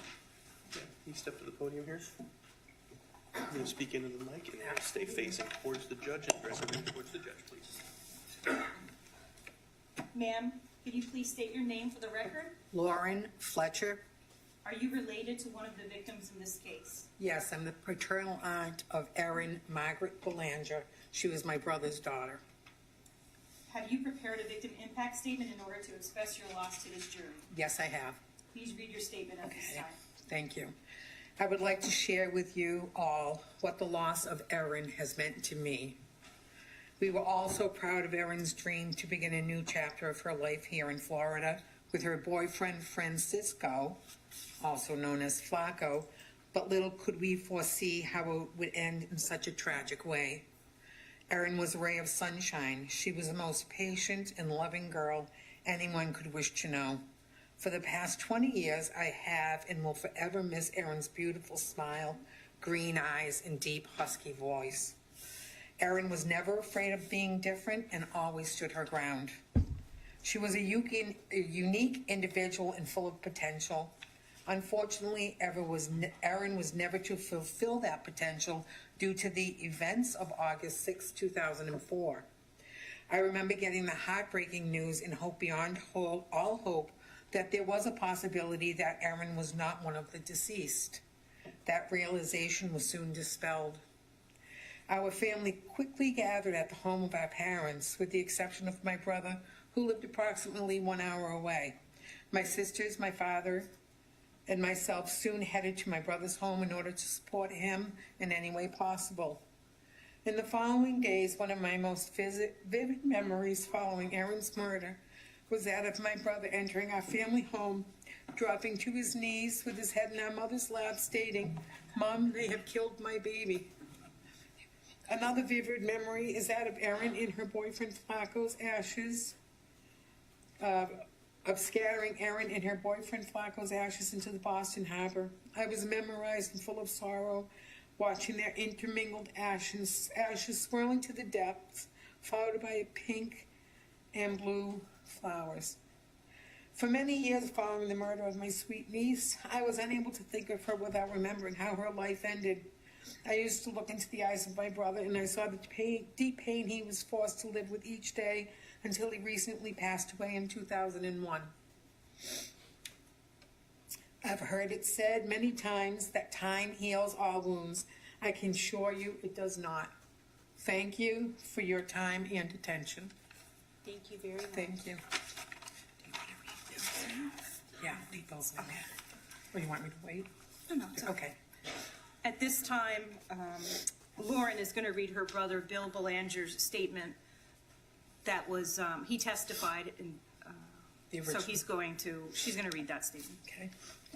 So this is my brother Billy. Erin was my only child. She was compassionate, honest, caring, trustworthy, and trusting.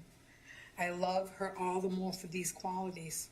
Erin expressed these ideals with family, friends, and acquaintances in every aspect of her life. There was no stranger in Erin's life, in Erin's world, only potential friends.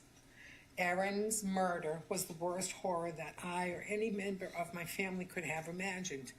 My entire family suffers daily under the agony of this senseless tragedy. It has been said that no parent should ever have to bury a child.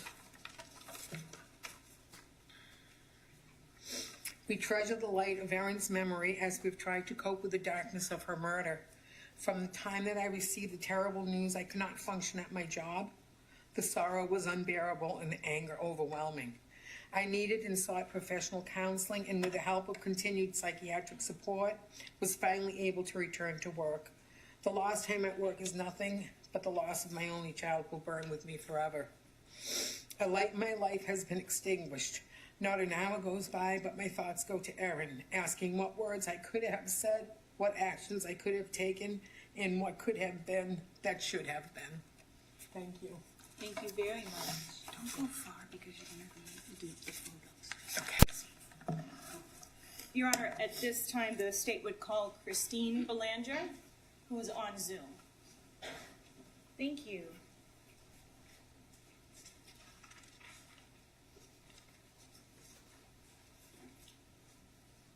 We should be able to hear you, ma'am. Thank you. Christine, can you hear me? I can hear you. Can you please state your name for the record? Christine Silva. Are you related to one of the victims in this case? I am the paternal aunt of Erin Belanger. Have you prepared a victim impact statement in order to express your loss to this jury? I have. Please read your statement at this time. My beautiful niece, Erin Belanger, has been gone for nearly as long as she lived. She's not gone due to illness or accident, but because of murder. So much pain has been heaped upon myself and my family. I find myself in the position of having to bear my soul, my heartache, my pain. My Erin loved life.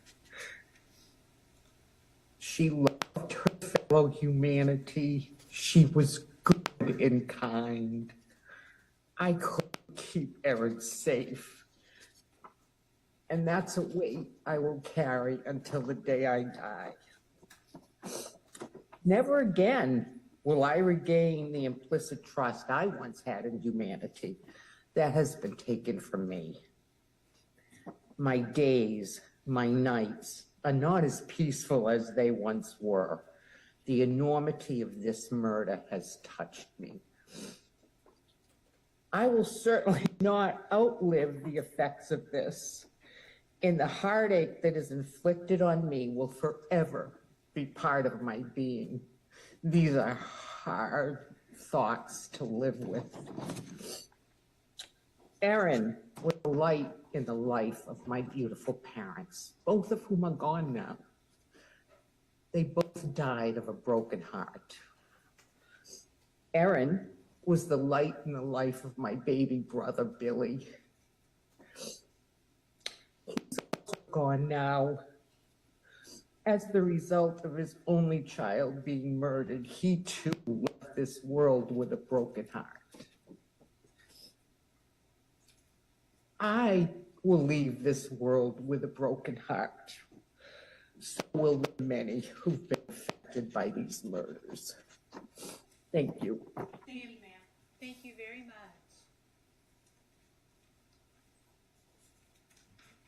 At this time, Your Honor, state would call Gina Belanger.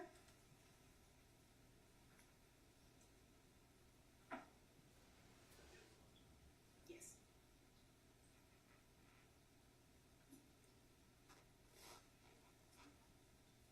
Yes, ma'am, can you hear us? Yes. Okay, we can hear you. Mr. Gomez? Can you please state your name for the record? Gina Belanger. And are you related to one of the victims in this case? I was Erin Belanger's stepmother. Have you prepared a victim impact statement in order to express your loss to this jury? Yes. Please read your statement at this time. It's been over 20 years since we received that horrific, mind-numbing phone call that our daughter Erin was murdered. Sleepless nights, gut-wrenching stomach pain, the complete mind fog trying to go forward with all the wounds to the heart. I unfortunately no longer have my husband, Bill, Erin's father, to help me navigate this quagmire of pain and sorrow. Bill died 4 years ago with a broken heart that never healed of the struggle and guilt of having financed Aaron and Flacco's move to Florida under the assumption that we would be helping them have a better life. The cost of living wasn't as expensive in Florida as it was in New England for two people trying to get their young lives started. Their future seemed so bright. Aaron's murder has impacted my life in so many ways. Bill and I ended up in counseling after Aaron's murder, trying to maneuver how to go forward in our lives and our marriage, and how to manage the anger that resulted from the murder of Aaron and 5 other innocent people. Mother's Day will be here soon, and inevitably I will be asked if I have any children. Technically, I no longer do. But if I say no, it negates Aaron's life. If I say not any longer, it leads to additional questions, and I feel the need to protect the person who has essentially asked me an innocent question. I feel the need not to be blunt and say she was murdered and is no longer with us. To shield myself from the horror that will be on their face, and now I've suddenly made them feel uncomfortable. In some instances, Bill and I became estranged from friends and even some family who were unable to comprehend the struggle to navigate our lives and expecting us to get over it. How can I get over it when 20 years later, I'm right back here to August 6, 2004? Thank you, ma'am. Thank you very much. At this time, Your Honor, the state prepared a presentation of some photos for each of the victims, and we would like to get started with that for Erin Belanger. Okay, thank you.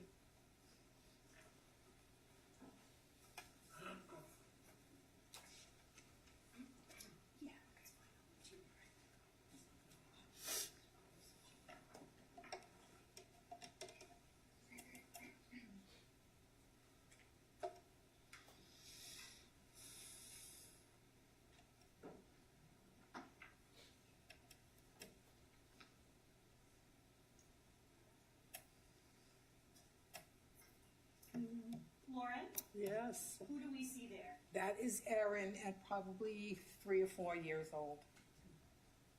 And that was her with my brother, and I believe they were in Disney World at the time, so she was probably about 8 or 10 there. That's a picture my sister Chris used to do photography, and they went out one day and had a photo session, and that picture always haunted me because she looks so pensive, doesn't she? Yeah. Beautiful picture. And this was her glam shot, because every 16-year-old needs a glam shot with the jewels and that, so, yeah.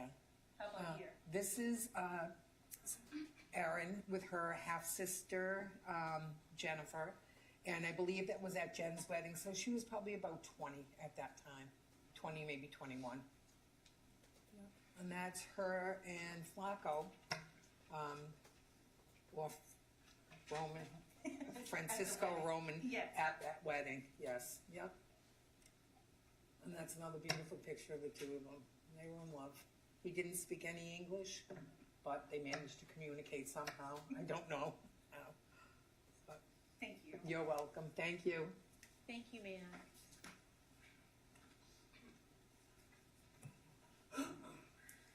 Mr. Gonas?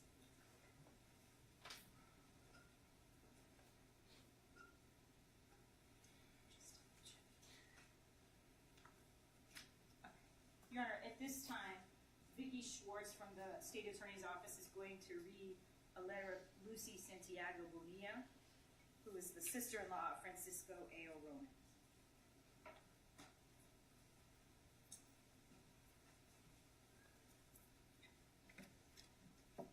To whom it may concern. Hello, my name is Luz Santiago Bonillo. I am the sister-in-law of Francisco A.O. Roman. When I first met my husband, Benjamin Bonilla, we started talking about our families. He had mentioned to me he had a brother and a sister that were put up for adoption when he was 10 years old. He was so sad every time we talked about this because he had missed them so much. I could tell there was something missing from his life, and I wanted to help fill it. So I began my search. Although I had no luck finding his sister, after various phone calls, I had found his brother, Francisco A.O. Roman. He was living in Puerto Rico.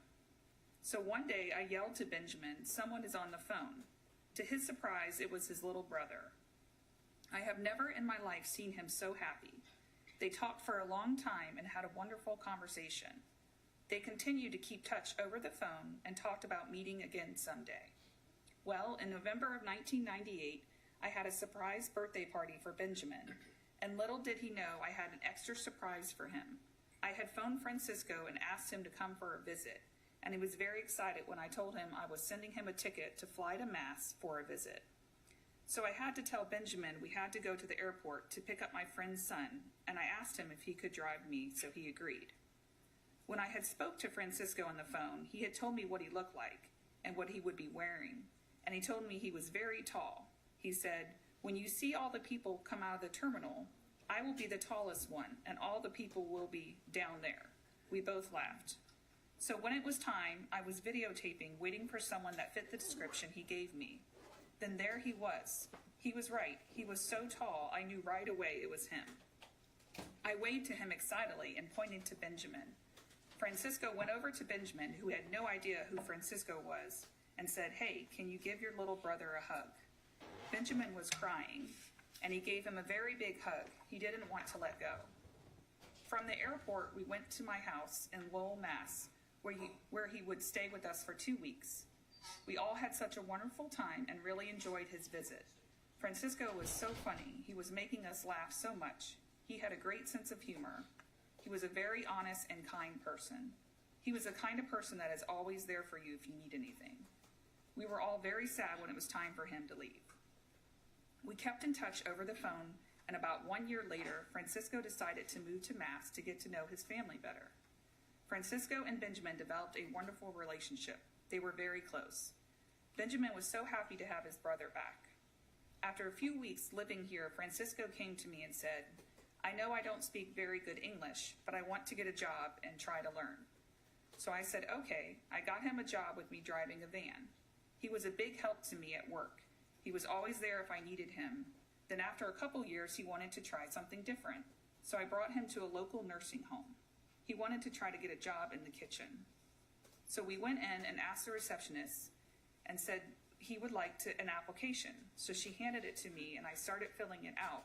And the lady said, "Excuse me, I would like him to fill it out so I can see how much he understands." Francisco took the application and said proudly, "I will fill it myself, no problem." And he did the best he could do, and they hired him right away. And that would be where he would soon meet his girlfriend, Erin Belanger. I remember the first day he met her, he came home so happy and said, "Lucy, I met the most beautiful blondie girl. She's so nice." And he was right. She was a very nice and polite girl. She didn't speak any Spanish, and Francisco didn't speak very good English, but somehow they communicated well together. It was like they were made for each other.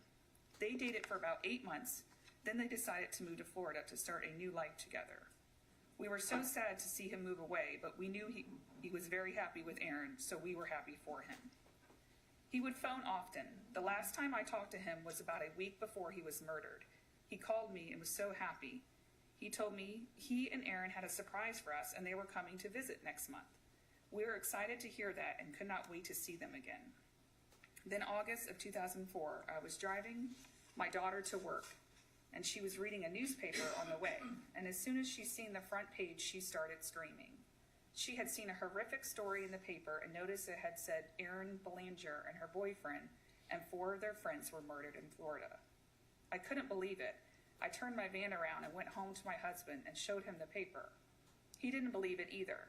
He kept putting the paper down saying, "That is not my brother." And finally he broke down crying and he had to accept that it was Francisco. Benjamin had called the police station and found out what happened and he lost it. From that day, my husband is not the same man. He used to be a very happy, friendly man. We always did fun things with our family. Now he is very depressed. He doesn't smile much anymore. When we go somewhere with our family, he never wants to come. He stays at the house by himself. Not only did these men take Francisco away, in some way they took Benjamin away from me also. It's like that missing part of his life was back and now it's gone forever. My heart goes out to all the other families and friends of the victims, for I know we are sharing the same pain. I thank you for listening to my story and appreciate your time. Sincerely, Luz and Santiago Bonillo. Thank you. At this time, the state calls Tina Gonzalez.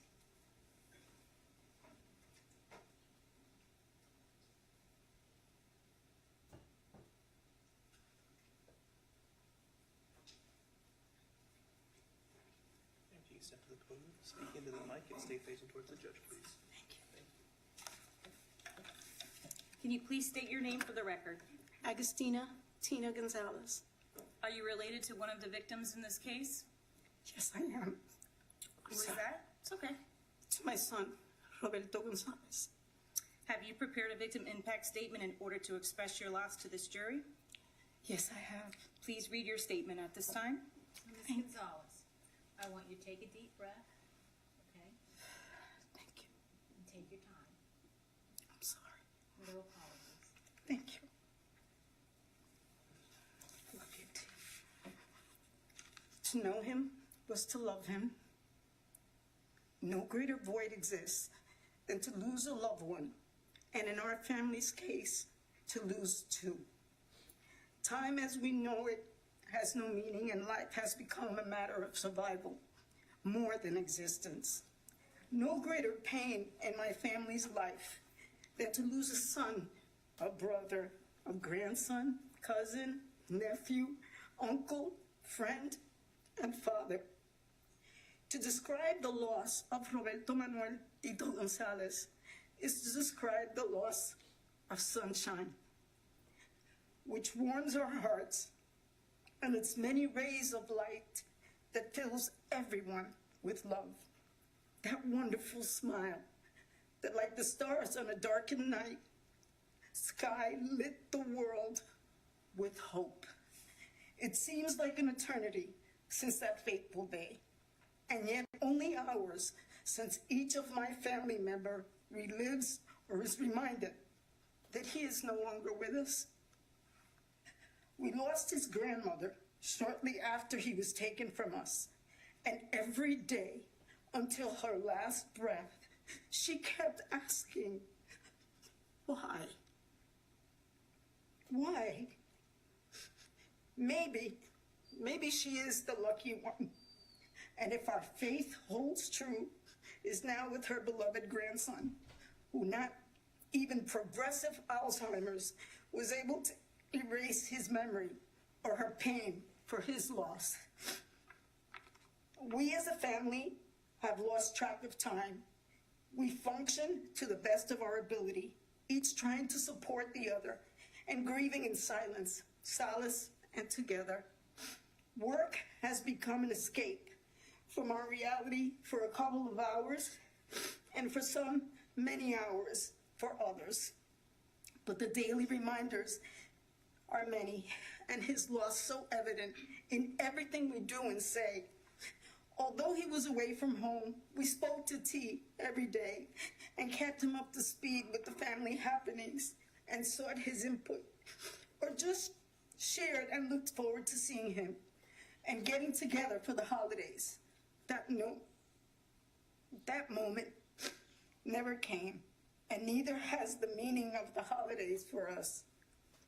We know he is gone, and yet by some miracle, we expect that this is all a nightmare, and he will call, or maybe show up.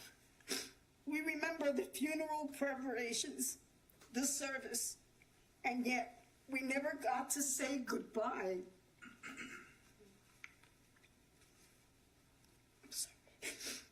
My last kiss was placed on a cold casket as I held on to every ounce of my strength to lay him to rest.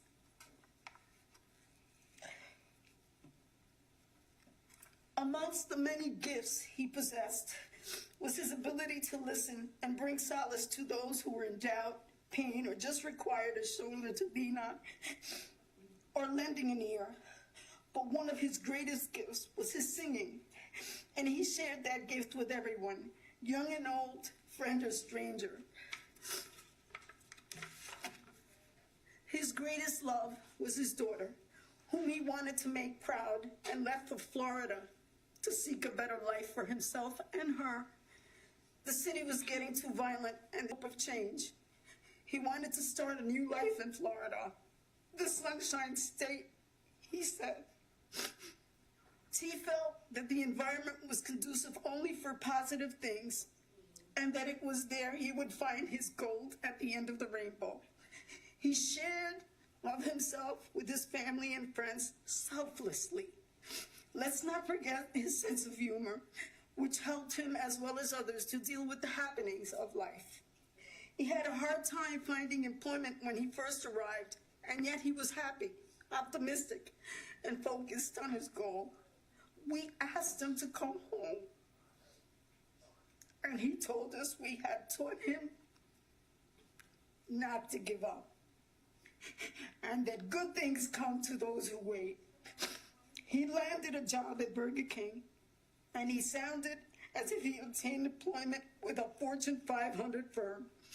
His words were, "It's a beginning, the sign that I'm going to make it, and I have to start somewhere." On the night he was murdered, he was to start a new job, and I am on my way, were his last words to his father. Again, my apologies. His dad, to this day, feels at fault that our son is dead. He drove him to the airport. He gave him startup money. He wanted to help his son make his dreams and goals a reality. It doesn't matter how many times he is told that he was just in the wrong place at the wrong time. The stories are endless, just as our lives have become an endless pit of pain. We pray and hope for our children, grandchildren, and family that they do not end up with hearts full of hate. We pray as we cry and ask why, and try to understand and try to continue living. Our family chooses to remember him for the life he brought to our lives, for the exceptional human being he was, for the wonderful memories he has left us that will never ever replace his being here with us, but help the healing process. His daughter, our daily reminder that he is in each of our hearts, and we must try and help her understand a world that has lost its value of life. Roberto Manuel Gonzalez was a beautiful human being, did not deserve to be murdered, along with those other young lives. No human being deserves that. I'm sorry. Thank you. Thank you very much. Is there also a letter from Jason Gonzalez? Yes. Are you able to read that? I will try my best. Okay. If not, we can have someone else read it for you. You've had a tough afternoon. You okay? Your Honor, with all due respect, he still is my son, and this is the least I could do for him now. Thank you. Yes, ma'am. Jason is his brother. Okay. My middle son. Being asked to make an impact statement after over 20 years since my brother and his friends were murdered is tough. My brother and the other victims won't wake up another day and see their loved ones to speak to them or have another meal. Every day my family has moments we remember a moment of silliness from him, or when he sang to his daughter when she was a baby, or played handball, or all the other things that he loved to do. I named my son after my brother, and when he turned 10, he asked me why. He never met his uncle, and it's hard to put it into words.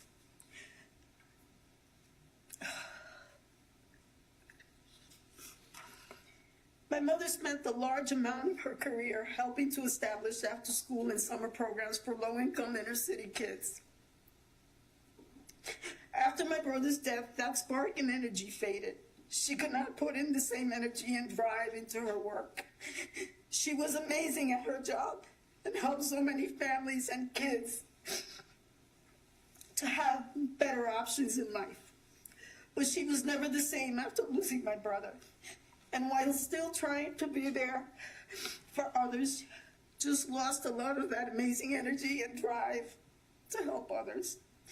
My dad, who I never seen cry, went for weeks on end about hearing my brother's murder.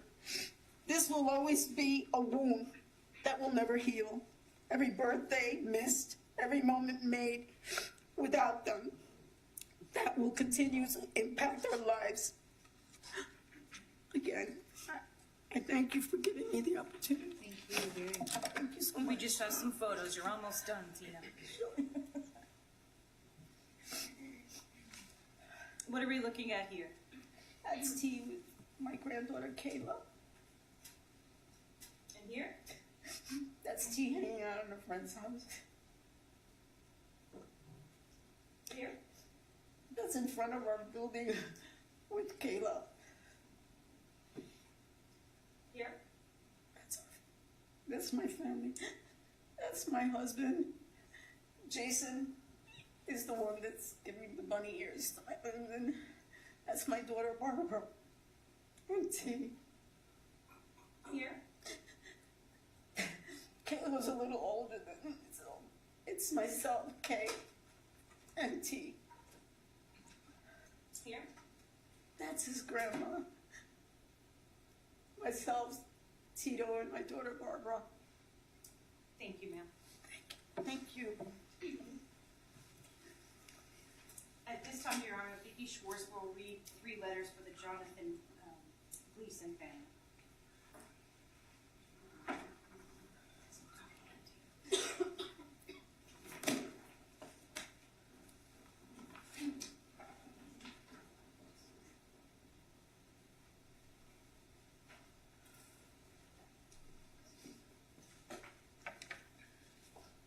Hello, my name is Laura Zwicky, and I am Jonathan's sister. As of April 17th, it has been 18 years, 8 months, and 11 days since Jonathan William Richard Gleason was stolen away from us. He missed his 18th birthday by 4 days. This is a time we should have been celebrating a milestone, not a funeral. At the age of 9, I was looking forward to being a big sister. I took much pride in that role. I love holding, playing, and teaching him. He was a precious child and learned to read as young as 22 months. He was diagnosed as gifted in elementary school and always picking up all sorts of talents from music to academics. In fact, as a freshman in high school, he scored 1150 on the PSATs. The average of a senior is 1200. In his sophomore and junior years, we received every Ivy League university out there. His dream was to be a pediatrician. He would have made an amazing one, too.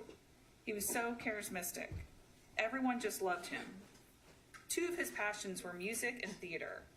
He had his own band, in fact, where he was a songwriter, singer, and played the guitar, which he taught himself. His band played local venues, and he grew in popularity at school and the community. He was also in his school's theater group, where he won several awards for his performances. But now it has been longer than he was alive. We will never know the greatness he would have accomplished. My husband, his nieces, Madison, 10, and Lily, 8, will never get to meet him. Our lives have been turned upside down. I now suffer from high anxiety and mild depression. The month of August is one of the hardest months for me. My family suffers because of it. My work suffers from it, and my mental, emotional, and physical health suffer because of it. It is not right nor fair. I have a lot of resentment. The 6 innocent young lives that had a bright future waiting for them. Thank you for your time. You, the members of the jury, have met my brother, Jonathan Gleason, only through his death. He was so much more than the body you saw in pictures. He was a vibrant, brilliant young man with his entire future ahead of him. Jonathan was many things to many people. To Patricia, he was a loving, handsome, and playful teenage son. To his friends, he was a talented bandmate, a poetic, aspiring actor, a happy young man so against violence that he chose to be a vegetarian to protest the slaughter of animals. To his nephews and niece, he was Uncle John, always up for playing games in the pool, fun on the 4th of July, or teaching them how to play the guitar. To his siblings, he was a bright light who taught himself to speak many different languages, taught himself to play the guitar, read music, and in his free time, build houses for Habitat for Humanity. His dream was to be a doctor and work in an undeserved area of our country with underprivileged people. He was an honor student. He was very involved with his church. He was one of the most unique and special people that you could ever hope to meet. The impact to our lives and the lives of all those who loved him is so deeply profound that it cannot be conveyed in words. The raw void that is left by his death cannot be filled. There will be no college graduation, no doctorate, no wedding, no children, and no future for our Jonathan. There will only be memories of the wonderful son, brother, and uncle, and an overwhelming grief over what could have been, what should have been. Sincerely, Dr. Melinda Gleason, sister of Jonathan Gleason. Your Honor, members of the jury, I gratefully address the court today to talk about my son, Jonathan Gleason. Up until now, you have had to see pictures of his body, and you've heard his name, but never his voice. I am his mother and his voice, and I would like to tell you a little about my boy. I cannot remember happier days than those when my children were born. I remember clearly the moment I was told I had given birth to a beautiful baby boy, and the love I felt for him as I carried him in my arms and admired his little body. I remember his dad calling all of our friends and family to let them know that he had finally arrived and how proud he was to be a daddy for yet another time. Jonathan was a very special child. He was blessed with tremendous intelligence and was a gifted young man who used this intelligence in productive ways. Jonathan was one of those people that excelled at everything that he tried. He was a fast learner and thought himself of many things with much success. I remember hearing the tones to the Star-Spangled Banner at church once and was wondering who was playing the piano. I walked into the room where the music was coming from to find my 9-year-old son, Jonathan, playing it. His musical abilities were so great that I immediately retained a teacher and bought him a piano. Jonathan excelled at school, being the only kid at his middle school to ever get a perfect score on the FCAT and representing his school in math competitions. Jonathan had such high SAT scores that every top school in the country wanted him to apply. To this day, I have all those letters saved with much pride, wondering what would have been of the underprivileged people he wanted to serve when he became a medical doctor, and what a loss this world has suffered. I cannot remember how many theatrical performances I attended through the years where Jonathan always shined and made us proud. Jonathan was a very good writer and had many of his poems and stories published. Many of the papers and poems that he wrote were about how he felt for the underprivileged, the lonely, and those people that were different and forgotten by society. The same feelings that he had for the underdog were also carried onto the songs and music that he wrote. Jonathan had a very special room in his heart for people that needed help. He loved serving others. When he was not cutting some older lady's lawn, he was working along the rest of the family for Habitat for Humanity. The tenderness of his heart and his strong ethical beliefs and reverence for creation were evident since he was a little boy, but more so as he took a stand for little animals and became a member of PETA 2, an organization for the ethical treatment of animals, and then turned into a vegetarian. Jonathan was active in church and liked to be involved in all the service projects that were always going on. All the older ladies at church thought of him as their grandson, and he thought of them as his grandmas. He loved his Spanish heritage and taught himself how to speak Spanish. I would teach him funny-sounding words, and he was always repeating them to me when I was mad at him to make me laugh. Jonathan was a very deep-thinking young man and was very knowledgeable about many things. It was so much fun to engage in conversations involving all kinds of different topics with him because of the maturity of his thoughts and the depth of his convictions. He was wise beyond his years. I can see him dancing in my mind's eyes just like he danced in the Nutcracker and amazed all of us with his talent. I can still hear him playing his guitar, which, by the way, he also taught himself to play. And the notes still dance in my heart when I hear his favorite song by the Beatles, Imagine, a song that pretty much describes all that John was about. He was a loving brother to Laura, Melinda, Jenny, and Andrew, and at how we all missed his jokes and hours of laughter. He was always in Laura's room making jokes and acting goofy. I could hear them from my room just laughing and making fun of different things for hours. I miss Jonathan and his brother Andy concording all kinds of shenanigans. I know how much Andrew misses him. Jonathan was his best friend, and after they lost their father to cancer, Jonathan became his mentor and the one Andrew looked up to. I remember when the two of them used to play this radio game where they would pretend they were radio announcers and would take out a microphone and a tape recorder and make up their own show and then replay it to me and their friends. I miss him going in my bathroom to take a shower and listening to him sing away until there was no more hot water left. He was always singing. I miss his beautiful smile and looking into his beautiful hazel eyes that were always sparkling and full of life. I keep many boxes containing papers that I have collected since he could hold a pencil. They are full of pictures and poems and little things that he made with his hand throughout the years, and wonder at the amazing person that he was and how grateful I am that I kept them. Holidays with Jonathan were always special. He always liked helping me prepare for them and was always grateful to receive whatever you wanted to give him. I can hear him saying, "Mom, I made out like a bandit." When Andrew and I talked about him, I can feel the love he has for his brother and how much he admired him. And in his eyes, I see the pain that lives in his heart and the emptiness he feels from having lost not only his brother, but his best friend.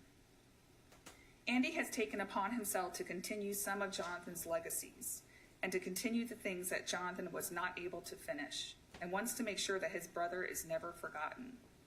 His sister Laurel and I always talk about him on a daily basis, and she too remembers and misses him tremendously. She taught him how to read and how to tie his shoes, and they were very close. Melinda and Jenny have also missed him, his love, his wit, and his company, as well as his nephews and niece. His grandmothers, his aunts, uncles, and the rest of the family miss him. His friends still can't accept that he is gone, that he is not there when they come to visit. I still can hear them practicing for their band performances. We celebrate his birthday every year and get together with friends and our family and remember all the funny things that he would do and say. He was our biggest cheerleader and a great source of inspiration. He was a leader, a nonconformist that believed that one person can make a difference and that we can change the world one person at a time, and that your voice counts for something, and today I bring his voice to you. How can you not miss or ever forget a person that was a pacifist, that hated violence, that fought for justice, that loved those who were easily forgotten by others, that had such love and reverence for animals, that was such a good brother, friend, and son? Never will he be forgotten. His picture is in every one of our rooms. His legacy is alive as we all continue to stand for what he stood for. His music still plays in our hearts, and the notes of his guitar call his name. I can feel his arms around me telling, "Mama, I love you," or "You go, Mom, you can do it," or just "Thanks, Mama." Though his life was short, he will forever live in our hearts. He was real to us and to the world a great loss. His innocent blood has been shed and his life cut short, but he lives in our hearts. His voice will be heard every time you meet those who loved him and knew him. I am glad that today you got to meet the real, living, breathing, wonderful person that he was. I'm glad to once again have given him life so that you can get to know him. This warm, kind-hearted person named Jonathan William Richard Gleason, born in the early hours of August 10th, 1986, and whose life was taken on August 6, 2004, at the age of 17. His life was taken, but his light still shines today. I am as honored as I was to be his mom, to be his voice. And here I'm just going to scroll through the photographs for Jonathan Gleason.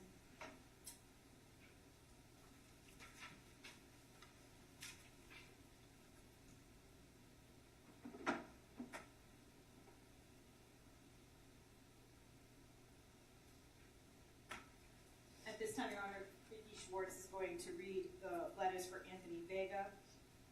There are two of them, one from Nancy Cordero, his sister, and one from Lydia Marrero, his mother.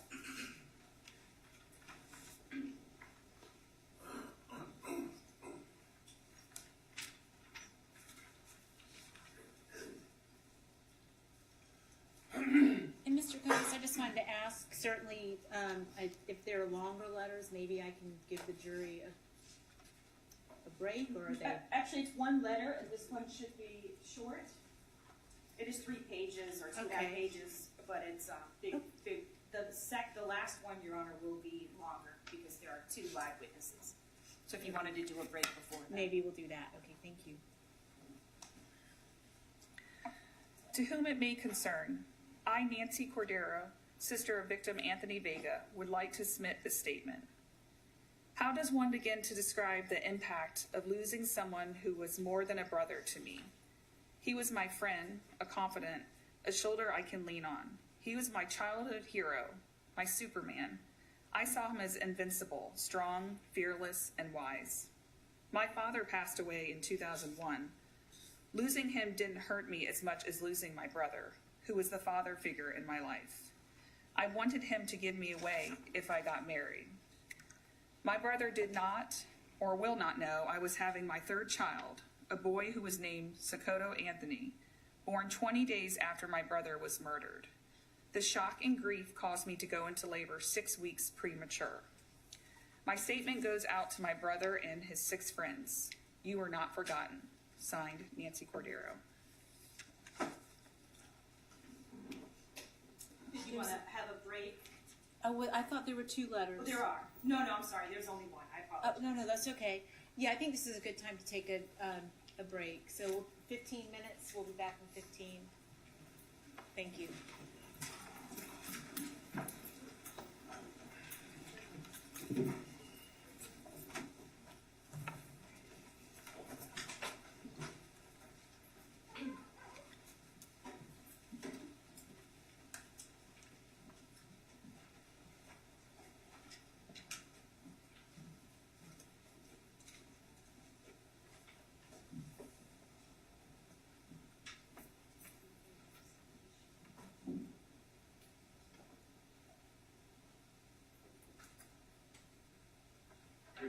All right, we'll be in recess for 15 minutes. Thank you.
a kind. Impressive. Kind of sensitive.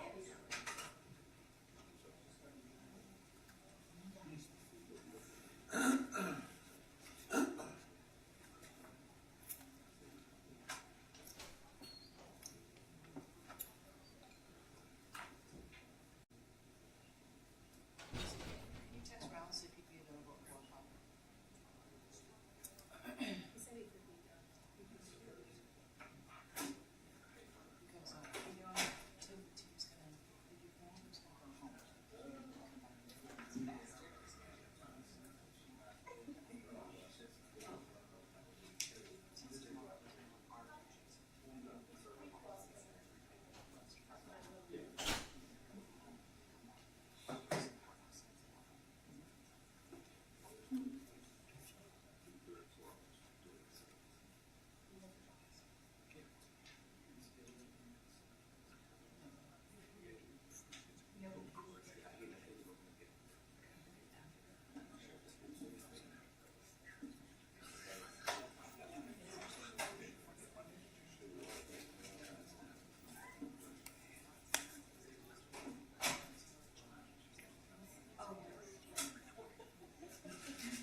Ready? All right.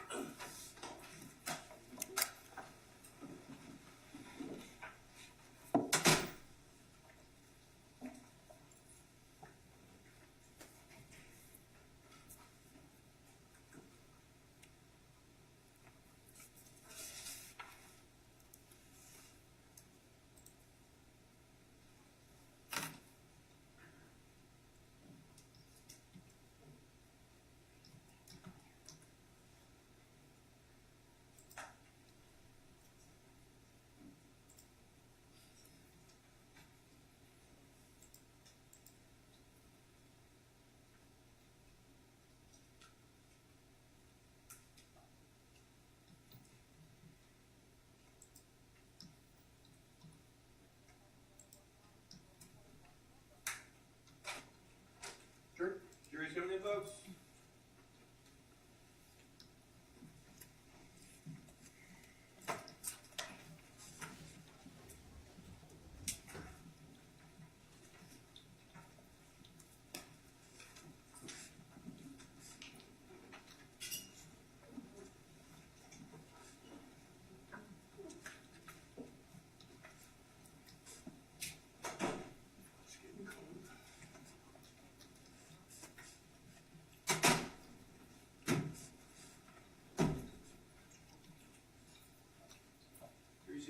Thank you. Everyone, please be seated.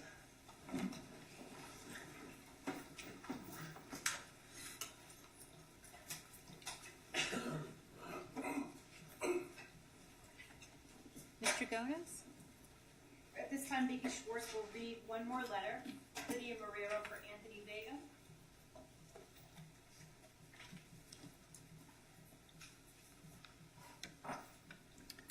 To whomever is going to read this, I'm supposed to write about the impact my son's death has had on me.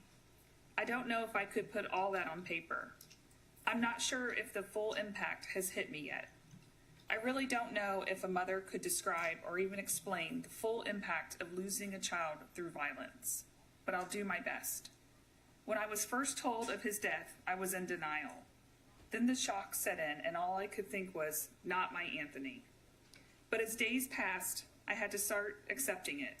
At times, I didn't want to accept the reality of it all. I looked at his pictures, which still hang in my home, and remember his birthday, which would have been on Halloween. I'm left feeling like a person with a missing limb. Losing my son has made me realize that life is short, and we should not take it for granted. I've taken my days more serious, and I appreciate my other children more. I take the time to say I love you more. The impact of losing my son has left me in despair and with confusion. Lydia Marrero, Anthony Vega's mother.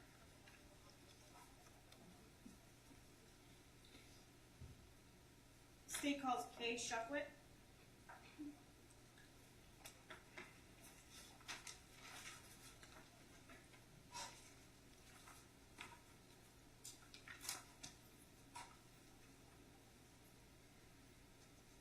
Get up here to the podium for us, please. Speak into the microphone and stay facing towards the judge. Good afternoon, ma'am. Hi.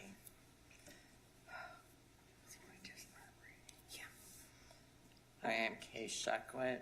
This is one of the hardest things I've had to do. Never in my life would I ever think that I would be here talking about my daughter. Michelle's life once was, and the short 19 years she lived. The last time that I talked to Michelle was the night before she was murdered. She said, "I love you, Mommy. I'll see you tomorrow." But unfortunately, that didn't happen. I think of her every minute of every day. There are so many things I miss about her. Her smiling face, her goofy personality, the way she used to grab me and hug me so tight and say, "I love you, Mommy." I miss who she'd be today and still can't believe she's gone. Only God knows how much I miss her. No one can ever take her place. Anyone who knew her, she would always make them smile. If you were having a bad day, just being around Michelle would turn that bad day into a good day. Michelle loved her time at the beach and just hanging around with her family and friends. Michelle was definitely her own person. She never pretended to be anything that she wasn't. Michelle would always call to ask how soon and how much longer before her niece, my granddaughter, was going to be born. She was so excited to be an aunt to her niece, Emily Michelle, who was named after her. I've tried to fill the void with so many things, but it always comes back to missing my daughter. People have said she's in a better place. But no. The better place is to be here with us. I feel ripped off. Who would she be today? She had so many goals in her life. To be a mother, an aunt, and to marry the love of her life, Anthony Vega. Her dream was to be a veterinarian. Her life dreams were all taken. Michelle wasn't just my daughter. She was my best friend. This is my life now, my family's life. Michelle is missed so much every single day. I walk past Michelle's pictures in the house with blinders on because it's too hard. It's too much. I will never be the same. My family will never be the same. I wish that my grandchildren would have gotten to know her. But unfortunately, Michelle is only in pictures and stories that we tell about her. Thank you. Thank you, ma'am, very much. The state calls Amber Spike.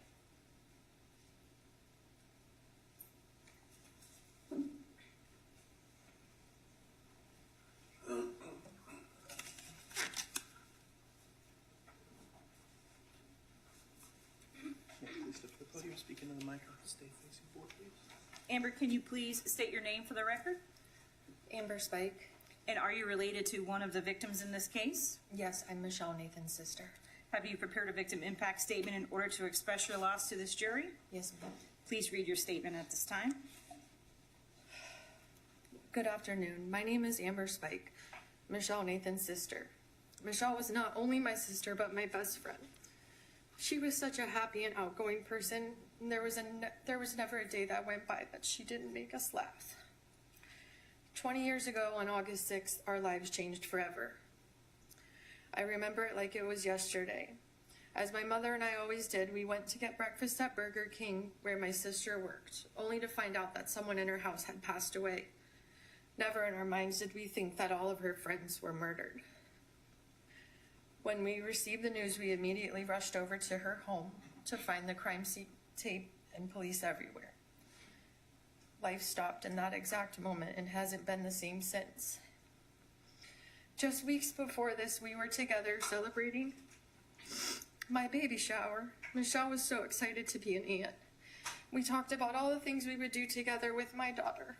She unfortunately never got to meet her niece, who was named after her, Emily Michelle. A piece of us left that day, a piece of our hearts that is yet to be put back together. Michelle was a light. She lit up every room she entered. She loved to tell jokes and make everybody laugh. She was the best sister, daughter, and friend. And if you were in her circle, then you were truly blessed. She was the support system you always needed, and she loved so hard. Losing her is something my family will never recover from. A lifetime of love, companionship, and support has been taken. Having to live through this trial has surfaced not only very old memories, but extremely hard times. As I stand here today as her sister and represent Michelle's entire family of brothers, sisters, parents, nieces, and nephews, we ask that you hear our stories and memories. Thank you for your time. Thank you. And is there a letter from Stephen Nathan, Michelle's dad? Yes. You could please read that letter? Is that your dad? Is that your dad as well? My father, yes. Okay. Sorry. No, that's okay. Michelle Nathan was my oldest daughter, and she loved to make people laugh. She was talkative, outgoing, funny, and cared about people. At the holidays and other family events, she was an entertainer. She tried to cheer everybody up in the room who was sad. Michelle loved and was so proud of her job. She had gone into the Army but got honorable discharge for medical reasons. She was a member of the Good Shepherd Church in Deltona. She loved the beach and loved to be with her friends. She was 19 years old when she was killed. Michelle's brother Adam, who was 14 years old when she was killed, was so depressed and upset about his sister's murder. He was unable to think about anything else for some time. He remembers when Michelle spent the night in the hospital with him when he broke his arm and he had to spend the night. Holidays are not the same without Michelle. We miss her leading the prayer when she was at my house for Thanksgiving. The birthday of my twins is the day after Michelle was killed. And this awful memory took away the joy of their birthday. This makes me angry and sad. Michelle's smile and encouragement is missed every day of the year. I feel sad and angry that Michelle was taken away from us. She was my firstborn daughter who I loved and raised.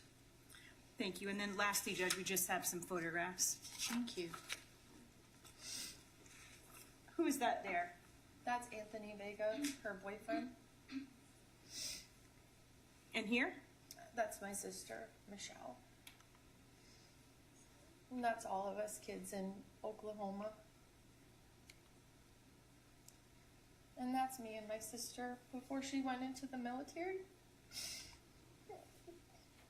And when she got her job at Burger King, that's when she got her uniform and she was showing it off. She was very excited. She got a job. And her graduation, and that's my mom. And her senior photos. Thank you. Thank you.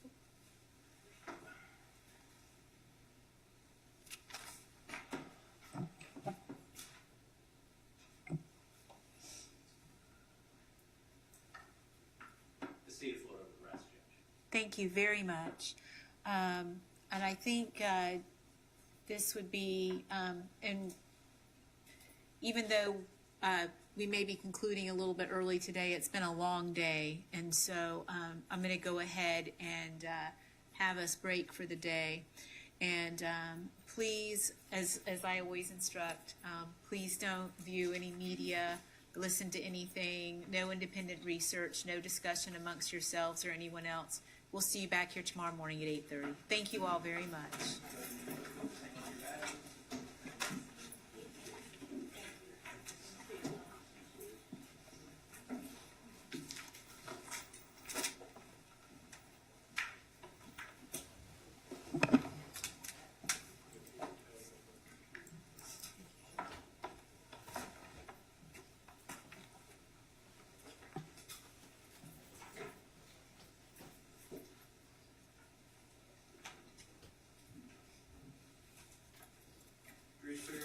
All right, everyone, please be seated.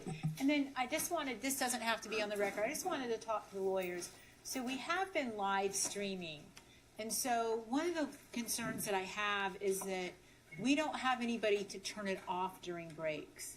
And so I just, I understand that victims' families want to have that live stream available, but I'm just concerned that I just don't have the ability to turn it off during breaks.